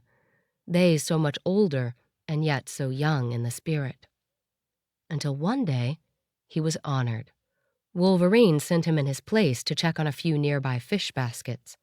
Wolverine and Panther, in the meantime, set up a carpentry workshop in the main room. They prepared birch planks for building bird boxes that Panther built most artfully every winter. "Take 2 airbags under your arms or you will drown," said the incorrigible scoffer to the boy as he left. But What-is-it was no longer a novice. He bailed water out of the canoe and copied Wolverine's movements, slow and calculated.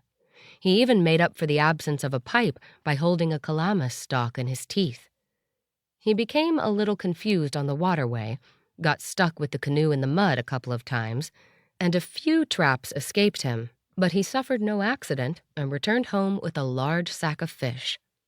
Suddenly, in a tight passage among thick bulrushes, he heard a human voice right next to him. How much he had learned to live like a forest creature, his reaction now showed. With one powerful stroke of the oar, he pushed himself away with all his might and fled. He only managed to catch a glimpse of a human head rising above the bush. When he got back and entered the main room carrying the fish, he announced dramatically, "I saw a man." And he said it in such a tone as if he were saying, "I rode a hippopotamus." Now what? On a rainy day like today, it has to be someone terminally ill looking for Crane. The footbridges must be all under water again. Crane grunted heavily and awaited his fate. Or was it a forest spirit? Did you see? Did he have one eye or a pair? Was there a horn on his forehead? But What-is-it honestly reported? "I missed a couple of traps and ran aground twice, but I brought the fish. There are pikes and ides." Ho-ho! How wise and talkative it is, this material for forest folk. Panther took the fish into a bucket and began to prepare them. What-is-it was changing his clothes at the fire when the entrance door squeaked, and a deep voice greeted them. Everyone stood up. Wolverine's eyes flashed as they shone only for his beloved birds. Crane smiled happily, and all replied in one voice, "Welcome, father." A huge peasant entered the room. He had a narrow face with an aquiline nose, a pair of gray, attentive eyes, a trimmed gray mustache, and thick, short, stubby hair on his head. He was a rich example of Sarmatian strength and dignity. He wore a straw coat and clogs on his feet. At his hip, he carried a bag made from badger pelt, on the other side a basket. He had a muzzle-loaded gun on his back and an axe tucked into his leather belt. He first saluted the icon of the Virgin and said the usual prayer, Salve Regina, then began to undress and hang his things in Panther's alcove, in what seemed his accustomed places. Then turned to speak to them and answer their questions. "I would have been with you, my sons, a long time ago. I don't care about the footbridges. I know passages that are always open. But my daughter gave me a granddaughter and then fell a little sick, so I had to be their maid and nanny. And then there was the christening. But now all this is done, and I can stay with you until hay harvest. Grass, I see, is good this year, but fish are poor. The water is too high, and now so much rain. But after the new moon, the weather will turn fine. I see you have a boy for company. Yours or a stranger?" "My sister's son," Wolverine replied. "Light-eyed and black-haired like the rest of you. Firm and wiry. He'll live long if he has any sense. And a clever fellow, too. When I called him, he took one look at me and took off. Yes, boy, always do as you did today whenever you meet a stranger in the wilderness. Who can tell a stranger from an enemy?" The old man clearly felt at home. He peeked into the pantry, inspected the hall, and looked into the bedroom. Then he washed his hands, hung his coat by the stove to dry, and sat down with his bag at the table. I brought a housewarming gift for you. Last year's tobacco. It came out surprisingly good. And this fiber for your netting. I collected these stalk by stalk. It will not tear, and it will not rot. And this, do you have such a thing? A penduline nest, Panther shouted. And this for the doctor? I got that on the sandy cliffs above the river. Life was hard back in those days when one had to cut trees and hunt game with stone axes. That's a delicious specimen, rejoiced Crane. Yashik has collected a lot of this and is keeping it all stashed away for the doctor. There are these blades and shells and whole pots. What treasures! Depends for whom. It feels nice to please another man. Like I was once pleased by an ensign's rifle. You did not find it by any chance? They shook their heads. It was the old man's mania, locating gun caches hidden at the time of the uprising. Panther received a pair of leather sandals, and the old man took the rest of his haul straight into the pantry. Magda stuffed it full of eggs and other goods. She says the lapwing eggs will bore you soon. And now, give me some work and tell me your news. And the stories began. The old man set about tying nets, and they did their work. Before dinner, What-Is-It sneaked out behind Panther to look after the animals and asked, "Is this the famous Otrovage? And who is he?" Sage of sages in all forest matters. He built this hut with us and taught us everything we know. For him, there are no secrets here. What a man! He seems to have stepped right out of a Mateko. His ancestors were retainers of Wolverine's great-grandfathers once, and all this land and water belonged to his family. And so it continued until the catastrophe. This Odrovage was in the uprising with Wolverine's uncle, saved him from death and exile in Siberia, and carried him over the border. Wolverine's family literally forced him to accept a farmstead as a reward.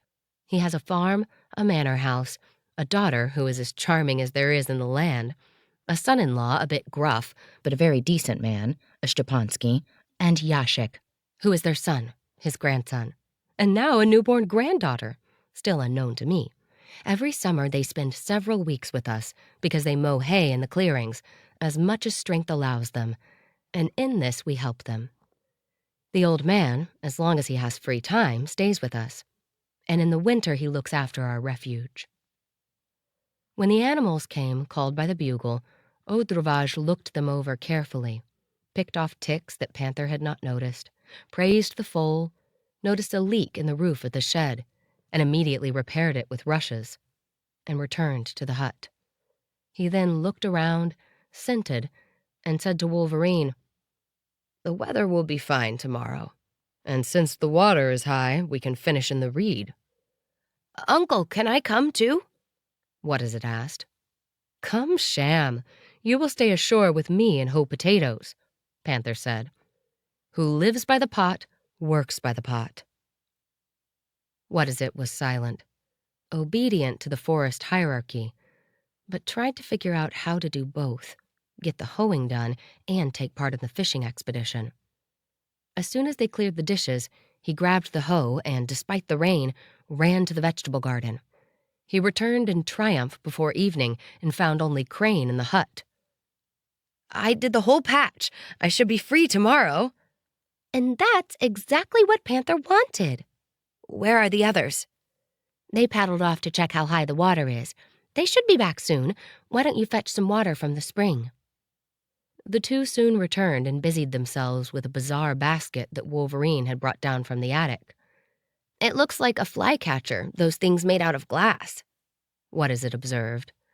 "Your uncle is a bit of a fishing virtuoso. You just wait and see." "Will you take me with you?" We'll have to see if you are fit for the job. Fishing is like a card game, a bit of a blind thing. Sometimes your companion brings you luck, and sometimes bad. We'd have to see which one you are." "I can already set baskets, and you promised to teach me to swim. And I know all those ditches by the lake, and I know what every fish is called. Even the squeaking fish? Odravage smiled. And you can probably catch a gudgeon. No, I don't know any squeaking fish, or any gudgeons. But if you tell me about that shotgun from the uprising, I'll stay up till midnight listening. Well, young man, fairy tales are told after St. Martin's, or else basking in the sun on a hot Sunday afternoon. But one goes to sleep at sundown and wakes up with the cranes, yes? The old man drank a cup of milk for supper and immediately went to sleep in Panther's alcove. Panther went to sleep in the attic. What is it decided that he could not oversleep daybreak, but it was not the crane clarions that woke him, but the monotonous singing of the old man's voice. It was Odravage reciting the hours at the icon, and it was the clearest morning in the world. "Well, the rain witch is done," said Panther cheerfully, hopping down from the attic and stopping to listen. Oh, you invincible honeycomb of Samson, he sniggled. "It'll be a while before the old man is done," he whispered. "Come on, let me show you how to swim." The world had been washed crystal clear by the rain, and the eyes hurt from all its beauty. They flew almost naked to the spring, and Panther immediately dragged the boy into a deep spot so that he began to drown helplessly, desperately thrashing about in the water. Then he held him up and, enjoying himself, showed him various tricks until the boy calmed down. "It's not as scary as it seems," said What Is It, when he got ashore after his first lesson. "There is nothing really terrible here, because even if you drown, you only die once," said Panther philosophically, wiping himself with a handful of rush and pulling on dry clothes. When they returned for breakfast, Odravage had just finished chanting his prayers and was getting dressed. "Shall we go soon?" What Is It asked. "Fish are not land animals. They do not feed at dawn. They like the sun, insects. I guess an hour from now will be fine." They did not rush.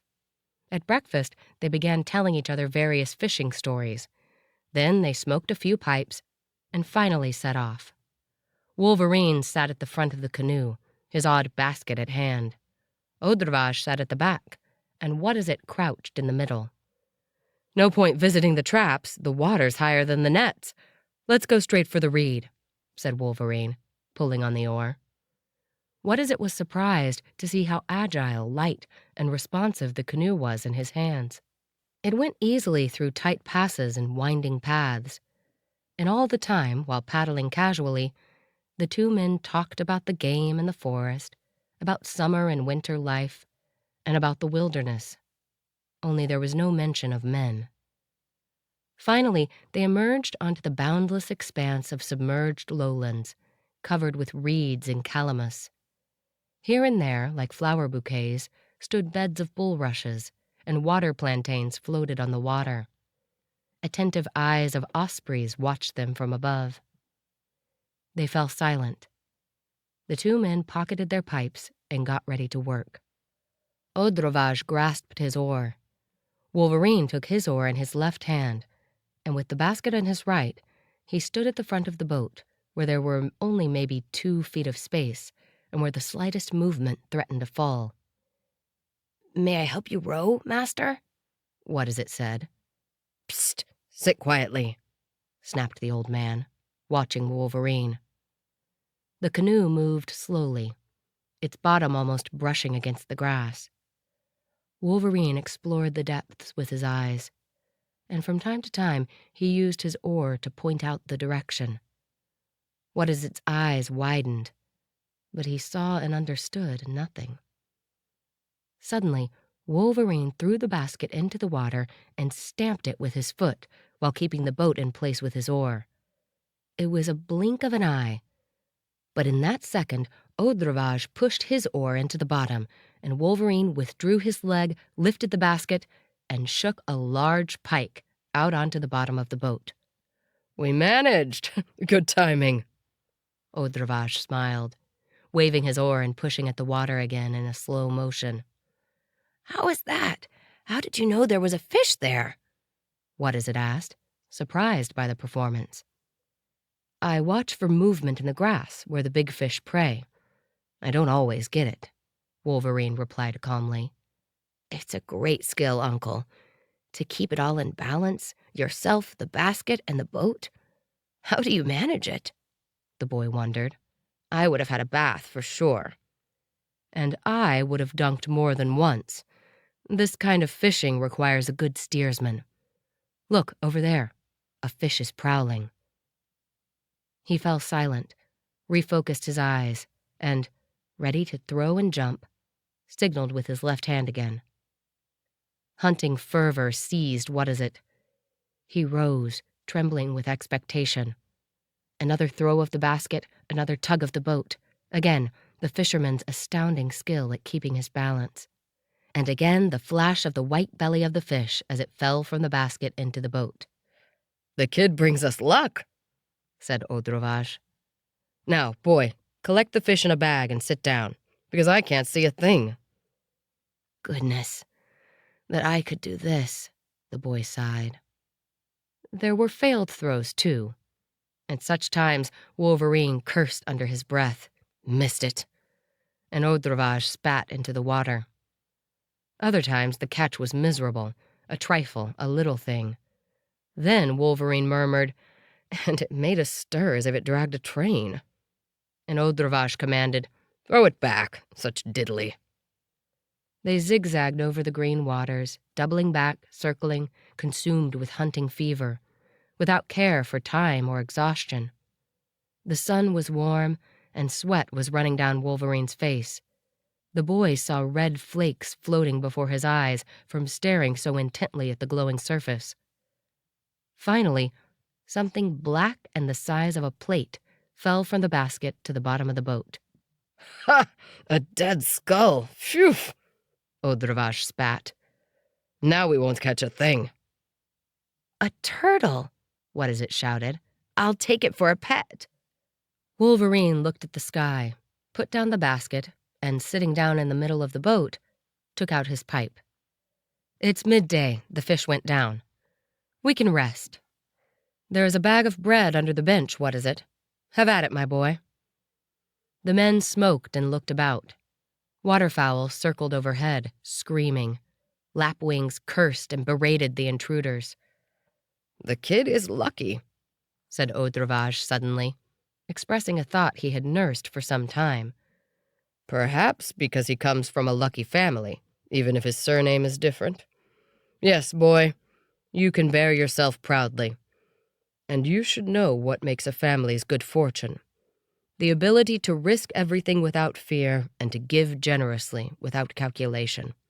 When the time comes to give, yours have given everything without hesitation or regret. Fools and egoists can't do that. To master this, you have to lose everything many times. Many times give everything away. My grandfather, who was in the insurrection with yours, told me that not a foal was left in your family stable then, and the family had sold even their jacket buttons for the cause. And when my grandfather worried about it, yours said, Why are you frowning as if I have spent it on city girls? I gave it for the Commonwealth. Here, I have the receipt. And he stroked the scar on his face. Odrovage pondered. The pipe had gone out.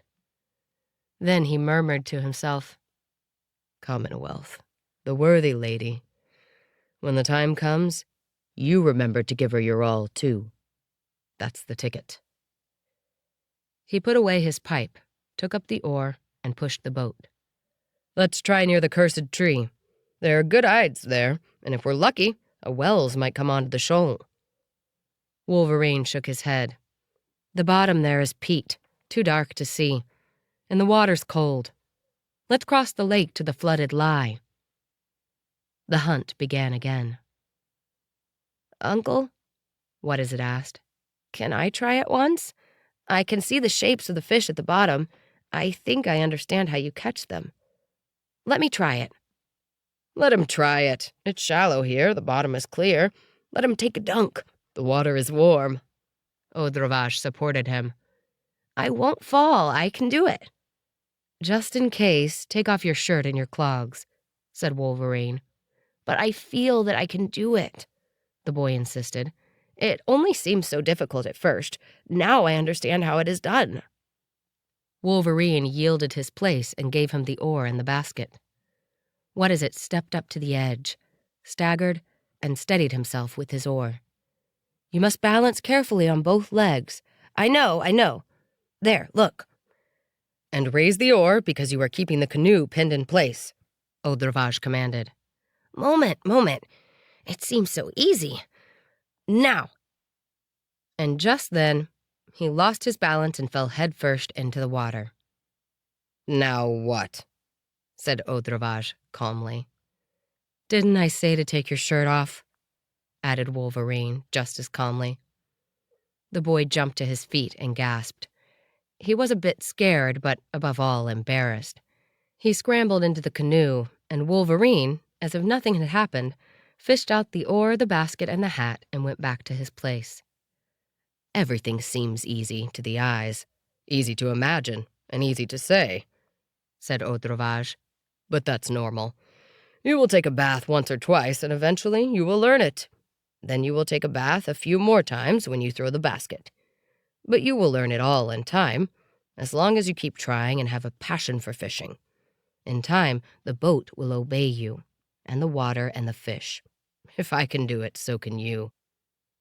"Father, look to the left. There's something big slinking underwater," Wolverine whispered. He leaned forward, tensed, and leaped. He threw the basket and jumped himself at the same time. Water splashed beneath him and boiled violently in the basket. He did not lift it, but dipped his arm in through the opening at the top. "There he is! A cannibal!" he exclaimed. Odravage turned the canoe around. What-is-it, electrified, also jumped into the water and threw himself at the basket. After some moments of struggle, Wolverine raised the prey. Odravage supported the basket with his oar, and What-is-it pulled it into the boat. "A bearded Wells! What a monster! Keep him under the basket or he'll pop right out. Well, now, home. What a fairy tale hunt." "Uncle, why didn't you take off your shirt and your clogs before jumping?" What-is-it laughed when, both wet through, they clambered back into the boat. "Because you didn't advise me to." Wolverine smirked. They paddled energetically to warm up, and Odravage knew such shortcuts and such secret passages that they soon arrived home. Wolverine shouted, but no one answered him. Only Jake flickered among the branches and complained that he was hungry. The mare spoke too, and even the apathetic Hawthor observed that it was well past midday. Yet the hut was empty. There was a note on the table from Crane that a peasant had come for him to help his sick wife and that he would only be back at night. But Panther had not reported anything about his whereabouts. Wolverine shook his head. "He's either playing a trick on someone or fallen asleep in the wood. Come on, let's get to work. Light the fire, boy, and change your clothes. I will feed the householders and milk the cow. The fish need to be prepared immediately because it's hot. There, Jake, a few nuts for you, enough of your begging." Odravage did not care about dinner or rest. He dragged the Wells onto the grass, clubbed it, and took off the mucus with ash. What-is-it jumped to help him. "Panther said that he once found Jewish phylacteries in the stomach of a catfish. He said that Wells had swallowed a barber who had drowned." "And digested the slippers but not the phylacteries? Oh, Panther has also seen the king of serpents, the one with the diamond on its head that makes him invisible. He uses this pebble a lot himself." "He also said that he gave an angry snake a linden twig to bite. And, well, the twig grew as thick as a peg. Could this be true?" "Everything is true, as long as someone believes it." "He promised to show it to me, but we haven't seen a viper since." "Ha, my boy, the way things usually work is that when you come across a viper, no willow twig will be to hand." Wolverine brought them milk and bread. It was too late to cook lunch. Then they sat about preparing the fish and were nicely winded when Panther finally appeared, carrying a delicious-looking, green-headed drake. "I was up by the bees on Pine Hill," he said, to distract attention away from the topic of his absence. Songbirds are moving in, and on my way back I look, and what do I see? A goshawk takes off from the pine tree, and something glistens on the branch. He had brought the duck there and began to eat it. There, look, marks on the neck. But I see you three did well too. Chief took a Wells in the basket. Respect. Well, Master Fisherman, let me take over from you. You two smoke your pipes to chase away the damned mosquitoes. Odravage stood up, inspected the drake, and, puffing on his pipe, slowly said, "With the Wells was a bit of a miracle, too. There we were, happily paddling along. Then, suddenly, we look, and what do we see? Bang! A goshawk dropped something into the boat, and it was this very Wells." "Ho-ho, a goshawk? Not a cormorant?" "No, a goshawk. Probably the same one that caught your water duck." And Odravage pointed to where the bird's neck had been torn by a hook. What is it did not understand it, and he looked from one to the other until Panther burst out laughing and made it all clear. "Oh, and he spotted it. Nothing escapes these elderly eyes. I told you, Private, a sage of sages our teacher is." "Well, then will you tell us how you got it? In a lake with a camouflage net on your head?" "No, from the shore at the Rainbow Bridge. Ducks feed there in flocks.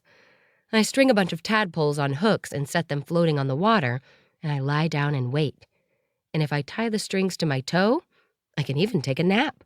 When a drake takes the bait, he will let me know by, as they say, pulling my leg." Wolverine prepared the fish in silence and did not say a word. Panther understood the silence, for after a while, he began to justify himself. "Actually, I thought that a pike might catch, but these ducks are so greedy that they shovel in mud, totally oblivious. And those drakes, they are the bad guys, I mean, thoroughly rotten. They don't help with building nests, treat their ladies poorly, don't look after the little ones. Hooligans. Yes, Chief? They sleep around and would probably drink, too, if anyone distilled vodka on the lake." "If you mean to be a missionary to the ducks, you won't improve their habits this way." "Ha! One sinner less, in any case." "The others won't acquire virtue, but will only learn to avoid further missionary work." "It's all ready," said Panther, straightening up from his work. "Now let's have the good doctor cook us the Wells head and soup, and the fish into the oven. And to divert Chief from his displeasure over the drake, I will report a discovery I made today. Should I talk?" "Prattle, prattler," Odravage laughed. "I found a duck's nest in a tree. By God's grace, on a pine tree." Wolverine shrugged. What is it laughed. "It happens," confirmed Odravage. "I'll even tell you how the duck leads her litter out from such a nest, because I have seen it myself once. She took each one in her beak, carried it down to the ground, and placed it on its back with its legs up. All lay calmly on their backs like that until she brought down the last one. Then she turned each of them over, set them on their feet, and they followed her single file to water." Nobody denied him. And What is it began to ask that Panther should lead him to the nest right away. "We'll go on Sunday. And now, Panther, clean up the house, because Crane won't be back until dark. Besides, he served us well his month. It's your turn." Panther loaded himself with fish and went to the hut, singing, "Oh-de-dee-dee, oh-de-dee-dee, they put me in misery, oh-de-dee-dee, misery, they set me to mending sieves." Forest expeditions, wanderings in the wilderness, hunts and adventures, all were over now. Now came a long month of cooking and cleaning. He was sad at the thought for some time, but soon came upon some happy thought, for he began to smirk and whistle and took up his work with great panache. Toil. The sun took full power over the earth now. Evening lights barely died down into an amber glow in the west when, fast on their heels, an opal glow appeared in the east, and the world woke to life again after the briefest of nights. Leaves and flowers were in full, lush bloom. The carpets on the forest floor exploded with color, and birds were feeding their young. The honey scent of flowery glades rose up towards the sky and intoxicated swarms of bees, stirring them to work. Orioles, the last spring arrivals, sounded everywhere like silver flutes. It was not full summer yet, but the hard work of growing flowers into fruits and raising the next generation was in full swing. Wild strawberries glowed red in sunny spots under spruce. In the shadows, the first great bellflowers sprung up, and the meadows turned red with catchflies. Panther digested all these signs as he sat chained to the hut, waiting for something that would free him from cooking and cleaning.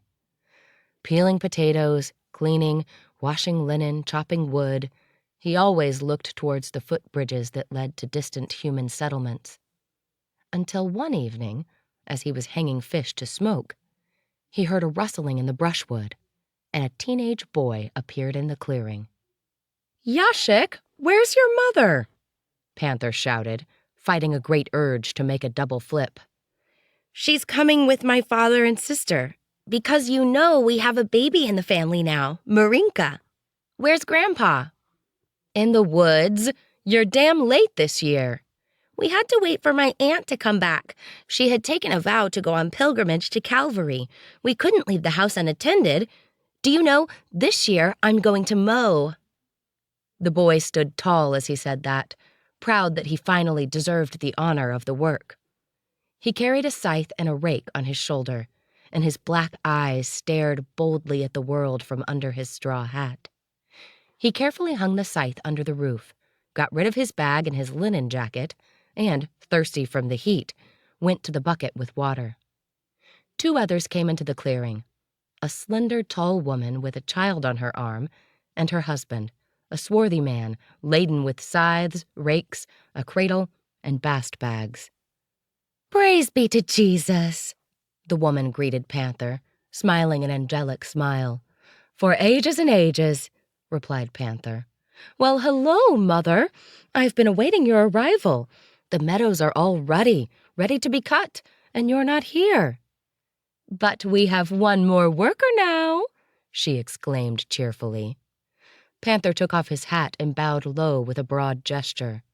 "Father, sir, mother, ma'am, I ask humbly for your girl's hand in marriage." "Why, ever so gladly. There, take her right away," she laughed, handing him the baby. Panther took her in his arms. "Hello, beautiful bride.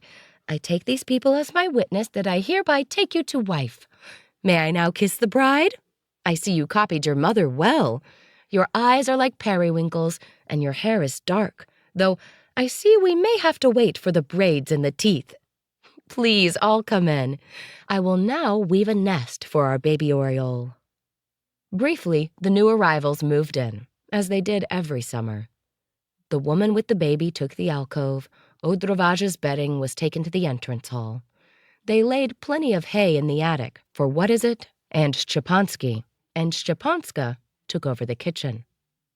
Panther played with the child, teasing his mother and beaming with joy that he was at last free of his arduous duties after only 10 days. He had had the same luck every year.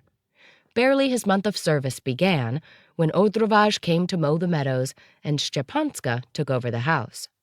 Almost immediately, the 3 of them set out to inspect the meadows, and soon they returned together, hooting in the forest. What Is It soon became acquainted with Yashik and began to press him about the scythe. "How is that?" he bothered Wolverine. "He's only 13 and mowing, and I'm 16. "Ho ho! I'm 37 and only today got married," Panther laughed. "I got your granddaughter, yes, it was a very fast decision, a shotgun wedding, you might say. I had to hurry, lest Crane beat me to it." "And you left her in the care of your mother-in-law." "Yes, but I will do her share of mowing for her. What is it? You will get a scythe. Do not lament. I have a spare one, and I will lend it to you because I owe you for making the excellent suggestion of marriage. A capital idea, my boy. I mean it." And to emphasize how serious he was, he ran into the woods, bleated like a goat, and shouted, "Well, boys, Yashik, what is it? Who is chasing Panther?" The boys gave him a chase. "He'll lead them for an hour, hide somewhere, and they will look for him till evening." Odravage laughed. Indeed, when Wolverine and Crane returned to the hut, they found Panther with his wife in his arms and Jake on his shoulder. He was just a little out of breath. "And the boys?" asked Wolverine. "Looking for Panther in the wilderness." Wolverine and Crane welcomed Szczepanska, but Odravage did not let them talk too long. "Sharpen your scythes while it's still daylight. We have to start tomorrow before daybreak." Now each took an anvil, a hammer, and a scythe, and the careful, delicate hammering began. "Hey, flowers, herbs, sweetgrass, fescue, vernal grass, and who can know all your names? This is to your death. We sharpen these sabers for your death," said Wolverine, as if with regret, and so softly that only his friend Crane heard him. "One dies so that another may live, but the root remains in the ground, like the immortal soul," Crane replied. Ring, ring, ring. Their hammers rang on steel, as if they were giving a signal to attack, and Odravage, like a regimental commander, inspected each scythe like a saber blade against the sun, and either found it worthy or ordered it redone. For what is it, he tapped out the blade himself. Just then, the boys came running out of the forest, breathless and hot like horses, but amused and laughing, carrying Panther's hat and clogs in triumph. "We hunted like bloodhounds, but Panther is faster than any hound," cried What Is It. "I threw you a clog and a hat and watched as you ran with your noses to the ground. But I was sitting on Beggar Woman, low above the ground, and then I jumped down and returned to the hut. You recruits are hunter-punters." Odravage nodded to What Is It and led him out into the clearing. "Here is your scythe, young man. See how it is set. Here is the blade mounted on the haft and fastened with an iron ring and a wooden wedge, like the letter L. Though it may sometimes happen that one may mount it upright, and then the mowers are called scythmen and mow enemy heads. The instrument thereby becomes ennobled, so one must honor it and keep it in respect, the way soldiers keep their swords, because no one knows when and for what purpose they may be needed. Do you understand?" "I understand, Father," What Is It replied, involuntarily straightening up like a private before his commander. "And that is proper. Once you learn to cut grass, I'll show you what is done when you mount it upright. Now then, my boy, take it in your hands, so. Stand straight, legs apart, give your arms a proper swing, and with each swing, in the end, raise the tip up slightly with your hand, like so. Do not swing your arms like a windmill, only turn your whole upper body at the midriff, like so. Well, then, try it." What Is It took up his position and began to swing. "Not bad, young man. You are a quick learner," The old man encouraged him. "Release your shoulder and do not slouch. Easy, easy. Leave nothing standing, and raise the tip at the end. And when you feel it is going dull, tap it again, like this. And to keep your motion steady, you can whistle to yourself. Hey, sharp, hey, sharp, hey, sharp are our scythes. And when I set it straight up, then it will become Bartosz, Bartosz, do not lose heart," sang What Is It. A smile formed in the furrows of the face of old Odravage. "So, you know the song. Surely your mother has taught you? Well, thank God. You'll turn out well." "God will bless us, save our fatherland," Yashek continued the song. "Master," Odravage said to Wolverine, "maybe these young men will see justice finally done and our fatherland returned to us." Maybe they, or maybe their children or their grandchildren. But there will be justice. That day must come. replied Wolverine seriously. Ring, ring, ring, rang the steel of scythes. The boys cut swaths of grass before them furiously. They had to be called twice to supper. Afterward, they threw themselves sprawled on the fresh-cut hay. "I'd like to go to America," Yashik said. "Father says our boys are organizing there, like an army, and will come and whip the Muscovites and the Germans. And in my school, they say there is a secret military organization that they practice at night. They have ranks and secret signs and pseudonyms. But this is all a big secret, and they do not invite us, the younger boys, for fear that we may prattle. And for talking about this is only one punishment: death. The one in the lead is called Raven, and only 2 know which one he is. I'd like to be called Arrow. And I, Orok." "Sleep, you puppies," cried Panther from his bed. "You're barely out of your swaddling clothes and want to talk conspiracy? What warriors? Auroch, arrows. Afraid to go fetch water at night and barely out of the gate he loses his way. Mouth ready to fight for fatherland, but in need can't do a thing." "We will yet see when the time comes," What is it said boldly. And they began to whisper with Yashik. They didn't realize when they fell asleep and were mighty embarrassed when Panther began to pull them out of the hay by their feet, shouting that the mowers were waiting. The morning was barely a pearly gray, and the sun had not yet risen as they followed Odravage in a line, leaving a trail in the dew. The old man was reciting his prayers in an undertone, and everyone was silent. "No breakfast?"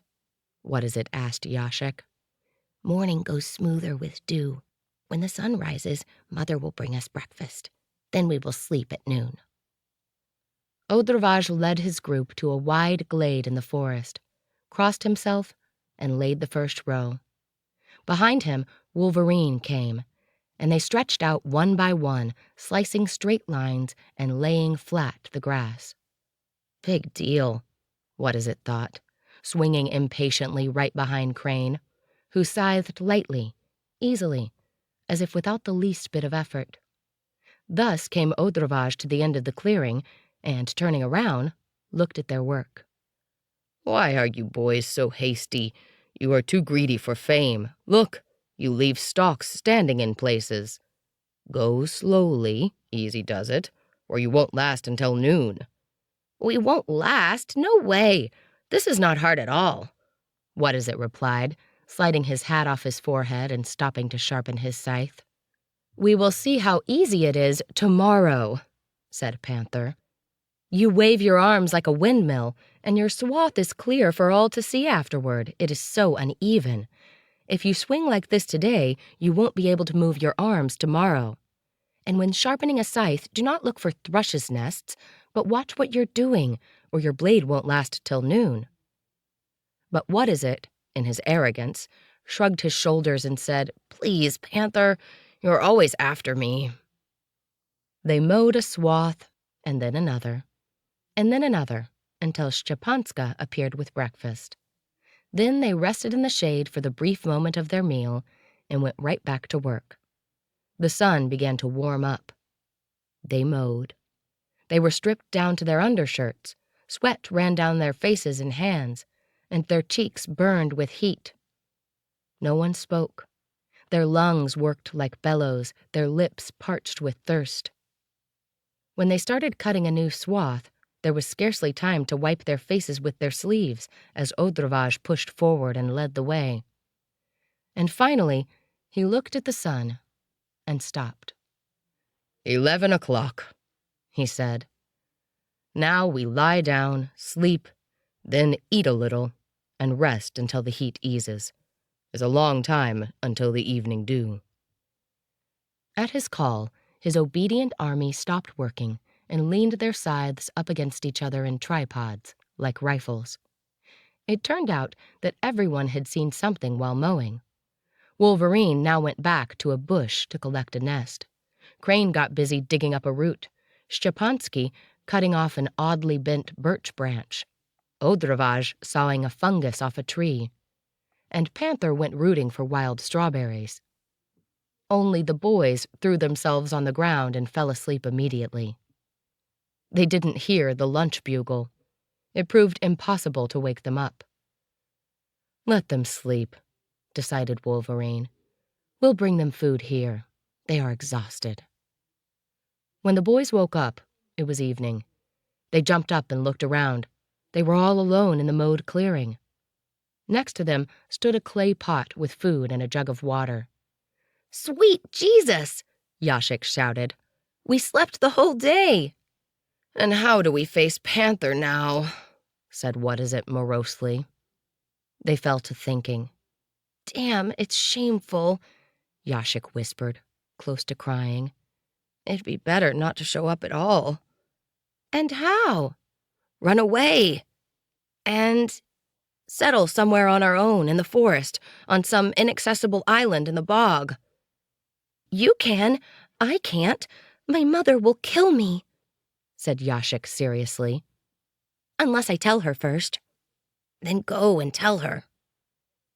Yashik ran off, and What-is-it began to compose his plan for this Robinson Crusoe existence.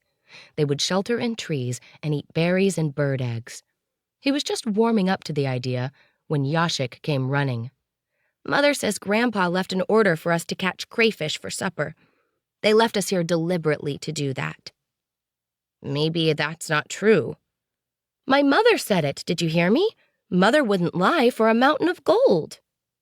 Yashik was indignant and ready for a fight if What-is-it objected. He brought nets and bags with him, and they made their way to the lake. "Your bones hurt?" What-is-it asked. "Nah, not at all," Yashik muttered, without much conviction. "Well, a bit." The water refreshed them, and soon they were thrilled and delighted because they were catching a lot of crayfish, and they forgot their shame and weariness. When they returned to the hut with their catch, the others were already back from mowing and fiercely tapping out their scythes, and it seemed as if no one had noticed their absence. During supper, Panther groaned about how his arms and legs hurt, and the others nodded in agreement that theirs did too. "We work like Poles, not like peasants," said Audravage. "And truth be told, even peasants will feel sore at the beginning. The only remedy is to bathe and rest and get over it. We will forget the pain in a few days, if only this heat does not bring rain." They went to bed right away, and What-is-it dreamed that raindrops drummed on the roof and that they were allowed to stay in bed until noon. But it was only a dream, and it seemed to him that he had rested only a moment when Panther began to shake him. A crystal-clear dawn meant it was time to work. What-is-it got up and, with a crash, fell right back on his pile of hay, overpowered by terrible pain in all his muscles, joints, and tendons. He felt tears welling up in his eyes. He felt nauseous. "I can't move," he wailed. "Leave me alone. I think I am paralyzed." "Paralyzed? That's unlikely. You exhausted yourself. You're unused to manual work. Now get up. It's important to keep using your muscles, or else you will be down for a week. Each of us is feeling a bit sore, but the feeling will go away as we work, I promise. Gather your strength and get up. Look at Yashik, bent over double and crooked, but moving." "I'm not moving. I can't," What-is-it cried. "Come on, you crybaby. We'll call you strong in the mouth. How's that?" Panther sneered and went down the ladder. What-is-it smarted, as if slapped on the cheek, and, making an extraordinary effort, got off his pile of hay. He would rather die than stay behind. He would die, but with pride. The pain contorted his face, but with a great effort he managed to climb down the ladder. Everyone else was stiff too, and the sight of it comforted him. "You feel broken too?" he asked Yashik. "Don't ask. Everything hurts. I don't even want to mention it because if I do, my mouth gets sour just from thinking about it. The others won't show they are in pain, so we'll look weak if we do. Mother says to bathe in the river. She says cold water helps calm the pain. Let's go." What is it dragged himself to the stream, and, indeed, the water helped enough that he was able to walk to the clearing without much agony. But as he stood in line with his scythe, he thought he would faint at the first stroke. Fortunately, no one hurried him. They mowed small clearings now, little patches of meadow in the nooks and crannies of the forest. There was no need to keep up with the whole advancing row. Wolverine mowed behind him and took it slow. When, after a while, he stopped to sharpen his blade, he said, "My dear boy, you will now understand the peasant's toil and honor his work, because you yourself have endured it. You think you're learning to mow, but that's not so. You're learning how to perform physical labor and how to respect it. Tomorrow, you will find the work easier, but you will treasure the memory of this pain forever." What is it saw that they were alone and said softly, "But, Uncle, why do we exhaust ourselves like this so that Odravage's cattle may have hay?" Wolverine smiled. "And why did you first look around before asking the question? Do you maybe feel that it is a shameful thought? If you feel this work is for nothing, stop." "Well, no, but it really is." I see what you mean, so I should perhaps explain. This is how it is here, my boy, here in the forest. Here, we work for the sake of work. We work because we like the work and because we like the results it brings. It isn't all that important to me whose cattle benefit from my work, as long as it gives sustenance to another creature. In winter frost, this hay will give warmth and strength to animals that had worked for man all summer. Cows and horses are man's best and never-failing friends. So, when you rake in these sweet grasses and fescues, these sweet peas and timothies, think of that.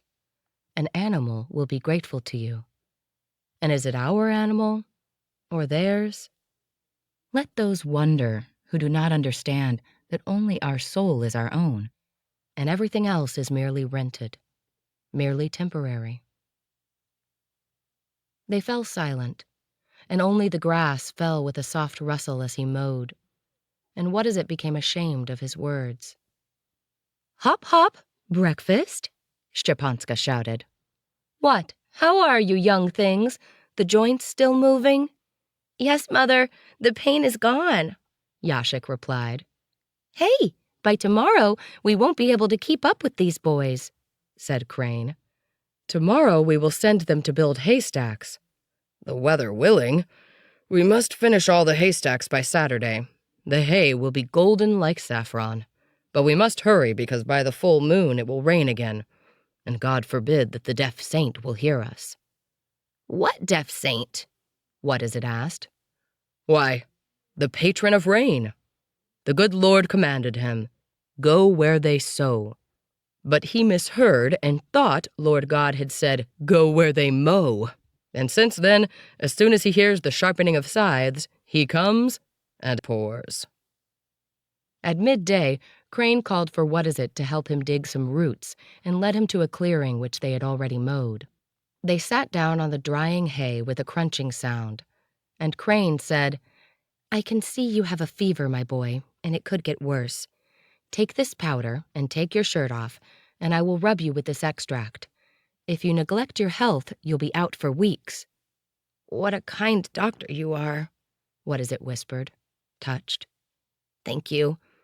I'm actually not feeling all that well." And he subjected himself to the massage patiently, then fell asleep in the shade, covered with fragrant hay, and he woke up refreshed, as if born again. At lunchtime, he found out from Yashik that he too had been given the same cure. "The doctor's an angel," Yashik said. 2 years ago, he saved my life. I was down with typhoid. He watched over me day and night because my mother was too ill herself to get up." "Come on, boys," Odravage commanded.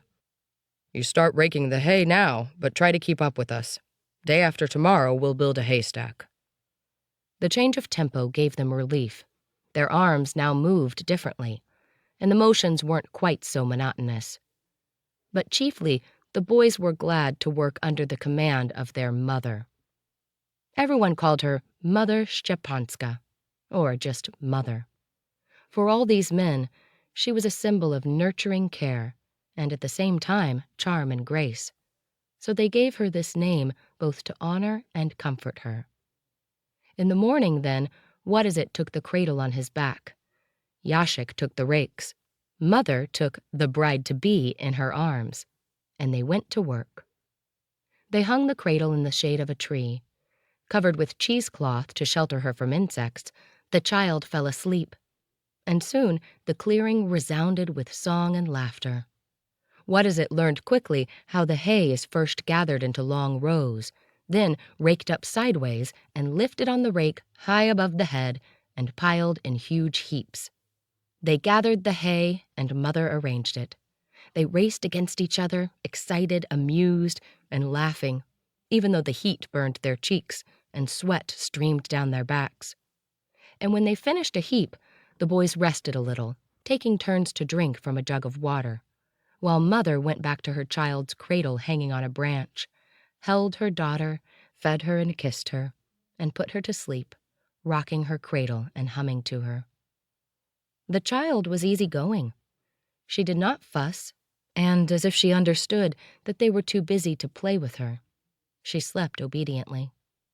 Sometimes they heard the sound of the sharpening of scythes, and in the evening Panther turned up, as he said, to woo his betrothed.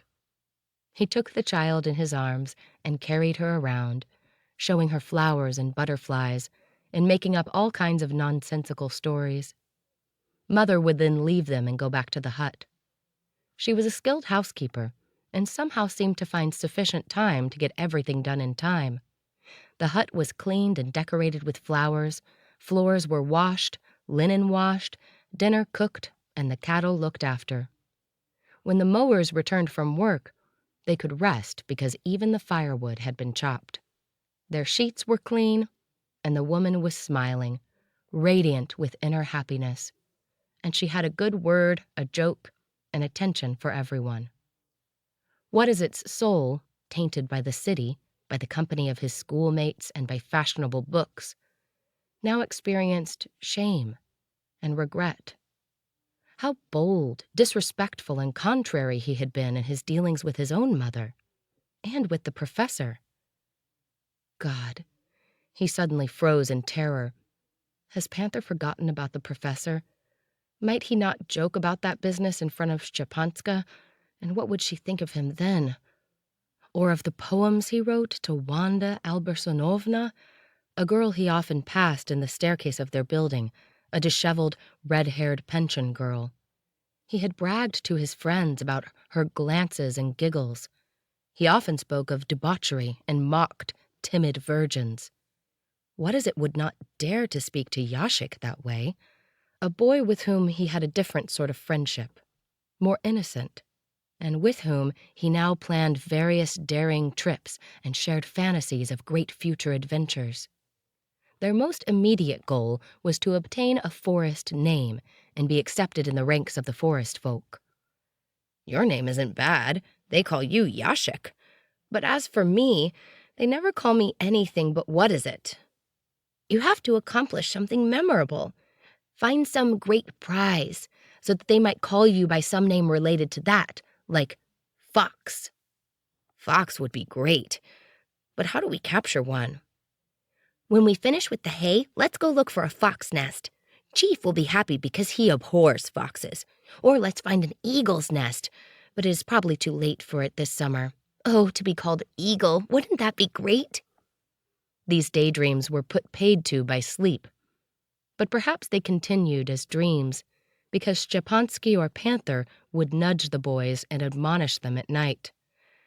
Good gracious, what racket they make in their sleep, like frogs in mud. The boys froze silent, frightened. My goodness, what if they call us Frog or Barker? What Is It whispered. When they amassed a dozen or so hay heaps, Panther came to their clearing, riding on Patch Pelt. Private What Is It? You are now promoted from infantry to cavalry. Aha! The haystacks go up tomorrow, Yashik rejoiced. No, not tomorrow. Today.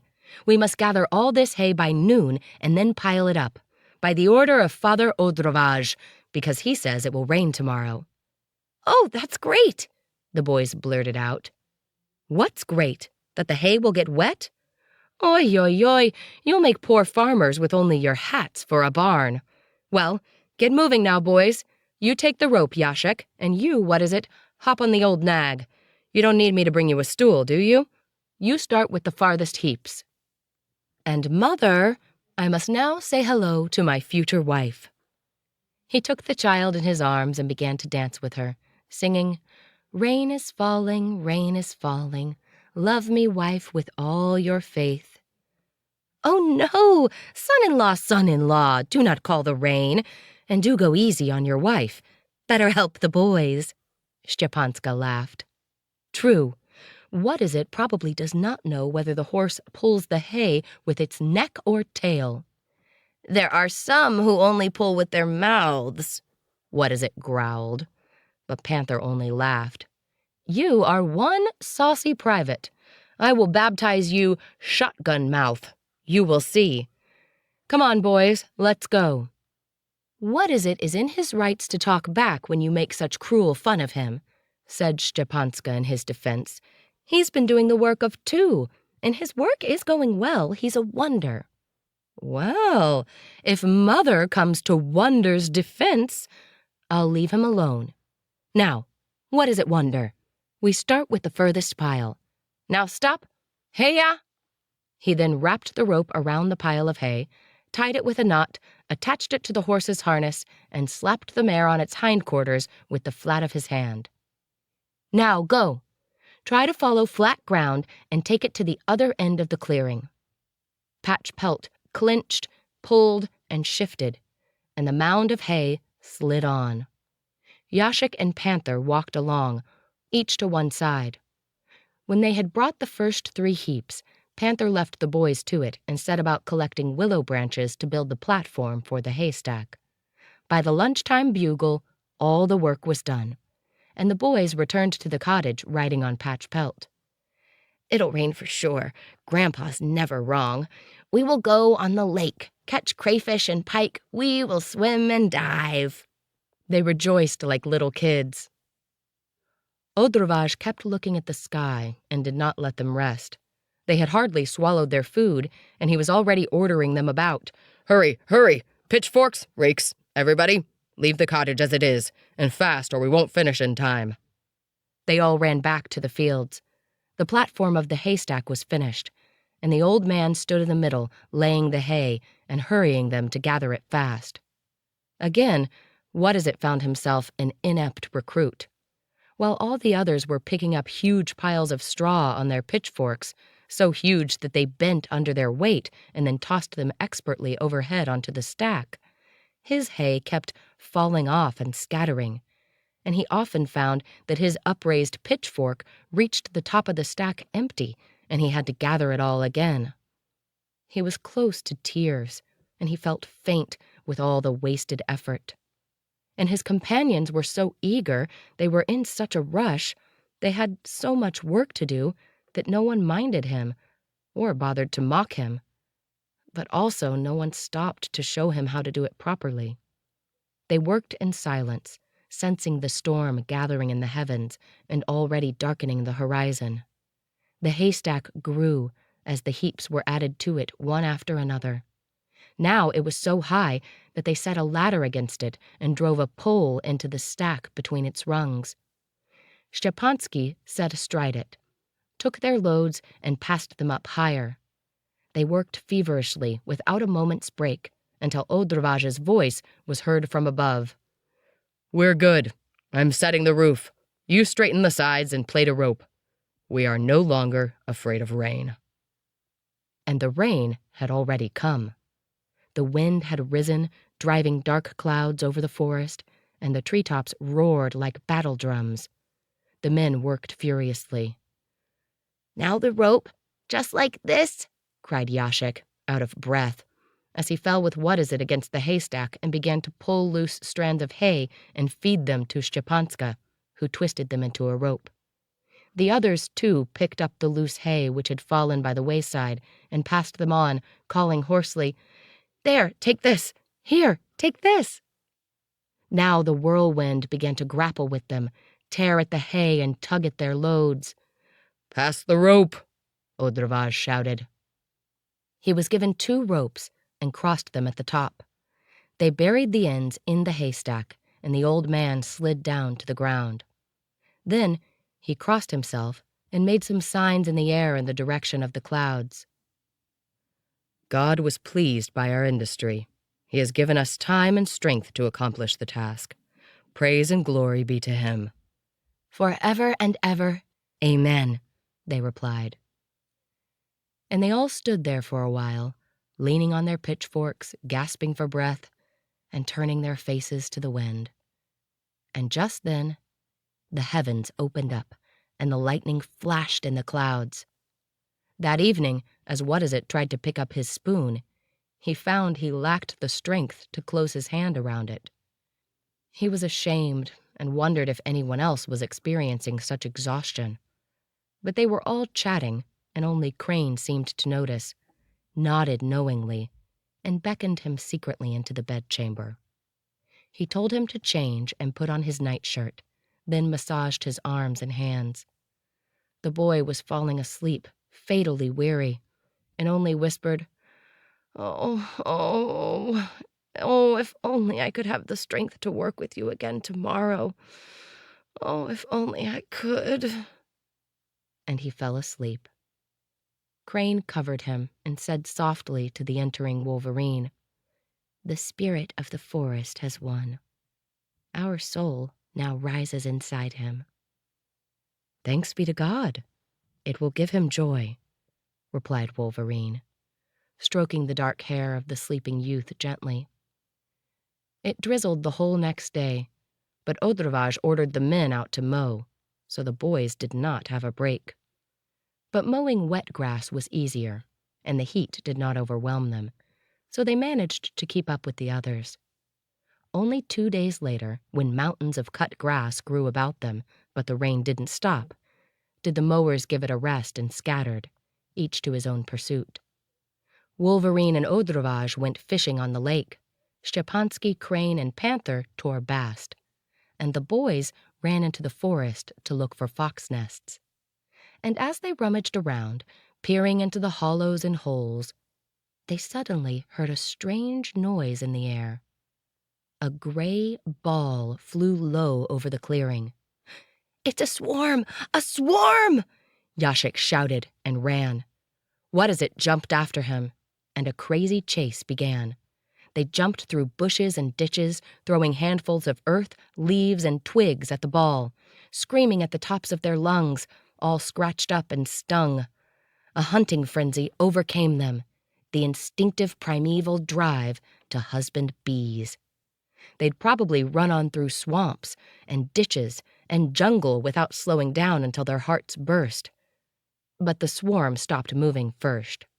It settled on a viburnum bush to rest. It made a thick cluster, like a gigantic grayish fruit. "Water, water! Sprinkle them with water, or they will fly again," Yashik commanded. What-is-it brought water in his hat, and they sprinkled it on the ball. "Now what? What do we do with them?" What-is-it asked breathlessly. "Give me your shirt, because mine is torn," Yashik gasped breathlessly, helping his companion undress. "Tie the collar and sleeves with a piece of withe, firmly like this, only fast before they come to their senses and start stinging. Now pass it here under the branch. Be ready to close it as soon as I drop them in. Oh, get ready now. Don't let go. Hold it. Bear it. Ouch! Bear it! We're the forest folk. We don't care about a few stings." What-is-it gritted his teeth, obeying orders. A gray cloud surrounded him. He felt burning stings on his body, heard their angry buzzing all around him, and smelled the sour smell of their venom. But he remained staunch in his resolve, neither squealed nor let go. And behold, the triumph! There they stood with their catch. They were sweaty, dirty, naked to their waist, and marked with sting marks all over. But they held their prize, a bizarre sack made out of a shirt in which desperately roared the imprisoned bees. "What will it be, hey? Because this will definitely earn us a name," Yashik said. "I will be glad to have the name Beekeeper. I love bees. But you also chased them and brought water and gave up your shirt, and oh boy, they sting you mercilessly. If you want it, you can carry it." What is it hesitated, thinking. This could be his first real prize, and would probably allow him to shed his current name. But he felt he didn't deserve it. "No, you deserve it more. I would not have known what this was, or chased it, or known how to catch it. No, you take it." "Then I thank you for it. Now we are friends for life," Yashik exclaimed radiantly. "Put my shirt on. I'll carry the swarm. Oh, the chief is going to like this, a midsummer swarm." The others were gathered in the cottage for lunch when Yashik burst in, naked down to his waist with his prize in hand, and breathlessly shouted, "A prize for Chief!" Wolverine stepped out of the hut, and the boy recited the speech he had composed on the way. "There flew the swarm, and I after it, the swarm on wings, I on foot. And I caught it. I snatched it in what I wore and brought it here. Now I ask for a forest name to recognize that I, too, am forest folk." Something got tangled up in the speech, but Wolverine understood it, and, taking the prize from him, said without smiling, very seriously, "You are a sport. We will consider your wishes, and you will hear our decision tonight." "The boy's gone mad running naked in the woods. Are you not ashamed of yourself?" Mother pushed Yashik into the alcove. "By evening, you must prepare the hive to receive your swarm," Odravage called after him. "Yes, Grandpa, I have already decided which hollow to use," answered the boy, out of breath, twirling in his mother's hands, so as to get dressed soonest and head out to the hollow. He hung the swarm on a branch in the shade, and soon they all set out to prepare the beehive. They took with them a long ladder, ropes, and tools, and Yashik led them to his selected conifer. "This boy will grow up all right," said Odravage when they stood by the old, lonely pine tree in the midst of a forest clearing. "He has a good eye. The hollow's pointing east. The branch above it is like a roof. As long as the interior is not too broad, this will serve well. Come on, boy. You do it yourself." Yashik was already up the ladder, but as it did not reach high enough, he tied a rope to a branch, and hanging from it at the mouth of the hollow, he worked with a chisel and an axe. Unable to stand by merely watching, Panther now climbed the rope to the upper branch and sat astride it. And now they hammered together like two woodpeckers. The others handed them tools, moss and clay from below, and finally a piece of board and nails. After a couple of hours of work, they slipped down the tree and lay down, faint with exhaustion. The hive was ready. "This pine shall be Piast," said Wolverine. Odravage looked at the sun. "Run, Yashik, and bring the swarm. You can set them." And now came the most challenging test of his beekeeping skill. Without any cover for face and hands, without water to sprinkle on the bees, without smoke, Yashik had to settle his angry swarm in their new home. As he climbed the ladder, holding the roaring bees in his teeth, Odravage commanded, "Now, do not hurry. Do not get nervous, eager, or angry. If they sit on you, do not chase them away. From the way they buzz, you can hear that the queen mother is inside, so they will not break up. You have the spoon. Take a few at a time and let them into the hollow, but make sure you do not harm the queen." "I'll help him," said Wolverine, carried away by sudden enthusiasm, and pulled himself up the rope onto the upper branch. "I think I'd rather watch from here," Panther muttered. It was easier to work together. Wolverine held the shirt, Yashik tied himself with the rope to the trunk. They opened the shirt, and a gray cloud surrounded him. But Yashik brought the first handful to the hive's opening, and quietly, joyfully whispered, "They're going in!" Both stared at the buzzing, moving mass, and suddenly Wolverine tilted, leaned forward, and hanging his head down, plunged his hand into the swarm and whispered, "The Queen." His fist was a gray ball of buzzing bees. He moved it to the beehive's mouth, and they both laughed softly. "She's gone in," they whispered. "May she be happy here," said Audravage from below, and made a sign of the cross over the hollow. Now the swarm rushed to the beehive, like a gray river, like a well-ordered army. They went in humming a song, waving their wings like pennants, laden with honey and pollen and glistening with plaques of wax. They had brought with them everything that was needed to establish their new kingdom, build it up, and multiply into the millions needed for a well-fed, disciplined, and immensely industrious nation. Now, the beekeepers only had to wait for all the bees to enter the hive. Those that had flown up now settled down and marched peacefully, and those that had landed on people now walked over their faces and hands without stinging. "What a gentle folk," Yashik said. "And smart," added Wolverine. "When I held the Queen Mother in my hand, not one stung me. Look what a populous tribe. We'll have 2 liters of honey from them." "And I have a bouquet for them for their new settlement," cried Crane from below, and threw up a wreath of lemon balm and thyme. Wolverine grabbed it and hung it over the beehive. "Come down already," Panther called from below. "They can take it from there on their own without you watching." "But," Yashik objected, "don't rush us. We're fine here. Such a miracle of life, and such a beautiful smell of resin, honey, and herbs, and the sight of it is so beautiful to watch them march like this." "Different strokes, I guess. And you have to believe it. Chief's been hanging with his head down for a quarter of an hour, and you're tied up like a pig in your rope." "Well, everyone knows that beekeepers' work is great fun," said Yashik.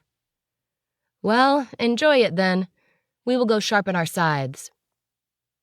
That night, when they had eaten and lit their pipes, Wolverine said, "Is there among us here one Yashik Szczepansky?" The boy raised his eyes. But before he could open his mouth, Panther replied, "There is no Yashik Szczepansky here. Only the marsh beekeeper, our friend and companion."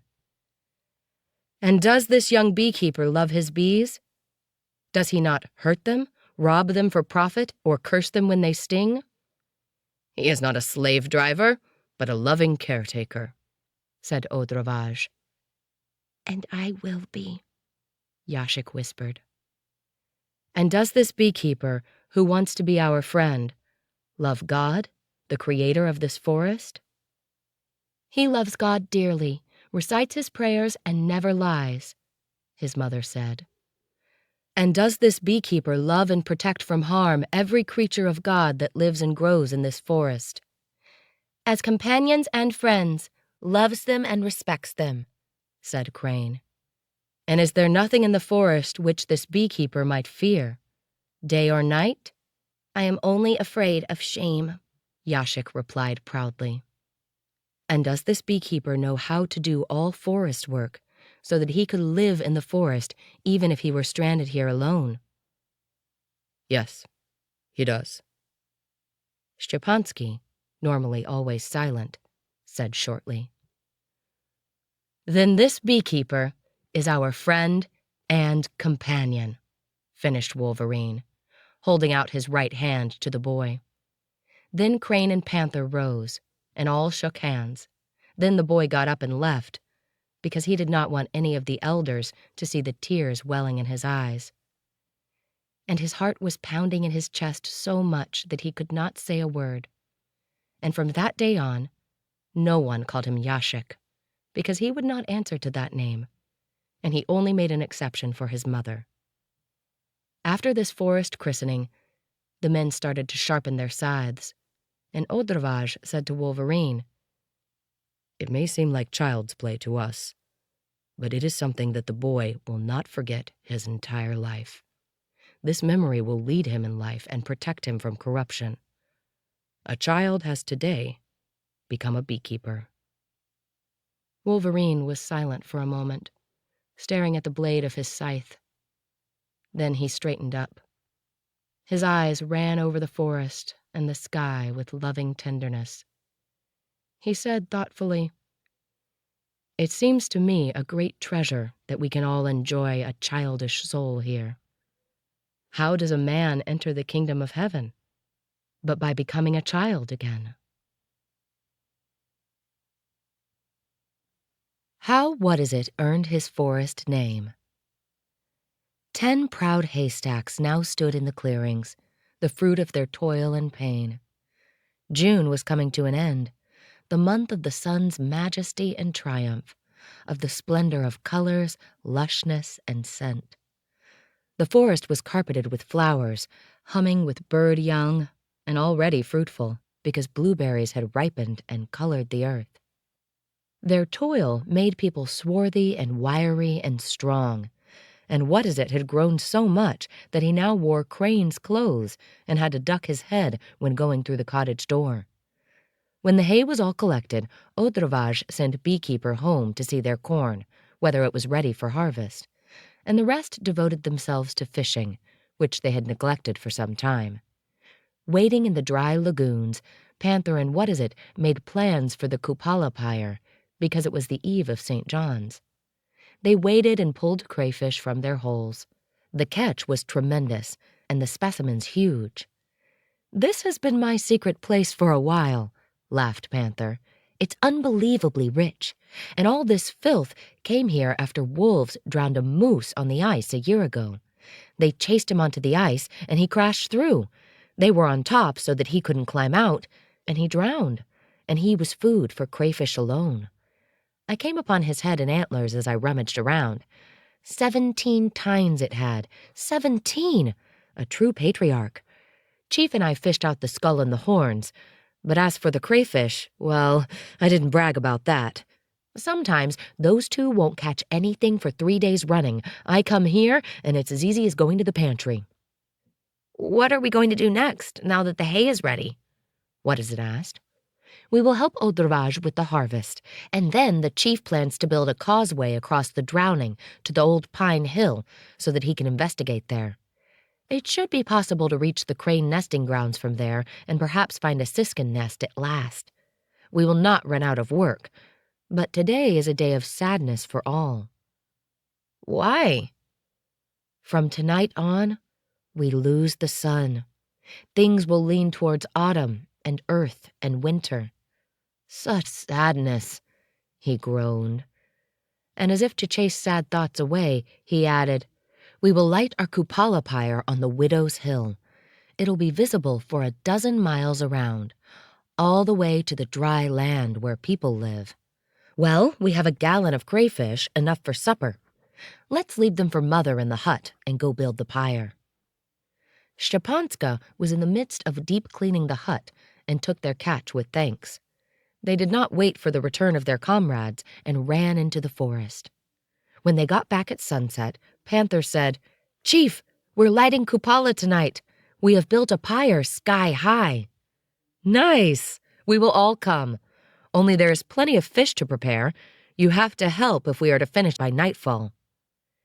Panther liked the sound of that less, but he went to work with the others all the same. "We will not go hungry at Advent," he said. "And if only we have a good mushroom harvest, we will live this winter like kings. Oh, look, Beekeeper is back." Beekeeper brought a sheaf of rye ears, a heavy bag of provisions, and various news of the world. Odravage husked the grain in his hand, tasted it, and ground it with his teeth. "We will reap after St. Peter's," he decided. "Hooray! We have a whole week in the forest," Beekeeper whispered happily to What Is It. "A blueberry week," said Szczepanska. Crayfish are ready. Come and get it.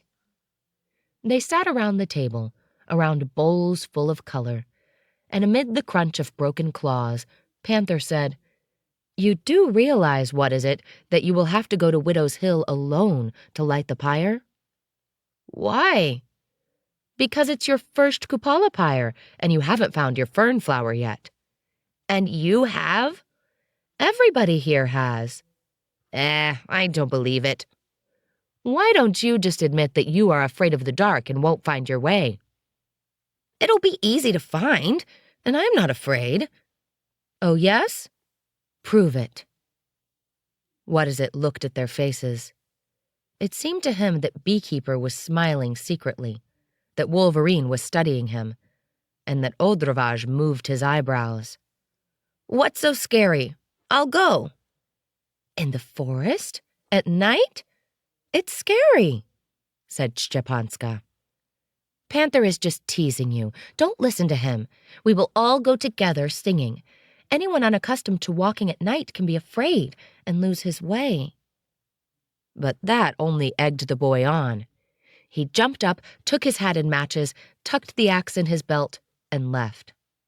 "I'll light the way for you," he said, closing the door. But once out of the light of the hut, darkness enveloped him, and he walked blindly for a long time along the familiar path. When his eyes grew accustomed to the dark, and he started making out shapes and felt he was not really certain where he was. But he walked boldly across the clearing, hoping to find the trail. Indeed, he found the worn track, but by following it, he plunged into the forest and lost sight of the starry night overhead. He was overwhelmed by the murmurs of the forest, mysterious and unnerving.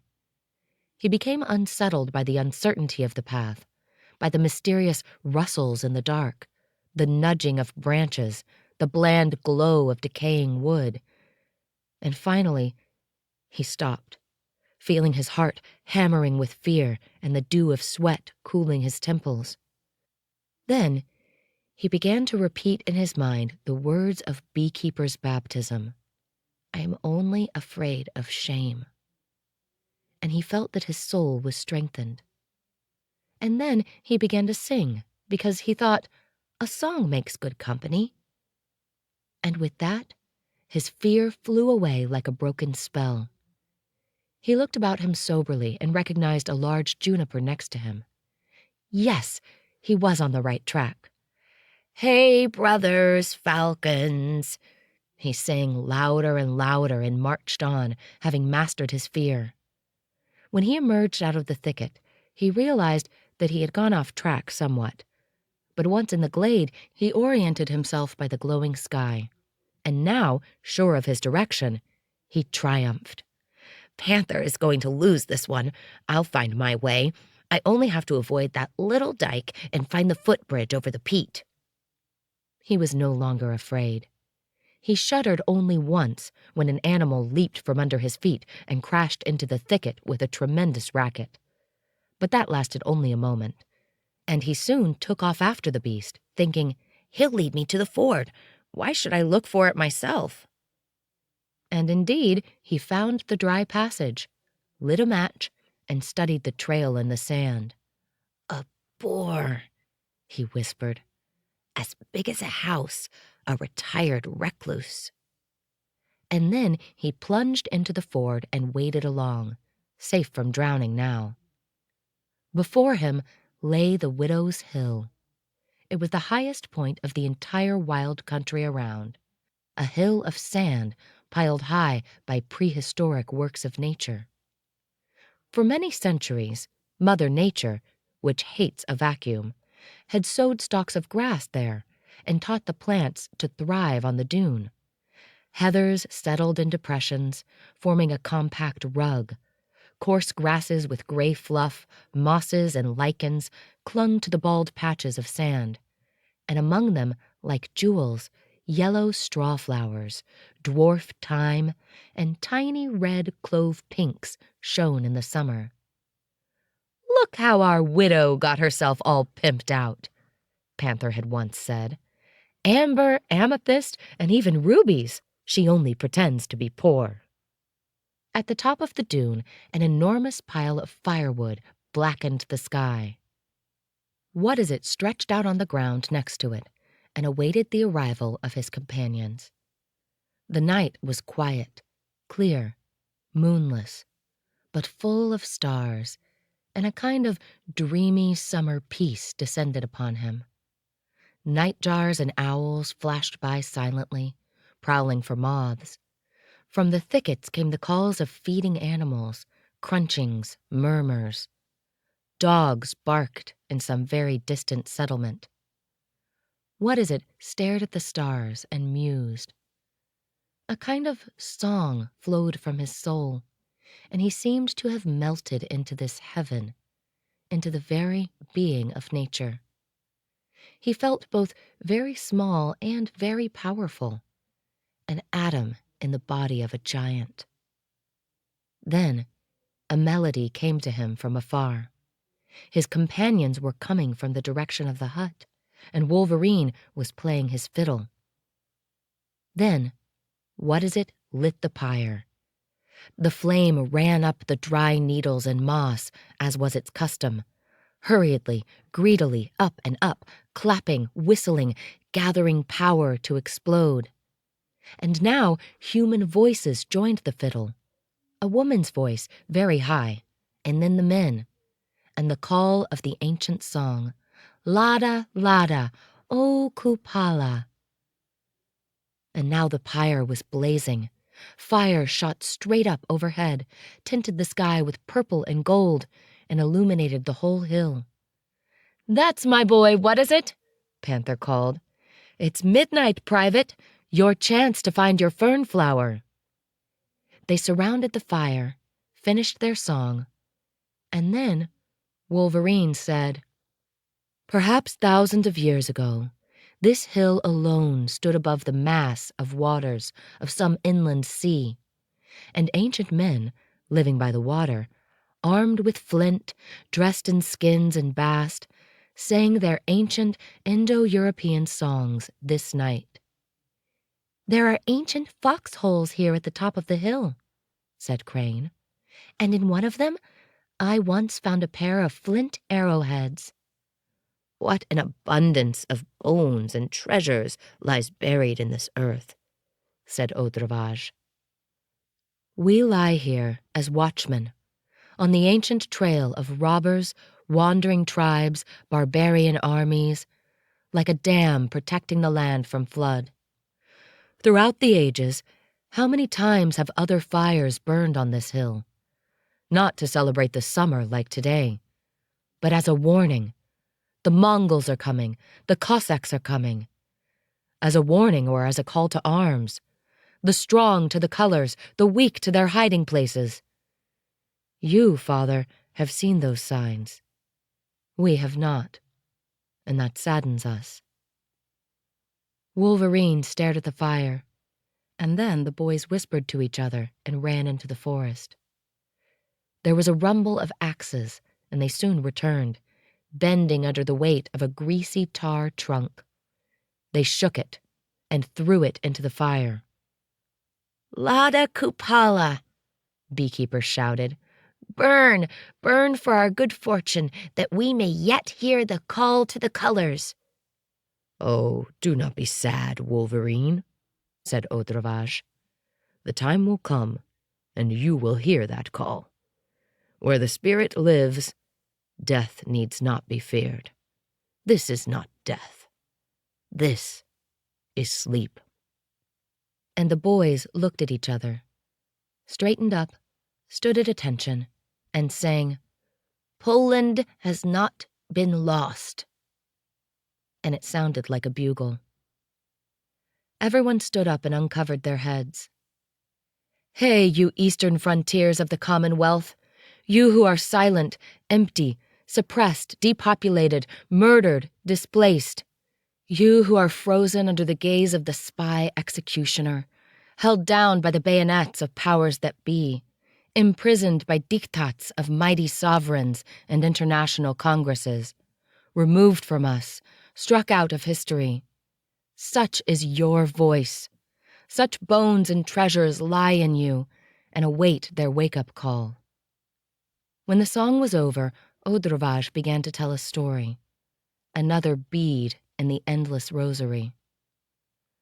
When they overran us at Horky, 4 of us broke through and fled into the woods.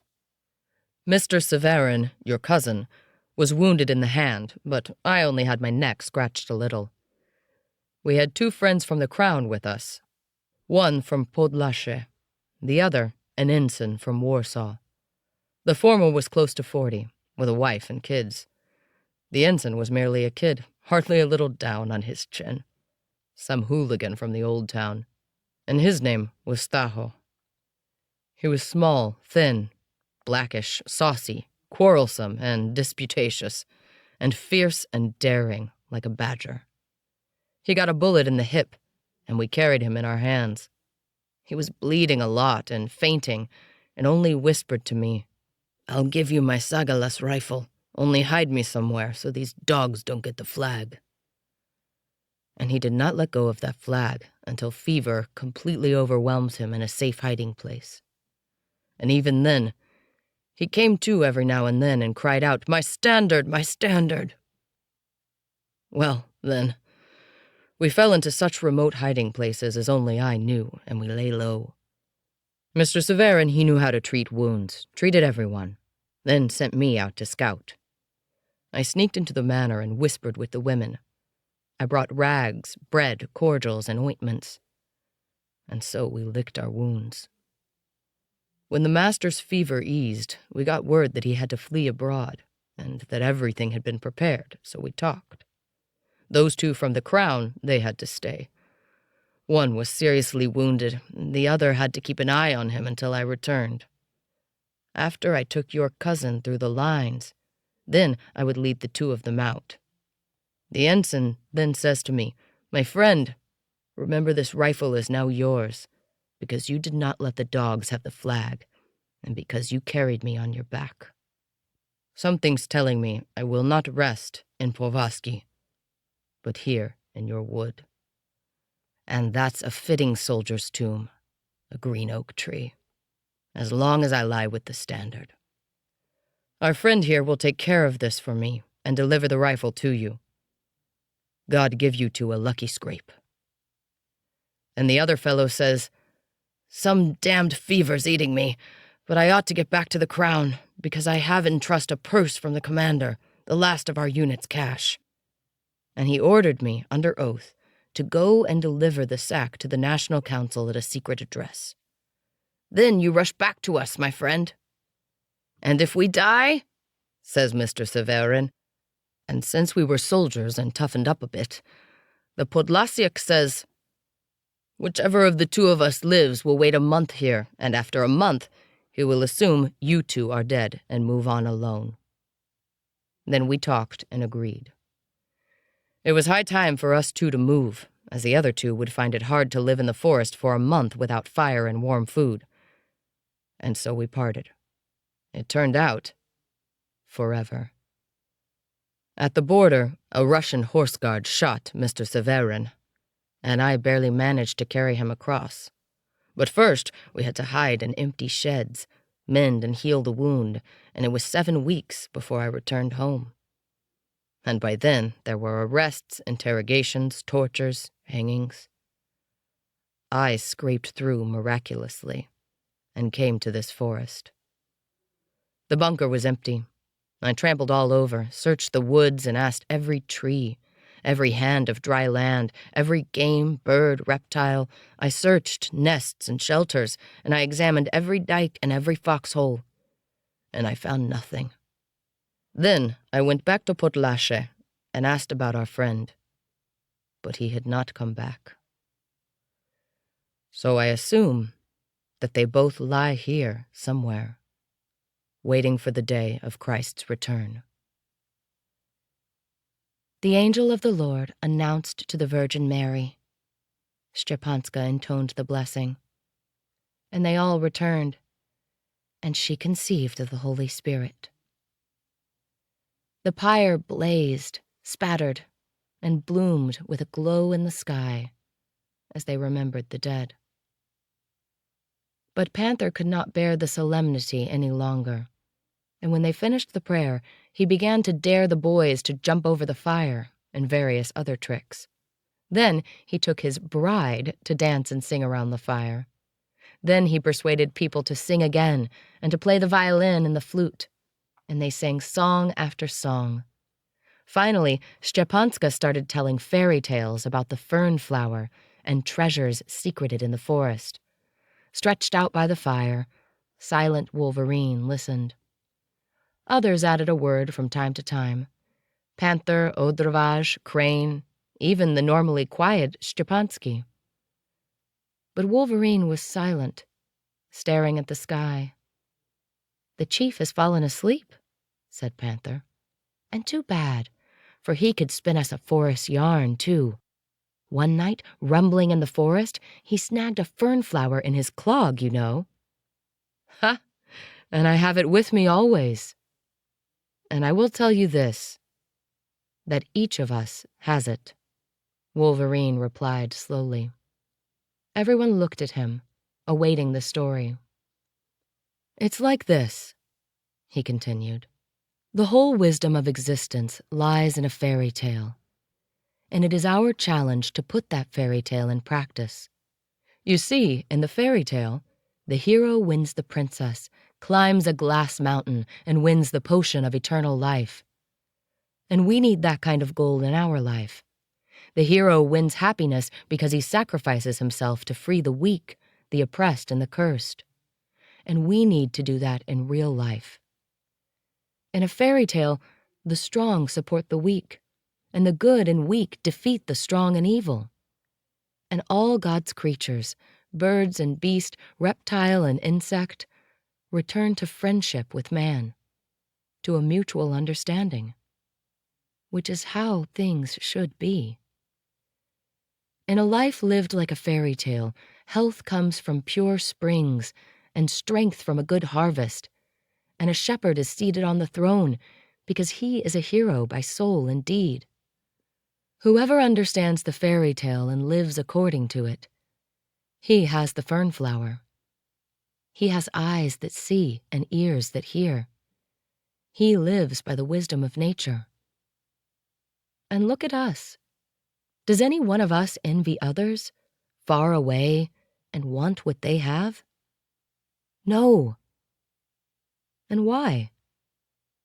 Because we have this fern flower secreted away in a place from which it can never fall, in our hearts.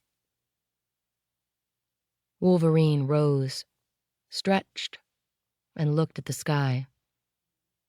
"Look, the day is breaking, and the cranes are starting to trumpet. It's time. Home." Nobody wanted to sleep. A lovely, fragrant, dewy dawn rose over the forest. Panther and the boys ran to swim, and Stepanska said, "Sunday is blueberry picking day. I won't feed anyone who does not bring me a jarful." "I think we best obey Mother," said Wolverine. "But I ordered dumplings for supper," added Odravage. When the boys returned from their bath, they found the hut empty, and on the threshold 3 slices of bread and 3 empty jars. "Oh, I get it. The message is, 'Off you go for blueberries,'" Panther translated, quickly getting hold of the smallest jar. "Here's our chance to sleep in the forest, eat blueberries, and ask the thrushes to help us harvest. Let's go to the wild beehive, because there are also wild strawberries there," said Beekeeper, and the two left. But What Is It, seeing Patch Pelt walking slowly out to pasture, jumped on her back and rode into the forest for a carefree stroll. Behind the mare came little Agata, the foal, dot for dot and patch for patch a perfect miniature of her mom. And for fun, she nibbled at his clogs, inviting him to play.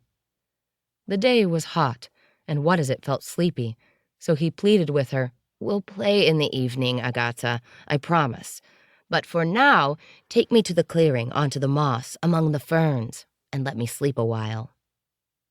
The mare was headed for open ground and took him to the Muraviev clearing, where her favorite scented bugleweed grew, and she began to graze diligently. What is it slipped to the ground and studied it, looking for a comfortable bed. Old lonely oaks grew sparsely here, and great heaps of dead, chopped-up giants overgrown with weeds looked like green burial mounds. What is it climbed on one, nestled himself among the dry limbs, and, half sitting and half lying, watched the world and felt sleep descend upon him deliciously. The mare, while grazing, moved some distance away, but Agata remained, nibbling on ferns under one of the giants. There was such a silence that all one could hear was the thrumming of insects. The forest stood motionless, breathless, basking in the sunny noon. And then, suddenly, What is it heard the crack of a broken branch on the oak tree above Agata. He looked up and sprang to his feet like he'd heard a gunshot. The whole drama lasted seconds. A jumping monster flashed in front of his eyes. Thoughts shot through his mind like lightning. Jungle, death, lynx. He flew like a bullet and leaped between the beast and the foal. The beast fell on him, clawed his left arm, and knocked him to the ground. Ah! The pain of the flesh torn to the bone, the terror stopping his breath, the primal instinct of defense. A red maw reeking of rotten flesh flashed in front of his face and eyes with slits of green pupils. The boy grabbed the beast by the throat, choking it with a desperate effort. It took just seconds, and he couldn't have held on any longer. The shredded arm was losing its grip. Blood from a ripped artery gushed in a stream, and his eyes became unfocused. One more second, and it would be over. The desperate fight took place in silence. But then there was a thud, and with his fading eyes, What-is-it saw one last sight. Distended nostrils, flashing pupils, the mare's head upraised in rage. Snorting wildly, she reached his side and jumped with both front hooves on the beast's back. The lynx's vertebrae gave in with a sickly crunch. The beast let out a desperate howl and hung limply over the boy's chest. But the boy didn't see it and didn't feel it because he had passed out. And now all hell broke loose. The mare, pinning the enemy with her hooves, raised her head and neighed wildly. And at this war cry of blood, Hathor rushed from the thicket and, reaching the place of death, lowed terrifyingly, kicked the ground with her hooves. And the trembling Agata leaned her scrawny body against her mom and neighed, too, in a high-pitched whine. This animal call was heard by Wolverine and Crane, who were busy nearby studying some lichen on a rotten aspen. "Householders, bay alarm! Something happened there! To the rescue!" And they ran. And they arrived in time. There were signals, whistles, and calls. The unconscious boy was brought to the hut and handed over to Crane for painful surgery. Crane shook his head morosely, and they all stood over him in silence, petrified. Only after the doctor tied the artery, stopped the bleeding, and bandaged the wound, Odravaj said, "Never fear. He will live. Let the doctor do his thing. I'll go home and fetch my drugs. I'm telling you, he will live. But he lost a lot of blood, so healing will take a long time. And you, Panther, Stepansky, you skin the beast and bury the head in an anthill. This is a rare prize, and there must be a nest with young somewhere. Look, she's got milk." When What-is-it woke, he found himself lying in the bedchamber, on Wolverine's bed, and Stepanska watching over him. At the table by the window, Crane was preparing a potion. "Patch Pelt," the boy whispered. "What is it, child?" the woman asked. "Patch Pelt saved me, or I was done for. I'm thirsty. Doctor, have I lost my arm?" "Here, drink this. Your arm will be fine. You'll play the violin one day yet. You're wounded, but you will recover." "How did it happen?" I saw the lynx jump down on Agata from a branch, so I thought I'd push it away, hold it off with my hands, maybe strangle it. Well, actually, I didn't think anything. I was just worried about the foal. What a beast! If not for Patch Pelt, He spoke in a whisper. His words broke off, and his mind began to wander in a gathering haze. In the evening, he became feverish and kept repeating, "See, Panther, see? Panther will see that I am not a shotgun mouth. What is not stupid. Aha, Panther, aha." Everyone took turns watching over him. At dawn, Odravaj returned with a bag full of bottles and jars, and he said to Crane, "Will the good doctor allow me access to the patient?" Crane smiled and looked at the forest all around them. "I have been learning from you for years. How could I not?" The old man then took the boy in his care. He washed his arm, rubbed it with an ointment, gave him a stew of herbs to drink, put a cooling compress on his hot head, and all his ministrations caused the fever to drop. After 2 days, the patient demanded a meal, and then he slept calmly and only woke to say, "Food." Finally, one day he woke up feeling better and with a great sense of joy. Everything was silent and sunny. Summer warmth and the smell of resin wafted through the wide-open window of the alcove. What is it was alone, but there was the sound of someone moving in the other room. "Mother!" he exclaimed. But instead of Szczepanska, Odravaj appeared with a bowl in his hand. "Want to eat?" Eat and live and talk and sing. My weakness is all gone. I'm feeling so good. I thank you, sir." He began to devour with ravenous appetite a soup thick with fish and potatoes, enriched profusely with cream. "Is Mother gone?" "We're alone, just the two of us. Everyone's at the harvest. But every night someone comes to find out about you." "My goodness, will they leave any of that harvest for me? I'm going to get up, only my left hand isn't very good." He sat up on the bed and felt fur under his feet. He looked down. "The beast," he said. "You deserve to have it at your feet. And Panther even made you a hat." And Odravaj showed him 2 small lynx kitten pelts. He found them in a hollow in an oak tree. They scratched him something awful. And here you have a skull as a souvenir. The ants have cleaned it up beautifully." "What a terrible beast. Surely there is nothing more dangerous in our forest." "No, there isn't. But luckily the beast is rare. In the past, it sometimes happened that it killed a bear. Now the bears are gone, but a lynx can kill a moose." "Have you hunted lynx?" "Not many. The last one was maybe 10 years ago. It took a doe and ate until it was full and fell asleep in a tree. And there I found it and shot it." What is it sat listening? "The forest is silent," he whispered. "It's high summer, July. The birds have finished their mating. Only insects still buzz in this heat." "Have I been lying here long?" "Your 3rd week." "Oh my God, I missed so much." "Only a little. You're strong. The wounds from lynx claws and bites often become infected and heal poorly. There is some dirt or venom in the maw. But you were lucky. It could have been months, not weeks." He took his arm and rubbed it with an ointment. "You'll have full use of your arm eventually. But not soon. That's nothing, though. You can collect mushrooms with one hand, and that will be our next task. We should see them with the new moon, because the ground is ready." Then quick steps sounded in the garden, and Beekeeper stood on the threshold, panting and smiling. "You're up! Thank God!" He shook the patient's hand, kissed his grandfather's, and reported, "Chief has sent me for honey because we'll hold the harvest feast tomorrow." "Already? So fast?" said Odravaj.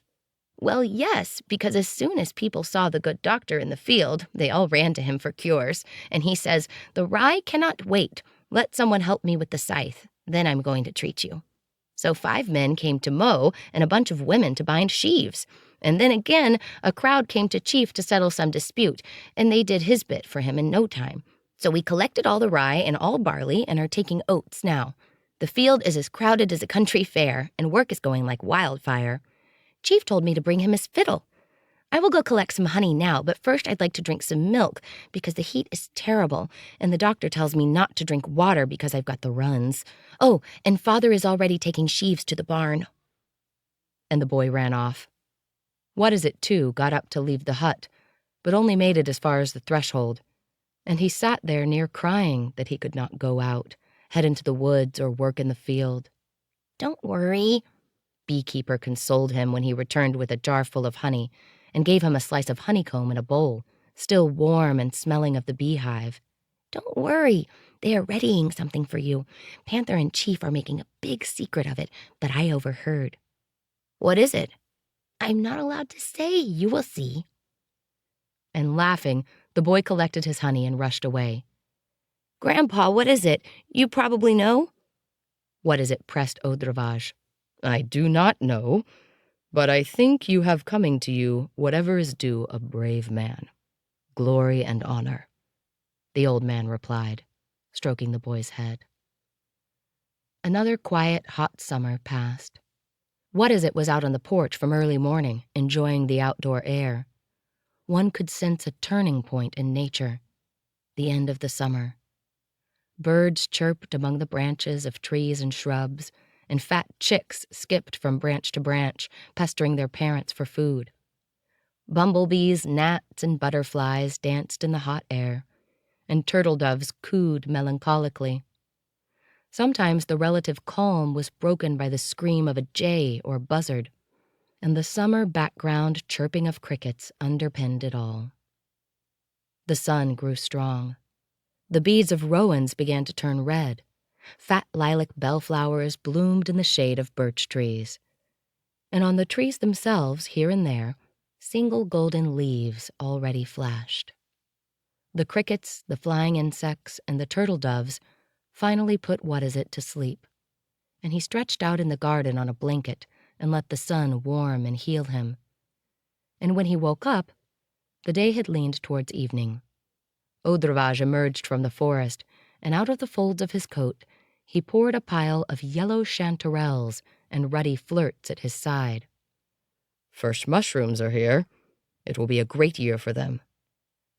"I thought you went to the harvest festival." "And let the does feed you like some saint in the desert? Anyway, no point in going. By the time I got there, it would have been time to head back. They'll probably be here tonight." The old man began to clean the mushrooms for supper and to tell various forest tales, and so their evening passed. The boy wanted to stay up until the others arrived, but in the end, he went to bed right after supper because he was still very weak. And he preferred to sleep through the last hours of impatient anticipation of what was in store for him.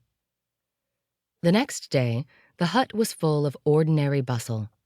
From daybreak, there was the usual chattering of Panther as he saw to the animals, Wolverine's conversation with Audravage about the harvest, beekeepers whistling, quarrels between Jake and Crane, and What Is It began to call them and greet them. But most important of all, the dressing of the wound took place, and there was cause for great relief because the wound had closed. And then Panther saw to the sick patient's grooming. "Like for the wedding, my young groom, like for the wedding," he said, cutting his hair, washing it and brushing it, and helping him put on a fresh shirt. "Wedding? What wedding?" What Is It asked, helping with one hand as best he could. But Panther only made faces and then disappeared into the forest, for he had missed his solitary roaming. Soon all left, each to his passion, Audravage with Wolverine to fish, Beekeeper to tend the hive, and only Crane remained about the cottage, but he soon lost himself in the sorting, drawing, and filing of a multitude of stone tools, flint arrowheads and axes, clay pot shards and glass beads that he collected as his doctor fees. In the afternoon, Stepanska came running. She hung the cradle with the bride in the alcove and went to work as she always did, filling the house with her bustle and singing. "Look, leave a house without a woman for a day and trash piles up," she laughed, pointing to Crane's collection. "There can be no order without Mother," he confirmed. So Stepanska started her thorough scrubbing, hung the house with flowers, and took dirty linen to the stream. What is it helped the best he could, impatiently waiting for the evening. At last, when they were all seated at the supper table, Wolverine said, "Is that fellow What-is-it here among us?" The boy's heart skipped a beat. "No What-is-it here," Panther replied. "But there is our forest friend Orlick, who threw himself at a lynx with his bare hands." "And why did he throw himself at the lynx? Was he defending his life?" "No, not to defend his life, but to defend the life of a weak creature, of an animal that serves man quietly and obediently, and only to be exploited and harmed by men as a reward for its pains. But Orlick, like this animal's brother and friend, jumped to her rescue and nearly lost his life. Therefore, honor and glory to him for his merciful and courageous deed." "Glory," everyone said with one voice. "And does Orlick honor God, the master of this forest, who has made all these miracles? And does he feel like a brother to all his creatures?" "I honor and respect them," the boy whispered. "And has Orlick mastered the fear of the forest at night? And is he not afraid of the depths of bogs and the currents of water?" "He is bold and brave," said Crane. "And does Orlick toil for the love of work?" "A joyful worker he is," Stepanska confirmed. "Then Orlick is our brother, and true friend after our heart," said Wolverine solemnly, standing up and stretching out his right hand. They all rose, but then there was movement, a scuffle, and neighing outside the hut. Somehow, no one had noticed that Panther had slipped out of the room. Now the door of the hut opened wide, and Agata entered, strangely decorated and clattering with her hooves. She wore a wreath of golden everlasts around her neck, a lynx skin over her back, and a mane of lynx kitten furs by her ears. She stood in the middle of the room, a little frightened, and snorted. At her call, the head of Patch Pelt appeared in the window, looking good-naturedly at the proceedings and huffing reassuringly. Panther appeared behind Agata and said, "The householders have come to plead for their friend and to instruct me to give him his war trophies." What-is-it was lost for words, but he embraced Agata's neck and kissed her nostrils, wiping his tears surreptitiously on her mane. And then the two went out onto the clearing and began to play together, and were soon joined by Beekeeper. Patch Pelt watched them patiently, with Hathor at her side, phlegmatically chewing cud. Jake, too, watched their frolicking from the fence, but was a little afraid to join in. And from that day on, no one called Orlick What-is-it ever again, because he had earned his forest name. The Virgin Land. As Odravash had foretold, mushrooms spilled out the following week. Panther was the first to return from the forest with a full basket, thus giving them the sign to start the harvest. The forest folk now became possessed by a fierce hunting lust.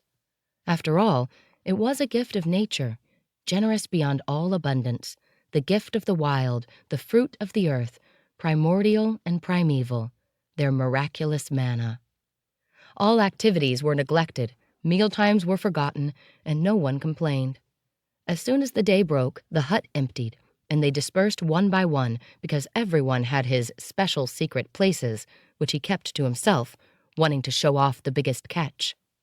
Only Beekeeper accompanied Orlick to help him carry the basket, and Wolverine stayed near Stepanska, helping her sometimes with the child. The mushrooms were brought to the garden in the evening, sorted into piles by kind, and then counted and prepared for drying. They also made up their daily dinner because no one had time to go fishing, and no one cared to peel potatoes after a day spent wandering in the forest. On the second day, Wolverine forbade further counting. "Throw all your mushrooms together," he said. "To count and compare is to boast. Let us, forest folk, not do that." "And that's the truth," Stepanska said. "God has provided enough for all." Panther and the boys were silent, but they had to obey. Every evening they lit the stove to dry their harvest, but it was more than they could dry overnight, and the excess had to be sent beyond the Rainbow Bridge in a cart or taken to the footbridges, and from there to the Odrovage farm. The folk were busy with work, but radiant with joy, even though they wandered in the forest all day, dragging about heavy baskets, and had only bread to eat and wild blueberries to quench their thirst. It was now so hot in the hut at night that they took to sleeping outside on a landing that Panther had built from a few wooden boards among the branches of an old tree. Stepanska and the baby slept on the porch. From these expeditions, from all that rummaging in all the nooks and crannies, they brought other trophies: rare mosses, snakeskins, wood growths, redpole nests, feathers. Orlick and Beekeeper found 7-year-old moose antlers and barely managed to drag them back, having between them only 3 hands. The mushroom crop was stupendous that year. Mushrooms engulfed the whole country.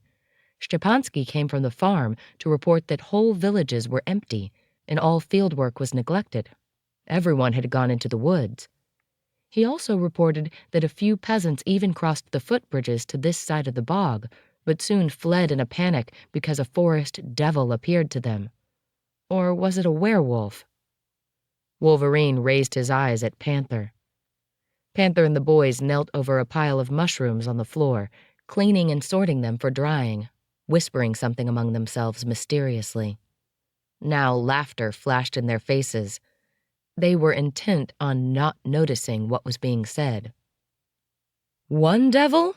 asked Wolverine, raising his voice. "I think I saw 3. Orlick could not resist the urge to look up, and Panther rejoined, "Chief's got a crystal ball."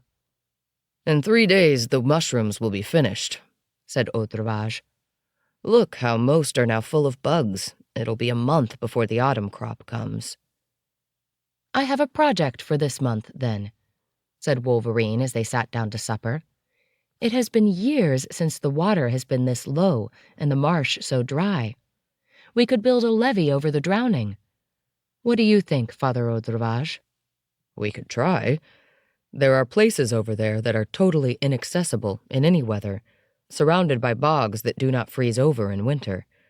So this summer might be our best chance in years to reach those places. We will need to lay a lot of osiers, though. There are a lot of us now, so the work should go quickly." "We will start tomorrow, then." "First of all, let's check Pine Hill. There are mushrooms there which no one has ever picked since creation." At dawn the next day, all 6 set off on a long journey. The forest was quiet, meditative, pensive, lost in thought, and heavy with seeds and fruit. Young birds were trying out songs, fat thrushes flew up from the blueberry beds, underfoot herbs and mosses crunched, dry from the heat, and the birch trees were covered with yellowing leaves. Rowan stood covered with purple corals, and clouds of pink blooms colored viburnum and whortleberries. The heathers were already in bud, and the glades were covered with centaury and gentian, late-blooming flowers. "Autumn is coming," said Wolverine with a sigh. "Time to start collecting rowan and herbs," observed Crane. "Well, hazelnuts are not ripe yet. We still have another 6 weeks," Panther consoled himself, stepping out of line from time to pick a mushroom. The boys inspected nests along the way, but all were empty, and only one mossy squirrel hut contained a late brood, 4 red teenagers who scampered into the branches at their sight. "Jake, it's your kids," Panther called. But Jake, sitting on Crane's shoulder, was only interested in hazelnuts. They finally stood at the edge of the peat bog opposite the pine hill and set to work. The bog had devoured the levee they had built in the spring, and they had to begin from scratch. Cut osiers, bind them into bundles, and Audrevage set the course, choosing what seemed to his experienced eyes the safest trail. At noon, crawling a little and sinking a little, they got to the pine hill and set up camp. Sweaty and thirsty, they ate bread and drank milk, and instead of resting, rushed to pick more mushrooms. No man has been here for years. Mushrooms grew in a compact mass, in whole colonies of different ages and different heights. They harvested them easily, without any need to look, just reach out and pull, and threw them onto a pile. "But how can we get them home?" Orlick asked. "We will dry them here.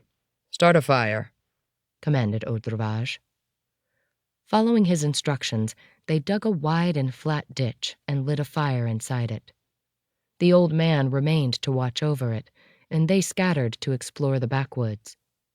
Wolverine made a ladder out of a few fallen trees and climbed up to the wild bee's nest. Panther and the boys disappeared into the thicket and soon triumphantly brought 2 empty penduline nests. Crane made his way to the farther side and found a whole colony of fieldfares, a few score nests on birch trees, and a swarm of birds feeding in the mistletoe. Wolverine, having found the bees full, rich, and especially warlike, also set off on an expedition. Orlick followed after him. "Uncle, can I come along?" Wolverine nodded.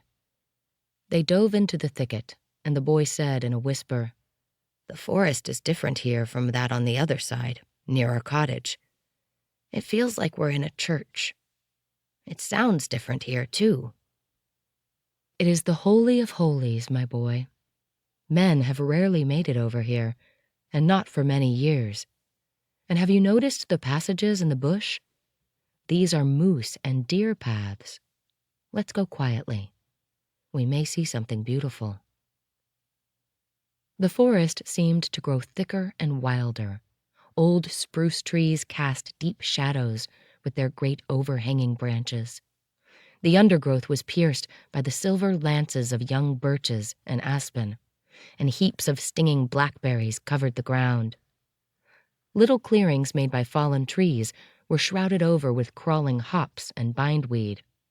Reeds covered the lower areas, pressing together into dense green walls, frozen waves, ramparts, fortifications. And among all this, here and there, ran narrow, well-worn animal tracks, along which the forest folk now moved slowly, trying to tread without making a rustle, without brushing against the plants.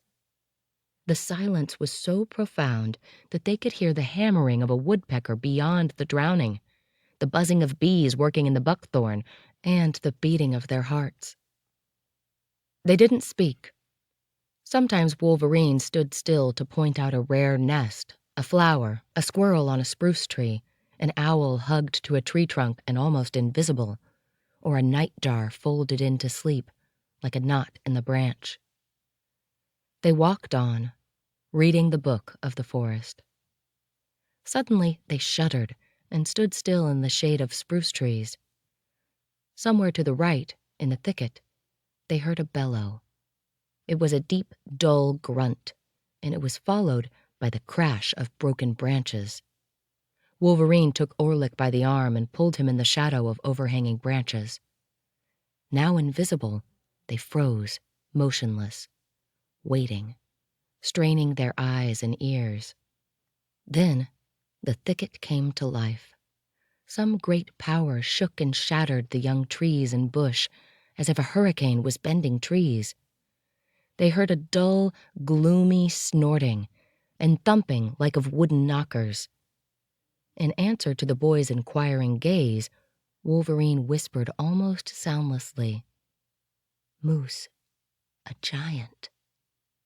Suddenly, the thicket in front of them opened as if blown away by the wind, and into the glade, not 10 steps ahead, a monstrous and fantastic shape emerged. It was something beyond Orlick's comprehension. Was it a beast, or was it a walking forest? Its long legs remained buried in the dense undergrowth, and its monstrous head was half camouflaged by a mass of green branches and leaves and vines wrapped about its tremendous antlers. It had collected them as it ripped through the forest: hops, blackberries, stinging nettles, thistles, cones, twigs.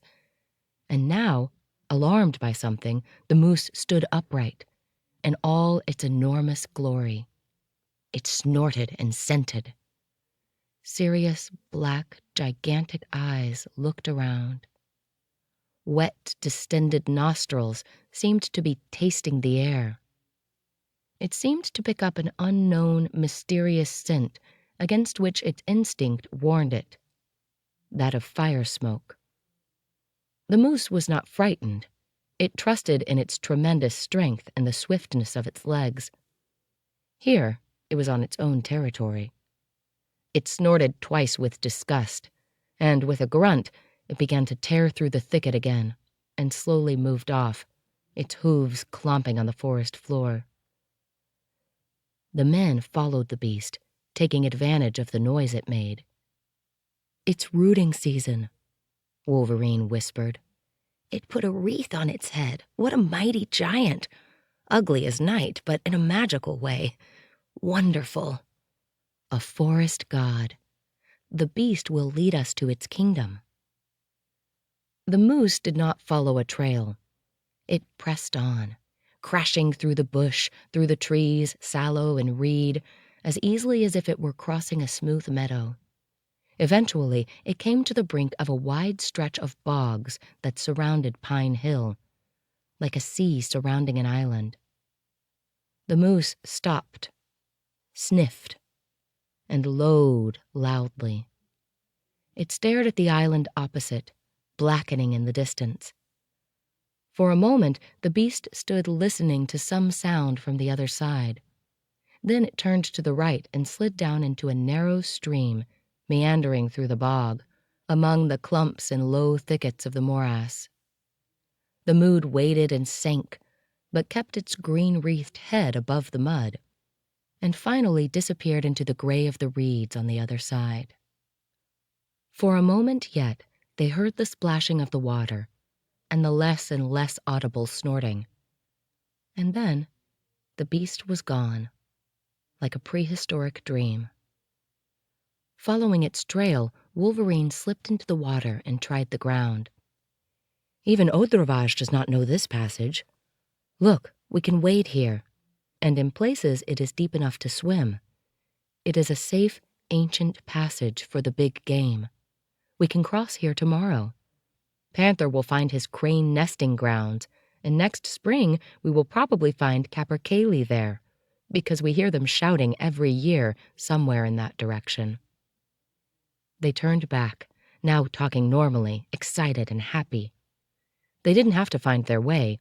They had the strong scent of drying mushrooms to guide them. For Odravage had by now set up his primitive drying rack. He covered the ditch with glowing coals, with a grill of sallow rods, and laid out the mushrooms on top. "By tomorrow they will wither. Then we'll add a little to the coals, and it will be all done by noon. They will be as light as air to carry." The comrades were all gathered together.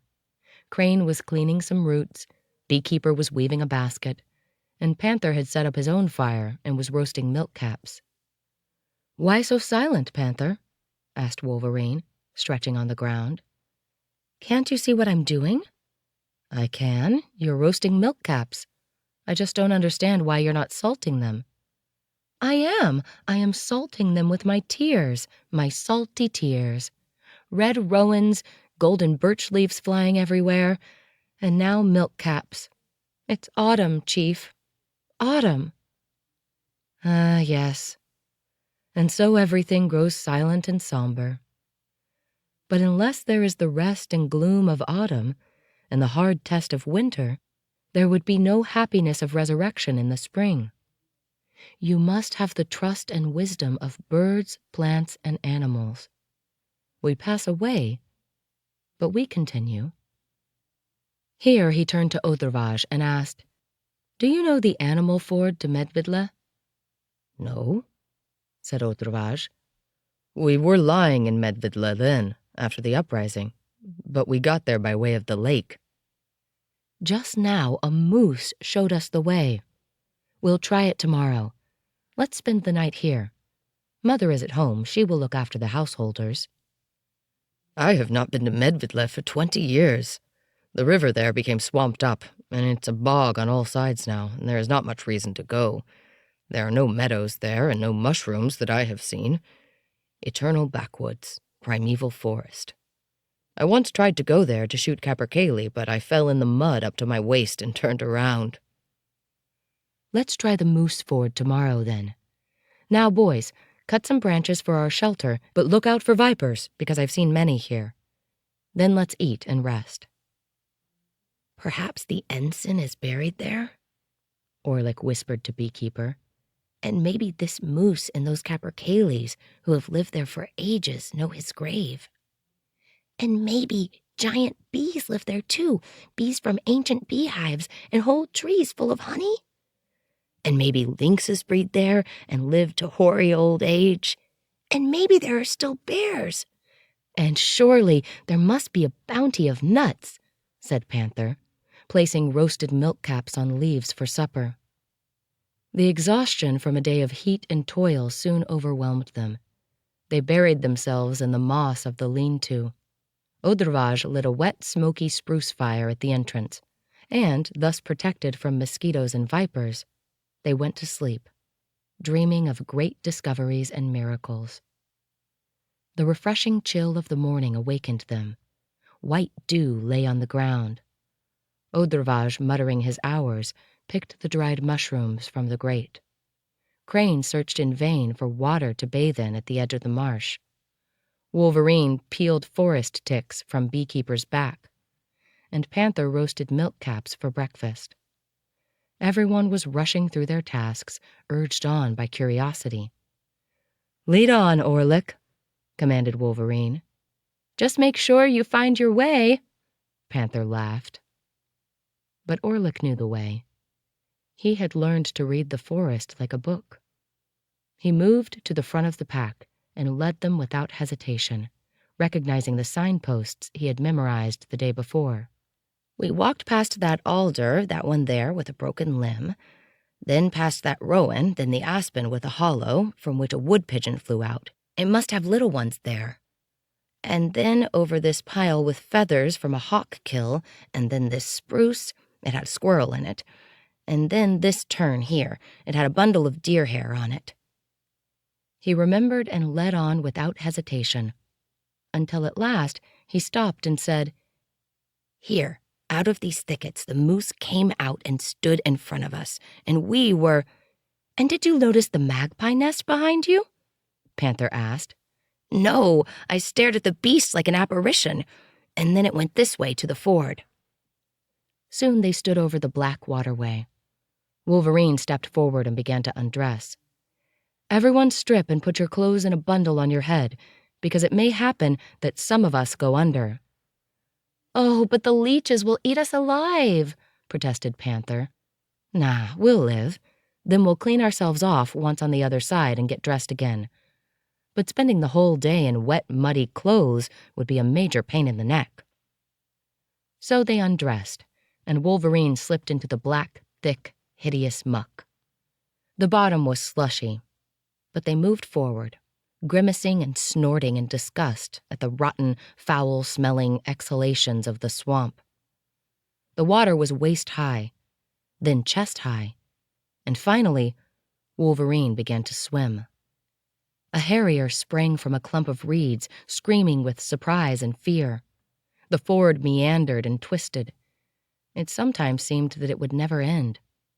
Orlick became so exhausted with the effort that for a moment he thought of stretching out on one of the clumps of vegetation to rest.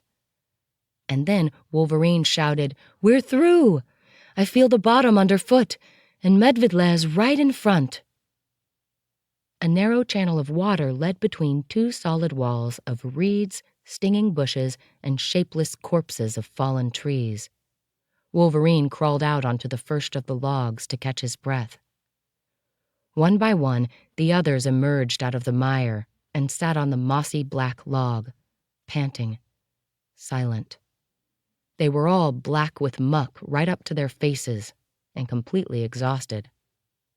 Odravage looked at the sun and said, "We were waiting for an hour and a half. Must be 2 kilometers. That's one serious mud crawl." "Time to peel off the leeches," Panther said. "And there's nowhere to rinse off. This filthy swamp smells. At times I wanted to put my nose in my pocket, but the pockets were in a bundle on my head." "We have not had such a dry summer in 8 years.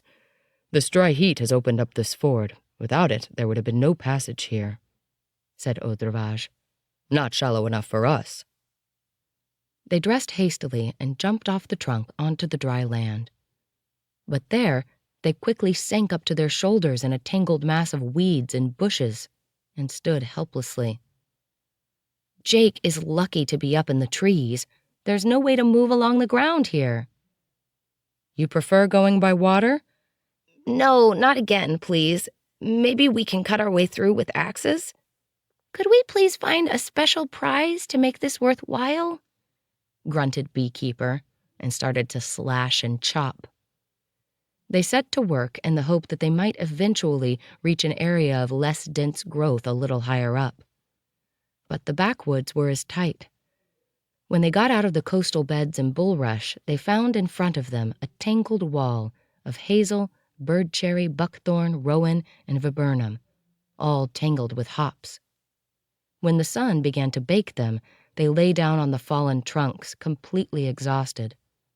They had only bread and dried fish for supplies. Fortunately, the thicket was full of raspberries and blackberries, and they could quench their thirst that way.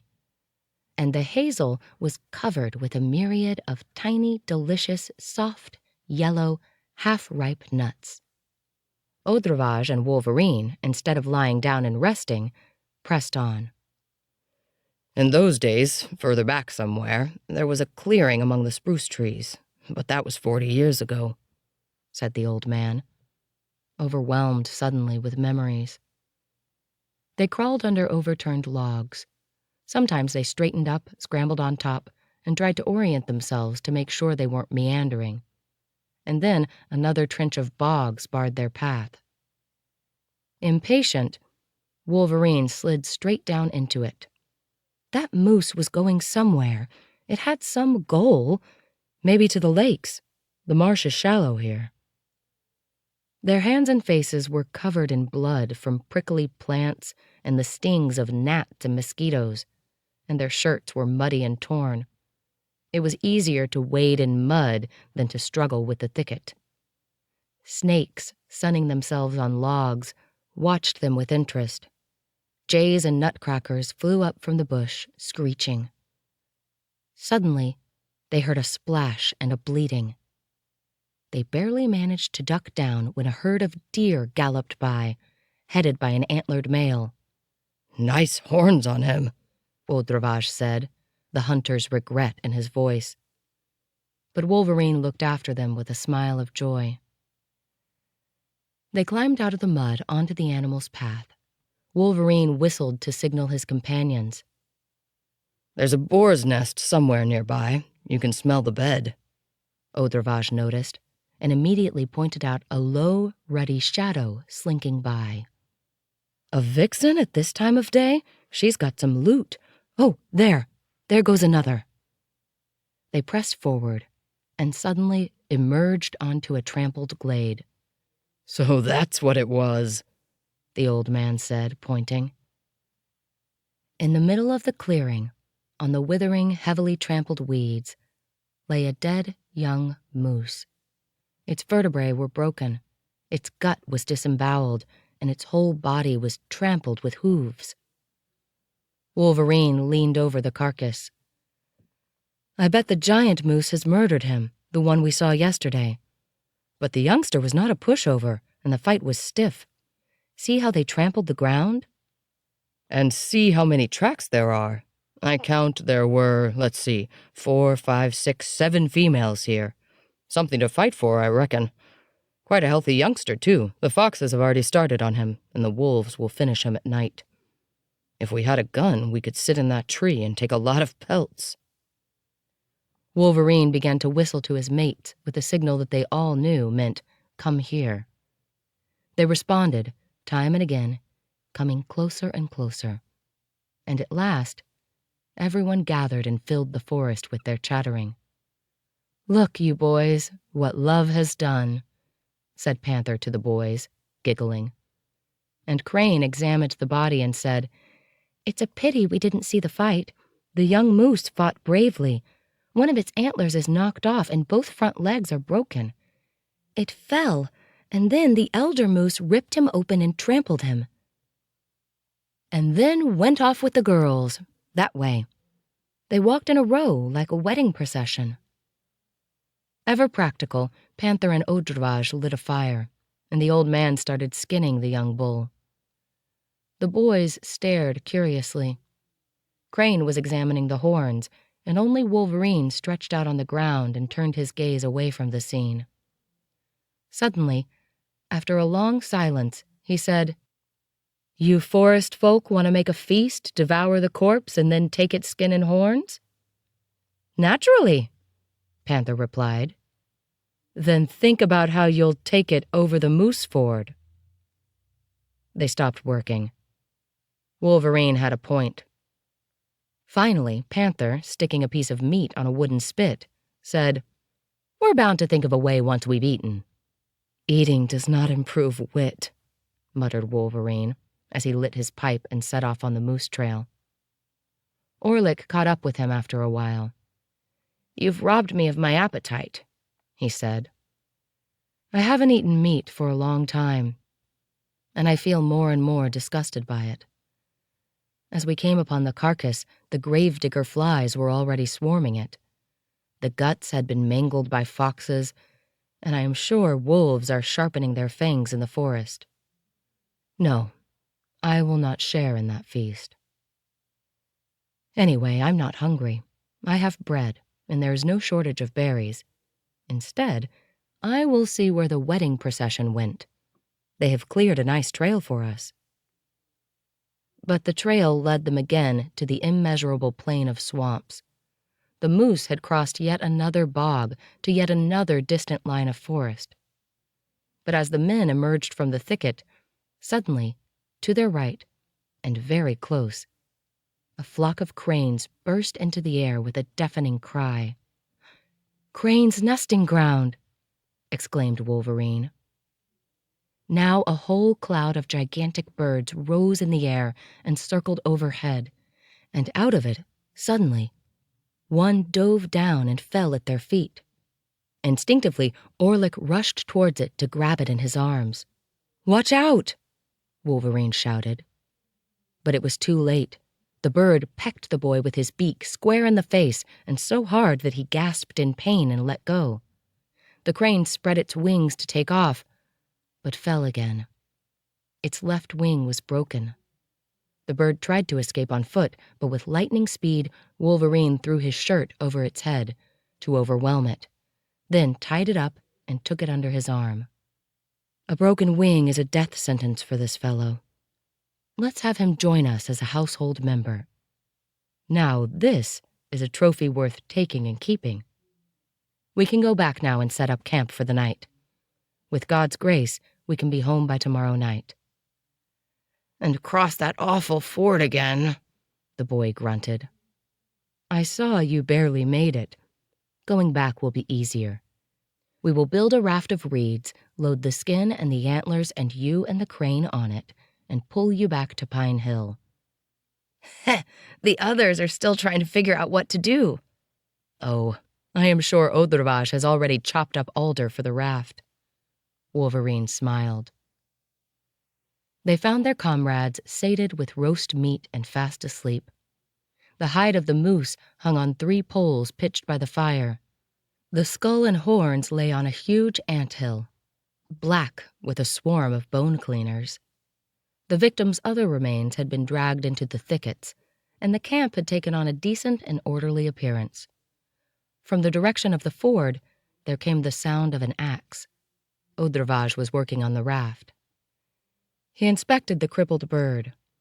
You'll have to keep it in a dark shed, bring it water, fish, snails, and worms, and visit it several times a day to give it the chance to get used to you. It'll take a few weeks, but the bird will learn to eat from your hand, and then you can start letting it out on its own. They make good companions. I had one for a few years in my yard. They make good night guards, too. "Are you building a raft?" Orlick asked. Yes, there's no other way. The doctor would hate leaving the skull and horns behind, and Panther would not give up the skin. But with a raft, we can manage. We have to go back to the cottage tomorrow because there's no bread and the drinking water here is very bad. And tonight we will have a wolf concert. The boars were here, but smelled the smoke and went away. That-a-way. A sow with 7 piglets and 2 teenagers. Foxes are prowling about, too. Now, you guys gather withe to bind these hazel rods and some moss to stop the gaps. By evening, they had finished the raft. It was narrow and very primitive, but it stayed up on the surface as Wolverine pulled it along for a distance to test it.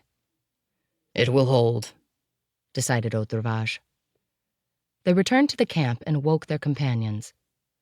In the depth of the forest, darkness fell. Their captive replied pathetically to the twilight clarion call of its fellow cranes, then tried to tear at its bonds for a long time, eventually gave up and finally curled up to sleep. But it refused to eat what they gave it. "You stupid beast," Panther said to him. "Personally, I'd be happy to accept a piece of bread right now, even from a Muscovite." "And I would sting him," cried Beekeeper with a swollen mouth. "I see you found a wild beehive," observed Wolverine. "Yes, a strange one, in a fallen log. Very rich, but—" "And they turned your face into a full moon. A perfect likeness."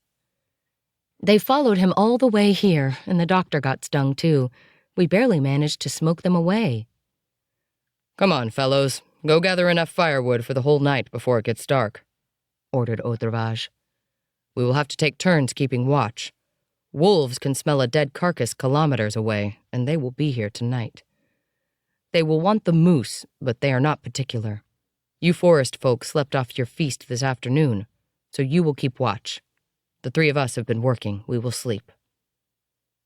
When it became completely dark, the 3 of them turned in. But Crane and Panther stayed up, watching over the fire. Panther, since he always fell asleep as soon as he stopped working or playing tricks, started to weave clogs in order to stay awake. Crane listened to the night. It wasn't exactly the beautiful calm of a night in the wilderness. In their lean-to, Audrevage snored like a horse, and Beekeeper groaned in pain.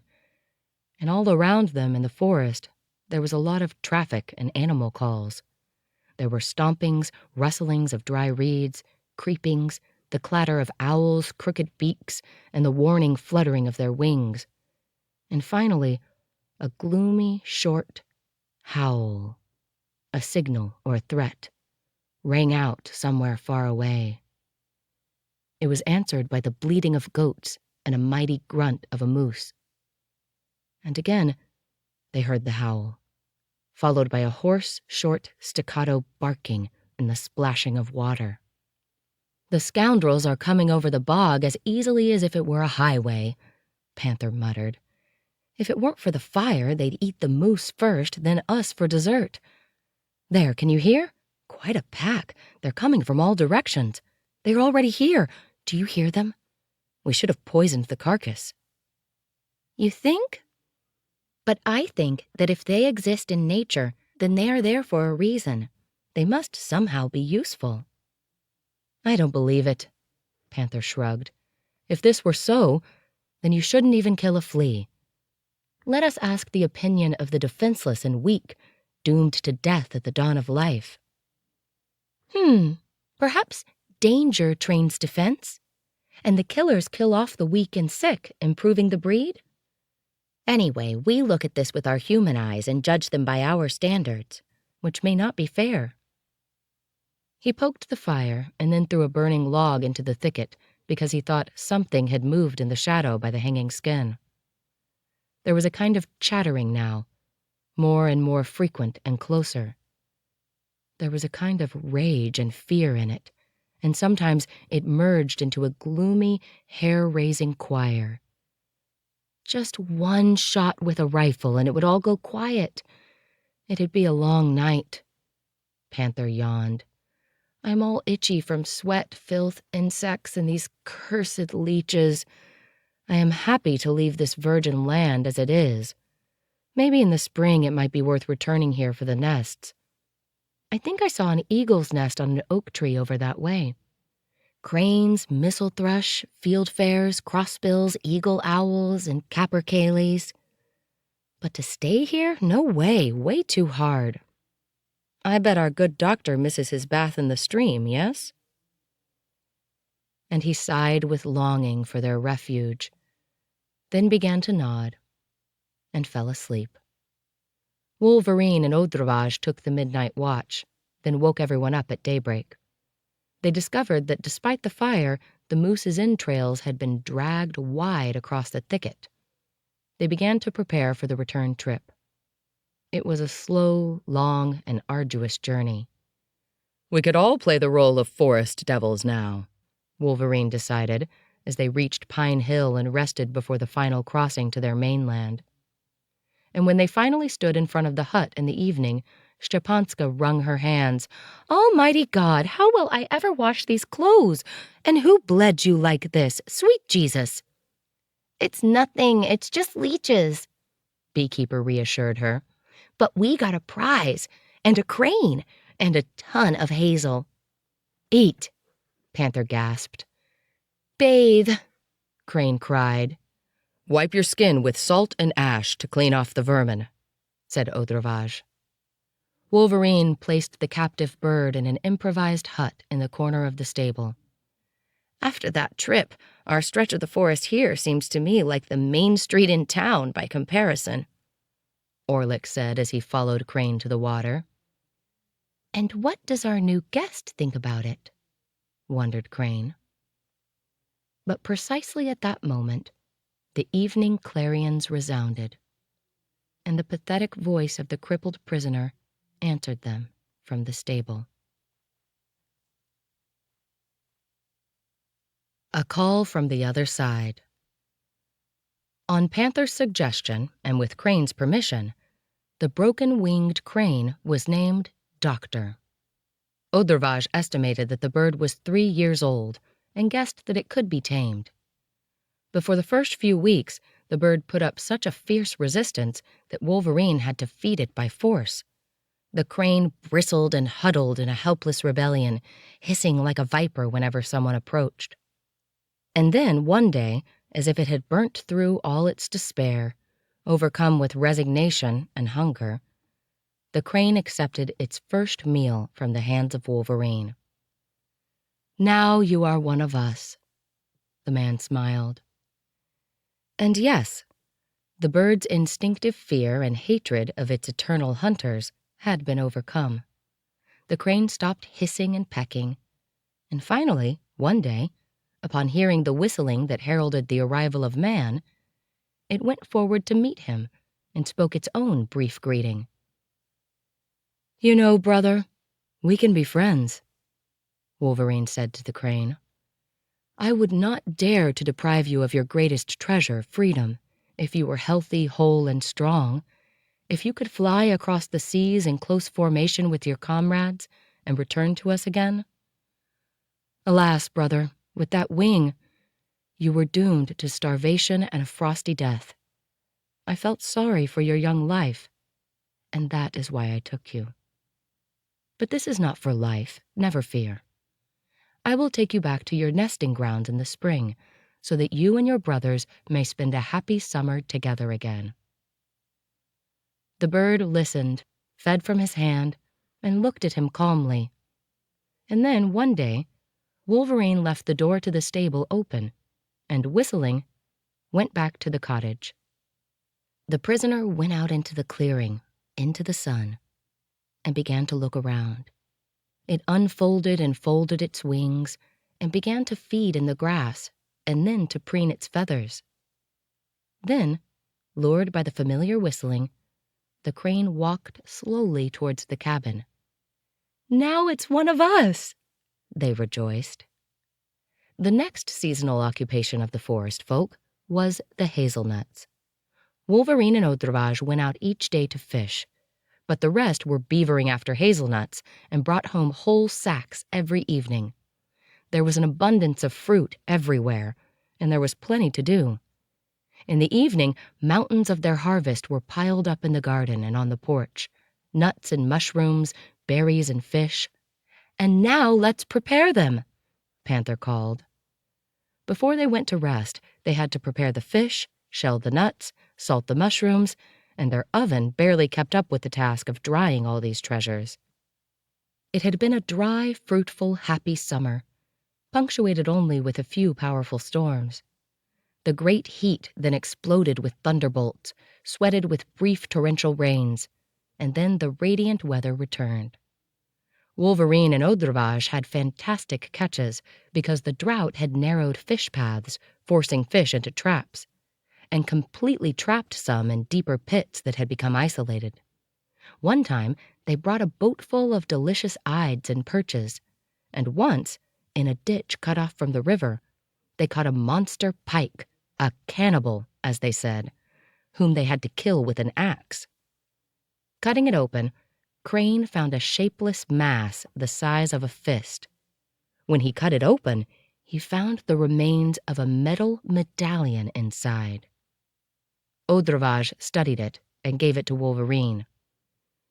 "You have better eyes than me. Look, is this the Virgin of Coden? Our podlatchik had one like this." But neither eyes nor the magnifying glass were of any use. "Many people have fed the fish in these bogs," said Panther. "And many of them would deserve monuments." "Once you are on the other side, even our monuments here are not worth more than this, I am sure. And the accounts they keep over there last a lot longer and are far more reliable," said Wolverine, putting the find away. After one terrible night's storm, the fishermen set off on the lake around noon, searching for catfish. But the day was not fruitful, with hardly any catch, and they were just setting up the double net for perhaps the 100th time, and with not much hope, when suddenly Wolverine looked up, listening. The bugle played far away. An agreed signal, 2 short, successive tones. This meant Wolverine.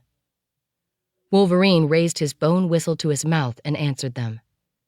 "The boys need something," he said, sitting down to row. "A broken leg or arm, surely," Odravaj muttered. "No, for that they call Crane. They are not calling us to them. Rather, someone is coming our way. It's some news. They found something." The trumpet repeated the call again, then fell silent. The seeker had heard the reply, and soon Orlick emerged from the reeds, sweating, dusty, muddy, and began to shout something from far away. Odravaj turned the boat towards him. "Hey, hey, Chief!" the boy shouted, catching his breath. "We found the grave! Ensign, Shotgun, and the Eagle! Our ensign, we found him! Come! We called the others already. Beekeeper stands guard." Impressed, without a word, they got ashore and followed the boy, and he, overwhelmed by their concentration and silence, also fell silent. They remained silent until they arrived at the spot, in the black forest by a sleepy lagoon. The night storm had overturned a huge, half-rotten primordial oak. Its crown fell into the water, and its trunk split open, revealing the rotten interior. Next to it stood Beekeeper, erect, frozen at attention. And next to him, Crane and Panther, with their heads bare in silence. Wolverine and Odravaj came forward. In the interior of the oak, they saw a skeleton. a small, slender skeleton of a teenager, intact, just as it had been buried within the trunk of the tree. To his right side lay an old rifle, chewed through with rust, and on his left side, by the heart, a cloth of amaranth red with a twinkle of silver thread. Deep eye sockets stared at the sun, and the slightly open, healthy teeth seemed to smile. And so he lay, with his gun at his side and his regimental color by his heart. The ensign. Wolverine straightened up, and uncovering his head, sang, "You, God, who have for so many centuries—" Beekeeper's arms twitched, as if he wanted to present arms, and the others joined in, "clothed our Poland with glory and might." Odravaj knelt down and prayed, and tears ran down his face like beads of a sultry rosary. And when he finished, they covered the hero's remains with spruce branches. Everyone gathered for a council, and even Panther had a solemn expression. "I think I know what happened," said Odravaj. "When they ran out of food and the October cold squeezed them, they had to come nearer people, and they came this way. And here the wounded boy gave up his ghost, and the Podlashik found a rotten oak and buried him in it.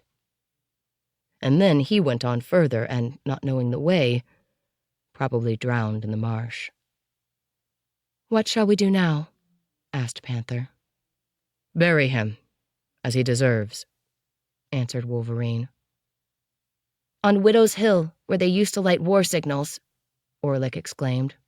"He will watch over the whole country," added Beekeeper. "Right," confirmed Wolverine. Odravaj pondered, and suddenly stood up, then nodded at his grandson and at Panther. "We will go to the farm and bring planed boards here in secret, at night, so that the Muscovites don't catch wind of this. And we will hold a wake for him. And in the morning we will build a coffin and take him to Widow's Hill." 3 kept vigil over him. Orlick remembered that night for his whole life. It was moonlit and full of strange majesty. Wolverine talked. He told them what he had heard about those times from his family, from the neighboring folk. About the time of battles, sacrifices, ruin, and the years of repression that followed. And then they were silent, meditating on the pain, their hatred of the executioner, their bitterness, helplessness, and despair of captivity. Until, unexpectedly, Crane said, "Listen, you two. We would be right to despair and indulge in hopelessness if we had to sit here and hold this vigil by the remains of some scoundrel. But this boy teaches us something else. He accepted his inheritance, fulfilled his duty, and kept his faith. We have no more to do than that ourselves. Keep the faith, fulfill our duty, abide, survive. That's it. The rest is up to God." "Thank you, brother, for those words," said Wolverine. "We aren't being fair to him. He deserves a heroic song, not dejection and sadness. You have your flute, Crane. Play us a song." And these stayed in Orlick's heart for the rest of his life. This night, this grave in the forest, and these words. "We got up to work with larks and slept late with evening light. In our tombs, we are God's troops." The men returned from the Odravaj farm with wooden planks long before daybreak. Szczepansky brought the tools, and a small coffin was ready by morning. They placed the bones on a bed of herbs and flowers and covered them with the flag's remains. Each one took a silver thread as a souvenir, and they read prayers from Odravaj's old prayer book.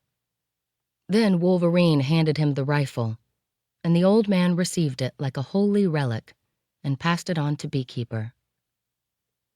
"There," You keep it. And remember. Yes, grandfather, the boy said simply.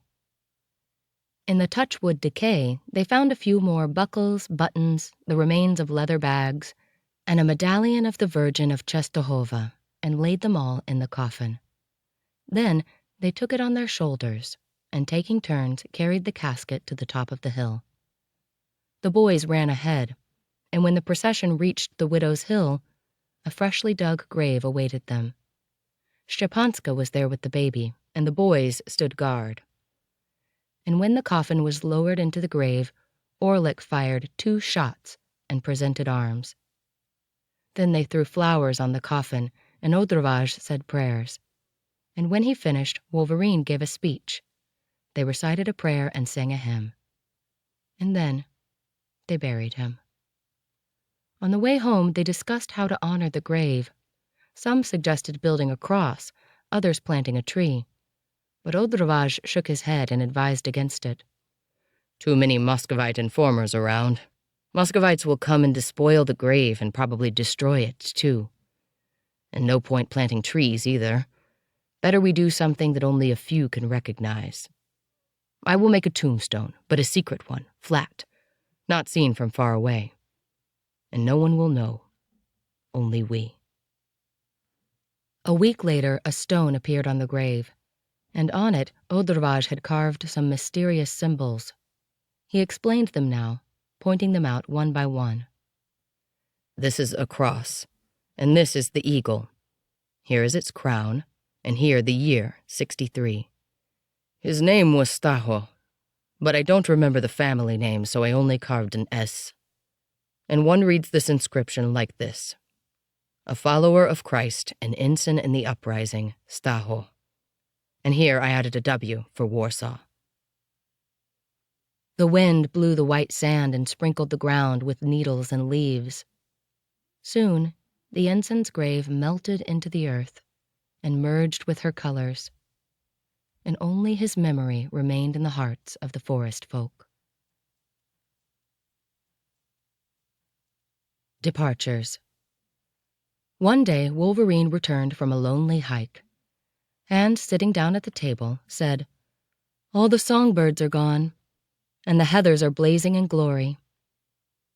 Nobody replied, because they understood what that meant. Only after a moment did Panther grunt, "Good for the birds. Who can survive the migration will sate himself with sun and warmth. But I will go back to Wolverine's housekeeper." They couldn't help laughing. "And I back to school," said Orlik. "And I back to the farm," added Beekeeper. "And I to my laboratory," muttered Crane. "And I to my library and books," Wolverine said. "But each back to his work, so no reason to complain." "Oh, yes? So why is Chief not singing with delight?" growled Panther rebelliously. "Because no forest creature sings this time of year," said Wolverine, and added, "Well, Panther, it is time for you to prepare the wagon for the return trip." "I'd rather catch dogs than take that road. We still have time, right?" "Let's wait until our cranes fly off. Any day now, because those from farther north are already passing overhead." "Yes, a little more time to say goodbye," Orlik sighed. "And why are you so gloomy? You are going back to your Mrs. Professor." Panther laughed. "Please, Panther, you forget that I am no longer Private What-Is-It, but Orlik," the boy replied proudly. "Oh, never mind him. He always turns nasty this time of year and is just looking for a fight," said Wolverine. Their cottage emptied. Szczepanska returned home to help with the harvesting of flax, Odrovage and Beekeeper to thresh. Wolverine now went alone to fish and brought back his baskets and traps and stored them in the attic. The rest scattered across the forest. They collected rowans, acorns, nuts, and pine cones, and built birdhouses and trees for the wintering birds. Orlik worked with Crane because Panther, unless he was delivering their supplies across the Rainbow Bridge, spent days wandering through the woods, saying goodbye to his old friends, as he said.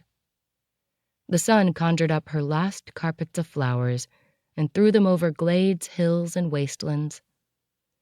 A feathery cloud of heathers lined the ground. Against it, huge toadstools, rasulas, and lectinums raised their hats, the last mushrooms of the season. Mornings rose lazy, wrapped in cold mists. Dried mosses, herbs, and ferns crunched underfoot.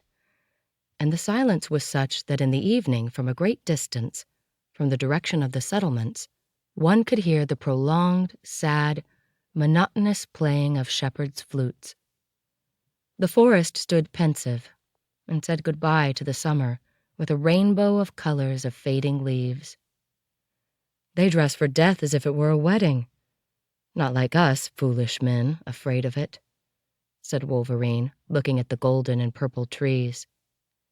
Every evening, Panther listened to the cranes and followed each formation of birds in the sky with his eyes, until one night he whispered to Orlick as they were going to sleep.